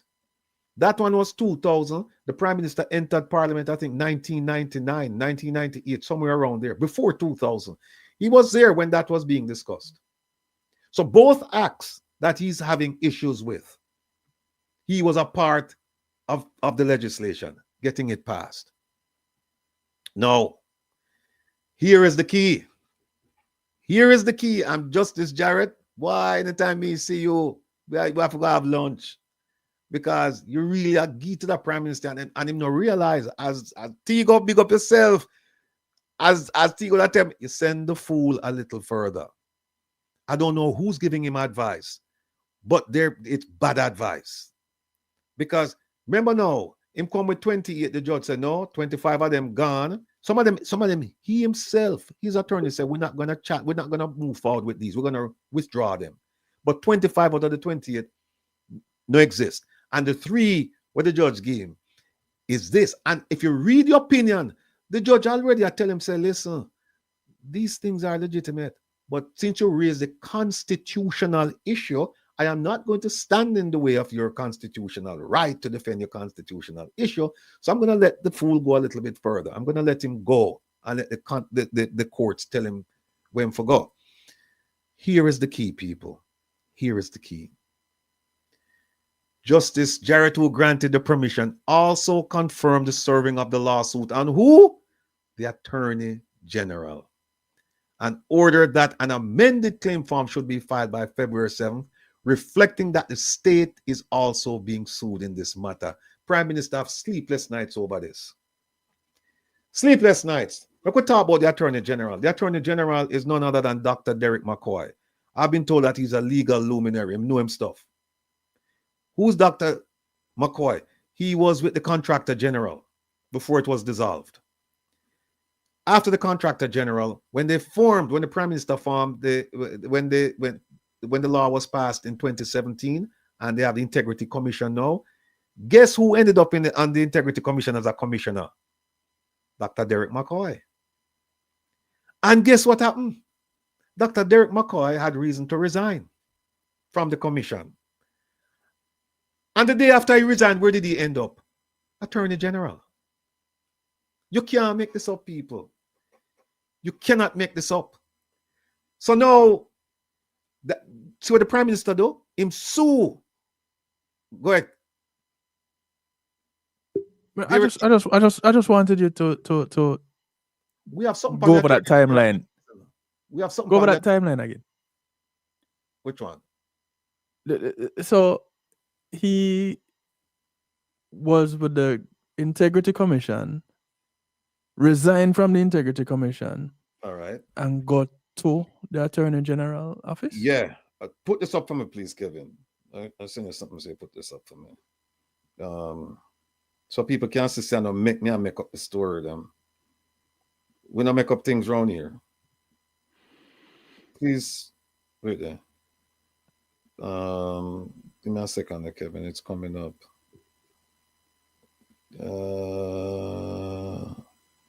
I thought it was up there at one point. All right, here it is.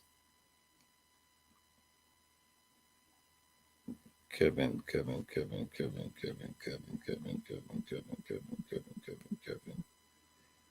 All right, there you go, Kevin. You can put that up for me, please.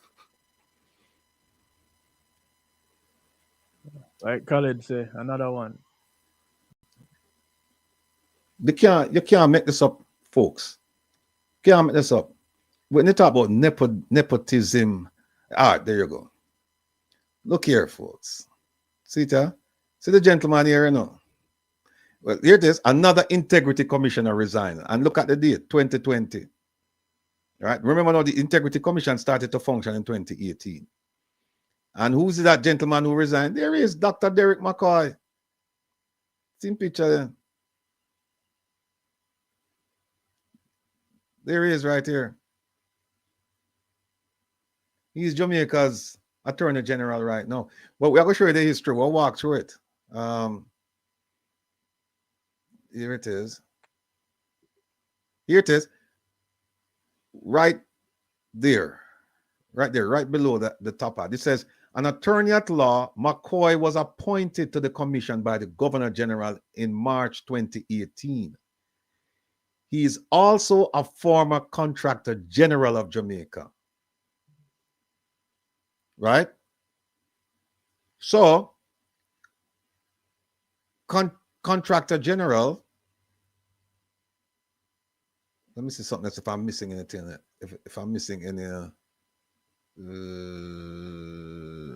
And here they're talking about something with Mr. Darrell Vaz. Oh, wait a minute. Hold on. Let's get rid of this. Hold on a second. Let's just get rid of this little thingy here. So. And this little thingy here. So. All right. No. Go ahead. Here is something that he was involved with. It says here, and there it is at the top. It says the sale of the St. Ann base property for just over, and that was the rooms on the beach property, right? It says for just over 6 million, less than the 13.5 million valuation, was investigated by the then Harrison-led Office of the Contractor General. Harrison's report was critical of Cabinet Minister Darrell Vaz for his alleged interference in the sale. Vaz, the minister without portfolio in the Ministry of Economic Growth and Job Creation, had denied any wrongdoing. Here is the key. However, at the May press conference in 2019, McCoy had said that he would not accept all the findings in the report. So you see the connection. See the connection. He was with the contractor general, got involved with the rooms on the beach thing, then became a commission, one of the commissioners, Integrity Commission. Then say I'm not going to accept all the findings in the report, then resign, and then all of a sudden he's Attorney General. And guess what? The Prime Minister now know him supposed to sue him, you know. The Prime Minister don't sue him. Him sue the Integrity Commission. And if you look at the chart what we had last week, wait, Kevin, the one last week, you will see that the Integrity Commission, where does it fall, people? Falls under the office of the Prime Minister.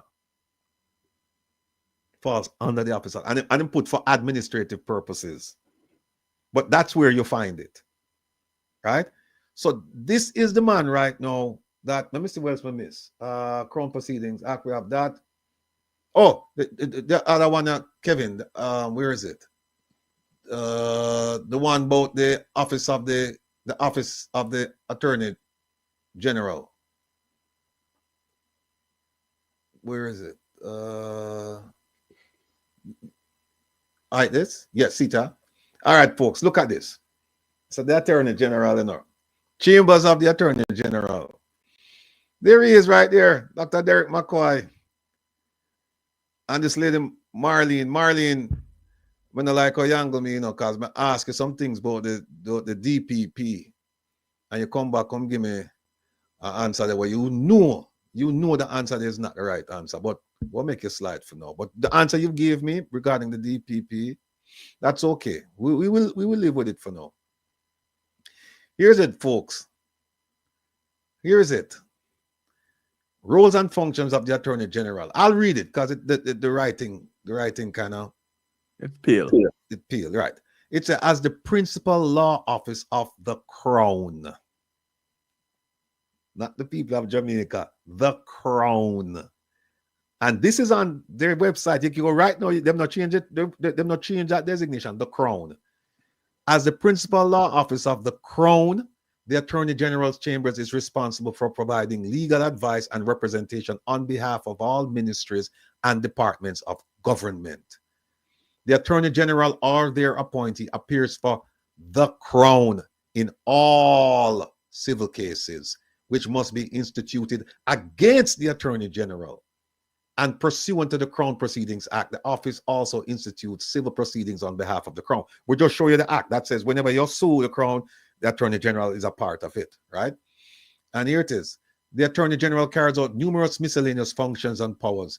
They may initiate or intervene in certain legal proceedings of a public nature. So why the hell them never intervene in this? Why is it there's a judge have to tell him?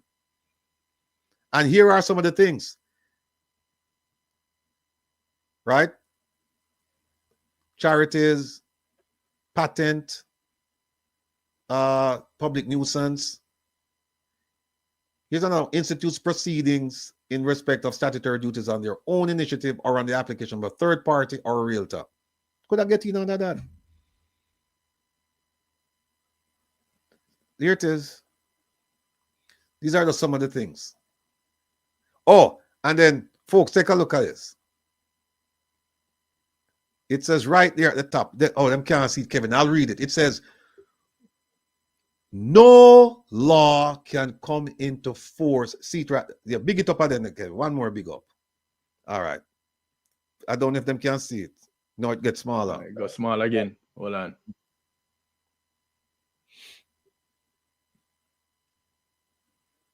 One more. I think that's it. More? All right. See what it says right there, folks? Right there at the top. It says, no law can come into force without receiving the signature of the Governor General, not the Prime Minister. This I'm not telling you this man have so much power, but all you need to know is just the President or the Governor General to say, you know what? I have these powers, I'm going to exercise them, and we're in a problem. So the idea that him just rubber stamp stuff, that's just the way they have been acting, but that's not the way they have been charged with the responsibility of executing the functions of their office. Them can do whatever they want, but that's what it says. It says no law can come into force without receiving the signature of the Governor General, but the Attorney General must first certify it.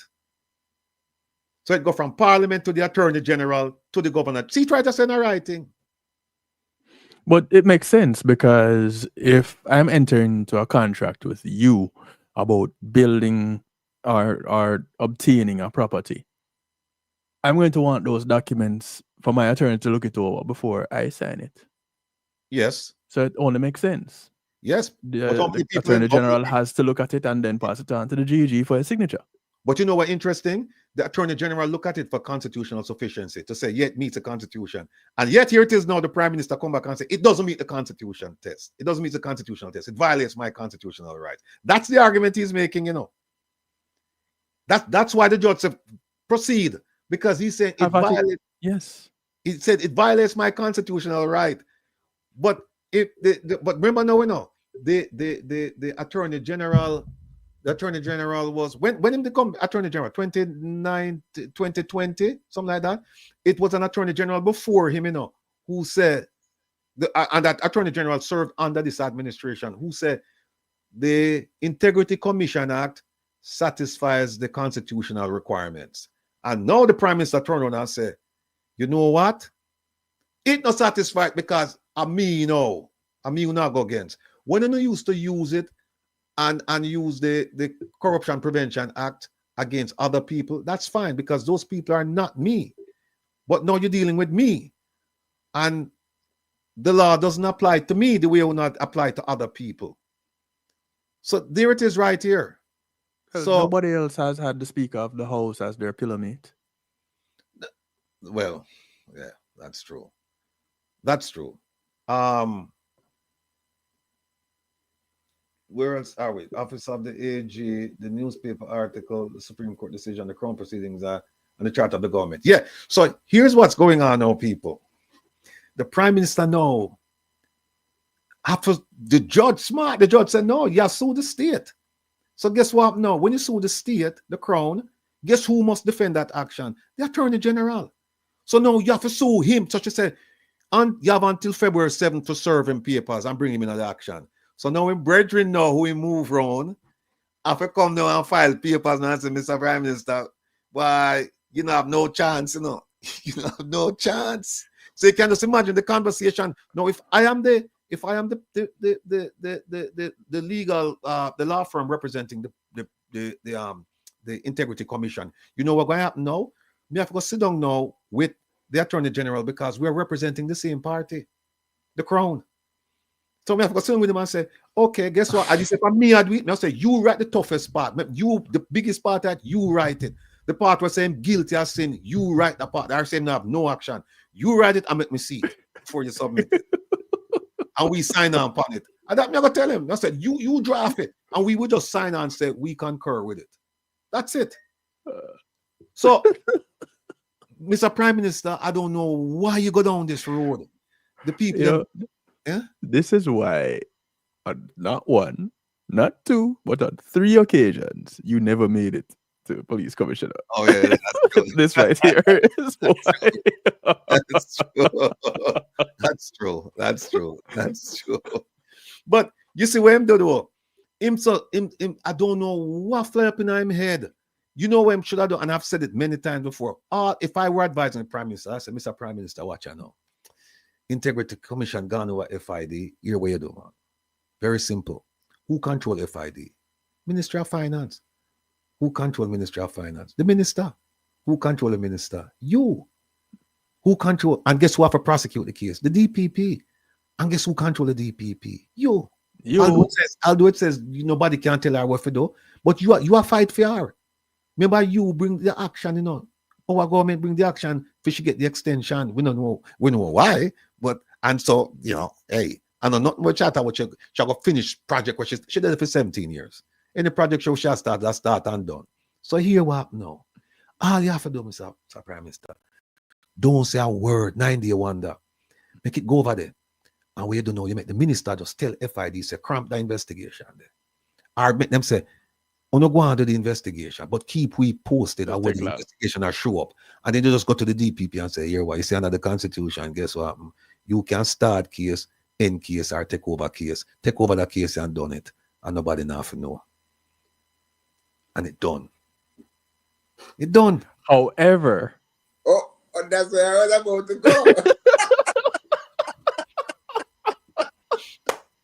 There exists. All right. I'm further after God.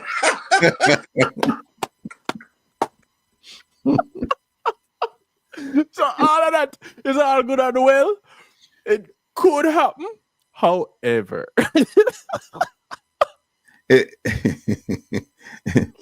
Joycelyn, no man, I'm not afraid that them sue me, Joycelyn.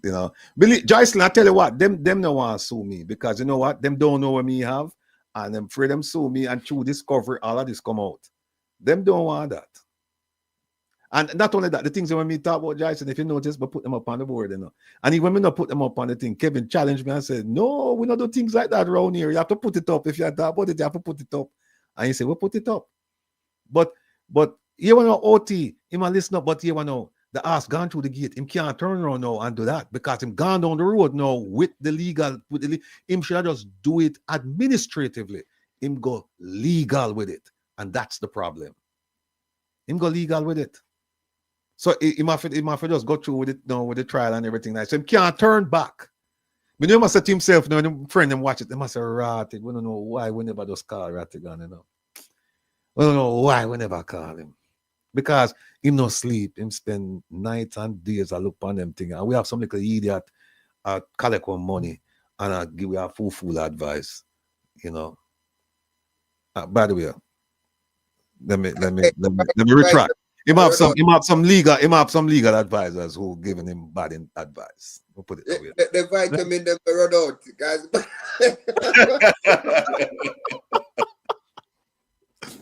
Hey. So right at this moment, it didn't happen before, but at this moment right here is where you put in a disclaimer. Disclaimer say all the opinions of the expresses. to its completion. Let us hear.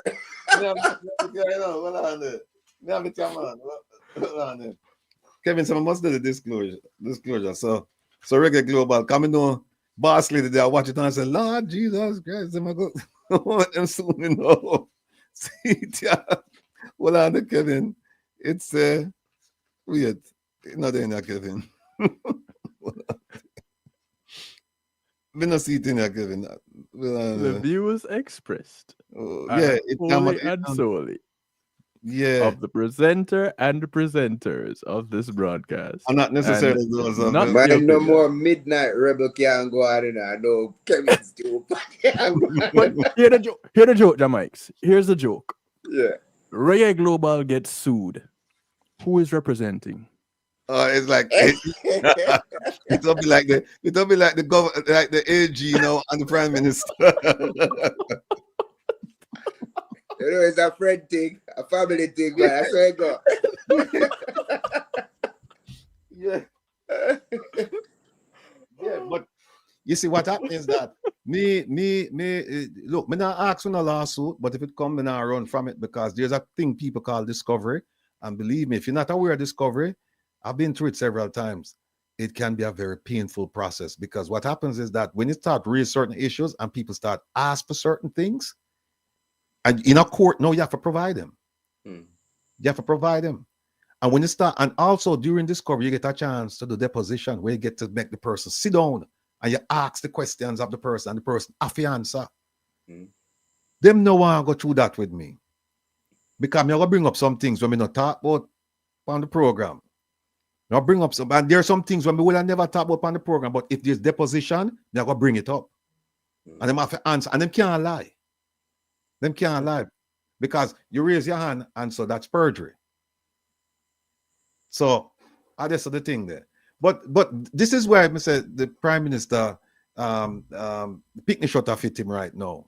It tight up on him because him get bad advice and go down the road of suing the Integrity Commission and by extension the state, when all he should have done is just use his administrative powers and just shut the whole thing down. But him a show him a bad man.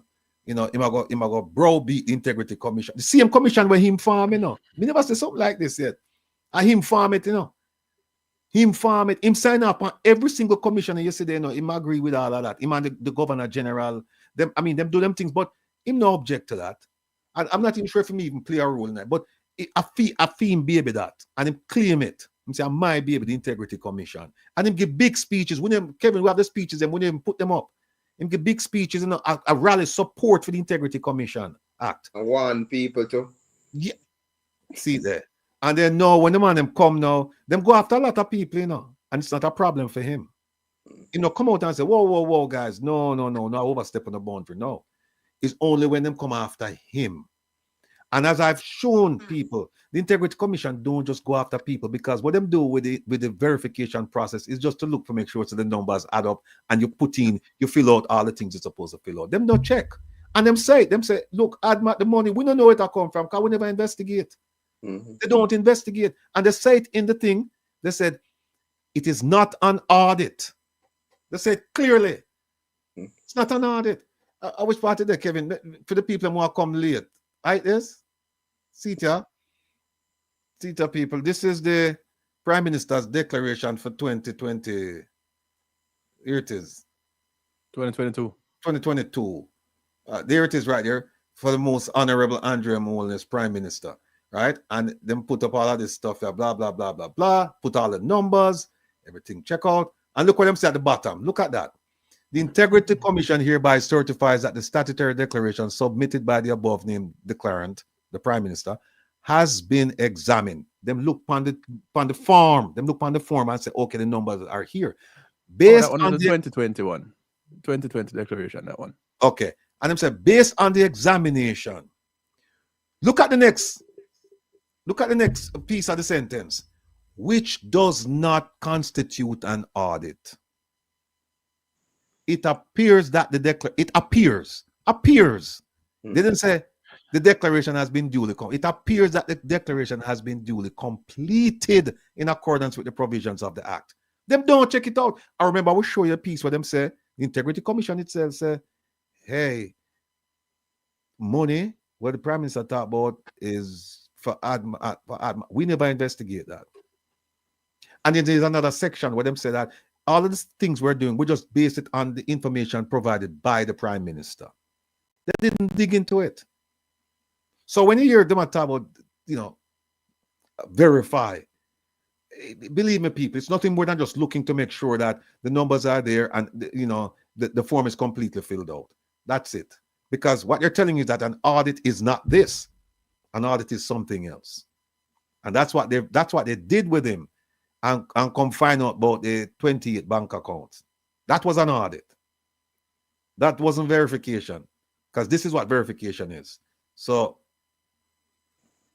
this is interesting. The Prime Minister now was suing friend. Our friend, I'm suing friend now. And him friend now I forgot to defend him. And him friend I forgot put up a stout defense now, and challenge him and say, Mr. Prime Minister, you're wrong. Because remember now, Mr. Derek McCoy, everybody I say you're one of the most brilliant legal minds in Jamaica. So we are going to see if that is true. Because we are going to review the documents where you file against the Prime Minister. Right? Because the Prime Minister already has sued.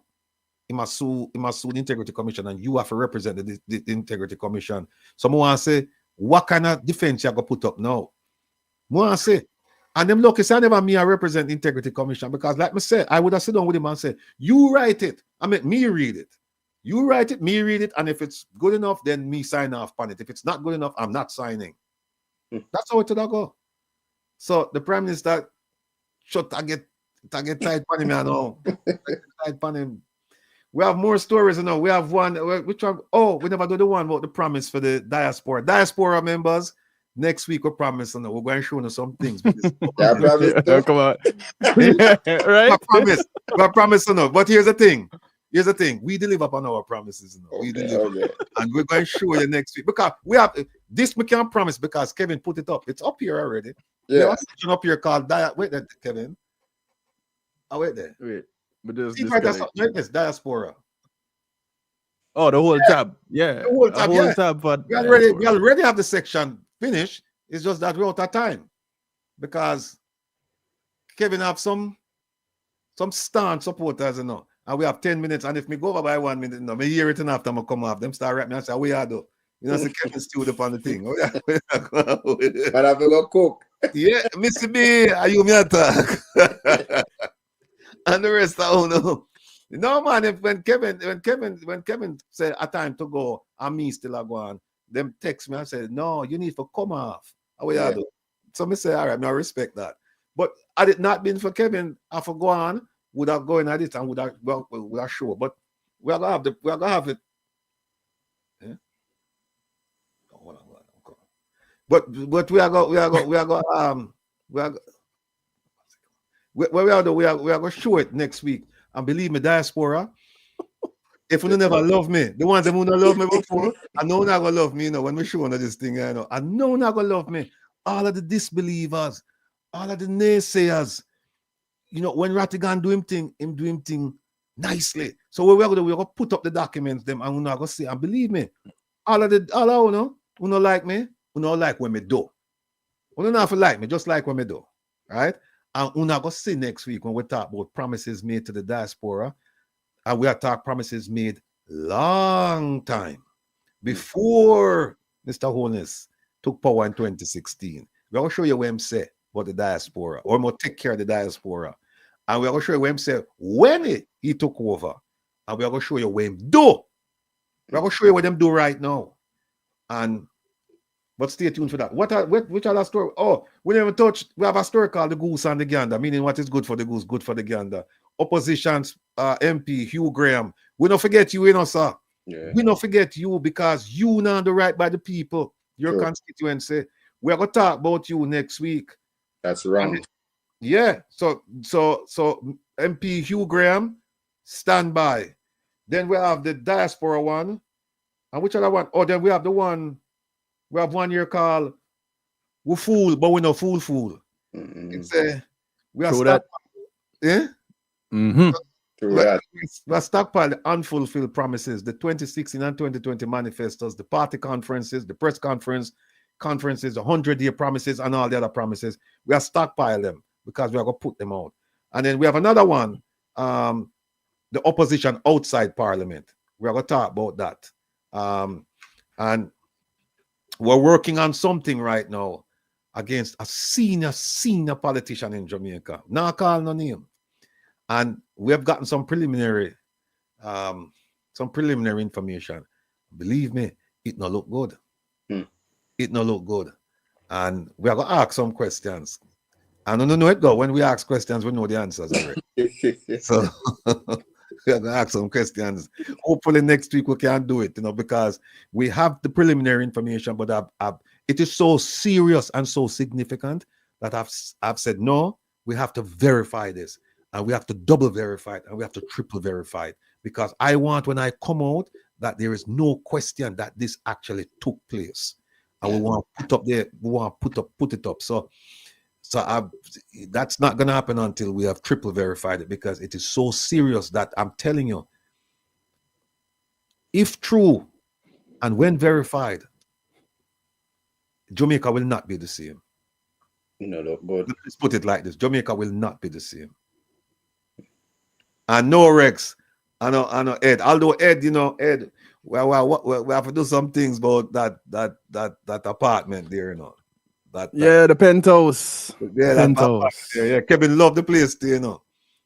Man, is that yeah, pity I can't go back to Jamaica right now. Thanks, Ratty. Yeah, and by the way, people, I want to notice something. I was doing things in yellow, and every time I sit down with Kevin on a Saturday, Kevin said, "Why are you doing it in yellow? It is the government that said it or did it.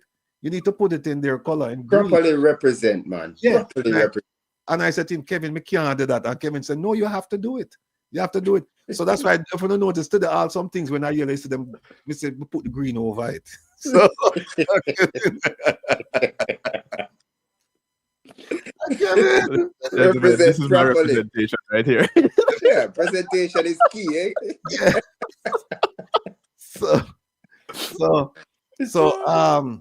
So is yeah, no, Andrea, Ed Bartlett, I tell you right now, I like what he's doing. When I say like what he's doing in terms of like getting the message out, because he's traveling, he's doing this, he's doing that. But there are some things about him that I don't like. Now we're going to get to the bottom of that. So big up Lorraine Lawrence. Yeah, man. So Mr. Bartlett, Minister Bartlett, I'm a supporter, but when you do wrong or when something no look right after ask questions. So I'm going to ask some questions pretty soon, Mr. Bartlett. And by the way, Mr. Bartlett, my brethren Tigo say I mustn't ease up off of the gas pedal. So him say double him can't go Jamaica now. Him say I mustn't ease up off of the gas pedal when it comes to you. Him say because him say At that least they don't know his face though. Am I right? Yeah. So yeah. So that's where we're gonna go. So Jamaics, look, talk out of this thing and I'll give us some closing remarks. All right, thank you. Again, it's always good to come and reason among family members. It is always a great pleasure. To everybody in the comment section, I say, Auntie Lorraine, love you too. Big up, man. You know, we always going to talk about field business. And I want to say, let us protect and value Mr. Wilfred Rattigan at all costs. And if you want to do anything good, you do it by yourself. But if you want to do anything great, call Kevin. Kevin, where you there? I'm going to cry in that. Next t-shirt, you know. But I want to leave everybody with this from St. Augustine. He says that hope has two beautiful daughters. You have anger and courage. Be angry at the way things are and be courageous enough to ensure that they don't stay as such. So again, people, thank you ever so much. And we have to stay courageous. And I believe there is a change for Jamaica. And we have to work that change. So bless up. Much love. Much love. And I must say before I go, so Mr. Rattigan and Kevin, I do informing. So Brat and I, we speak on TikTok on a Monday, Wednesday, Friday. I want to baptize one day to the local people because I go on good on TikTok. Yeah. Listen, TikTok might not be anymore in the US come Sunday after Sunday. Well, guess what? We're gonna enjoy it whilst we have it. And we'll always find a way how to speak to our Jamaican people to revolutionize the mindset so we can fix this thing here. So blessings to everybody. All right, much love, brother. Much love. Much love. Remember go next and then Kevin can walk out at this thing. Let me just say, folks, it's been a pleasure sitting here today, as every Saturday, and just bringing the information to you. And at the same time, I'm open to learning what's going on. And we have a youngster with us, and he's a permanent fixture on this program. Everybody love Jamaics to death, and in fact, some people wrote to me and said, "Look, you need to keep that young man under your wing. Don't make him go nowhere." I'm gonna say, "I'm not going nowhere. He's gonna be right here." So it's a good platform. ISAT couldn't be with us today because how Theme things set. Prezi, how Theme things set to him, busy as hell. So whenever we get them, we're extremely grateful. And then when we don't get them, we understand because they've explained to me time and time again that if you don't see me, it's nothing. It's just that, this and that and that and that. So we're fine with that. And let me just say big up to Kevin Stew for, as usual, stellar work. And, you know, let me just leave it like that because we only have a minute before we have to come off and go support. Well, I have 15 seconds. So I am out. See you over there at reggaeglobalradio.com. For those of you who don't know, see you there in just a few. All right?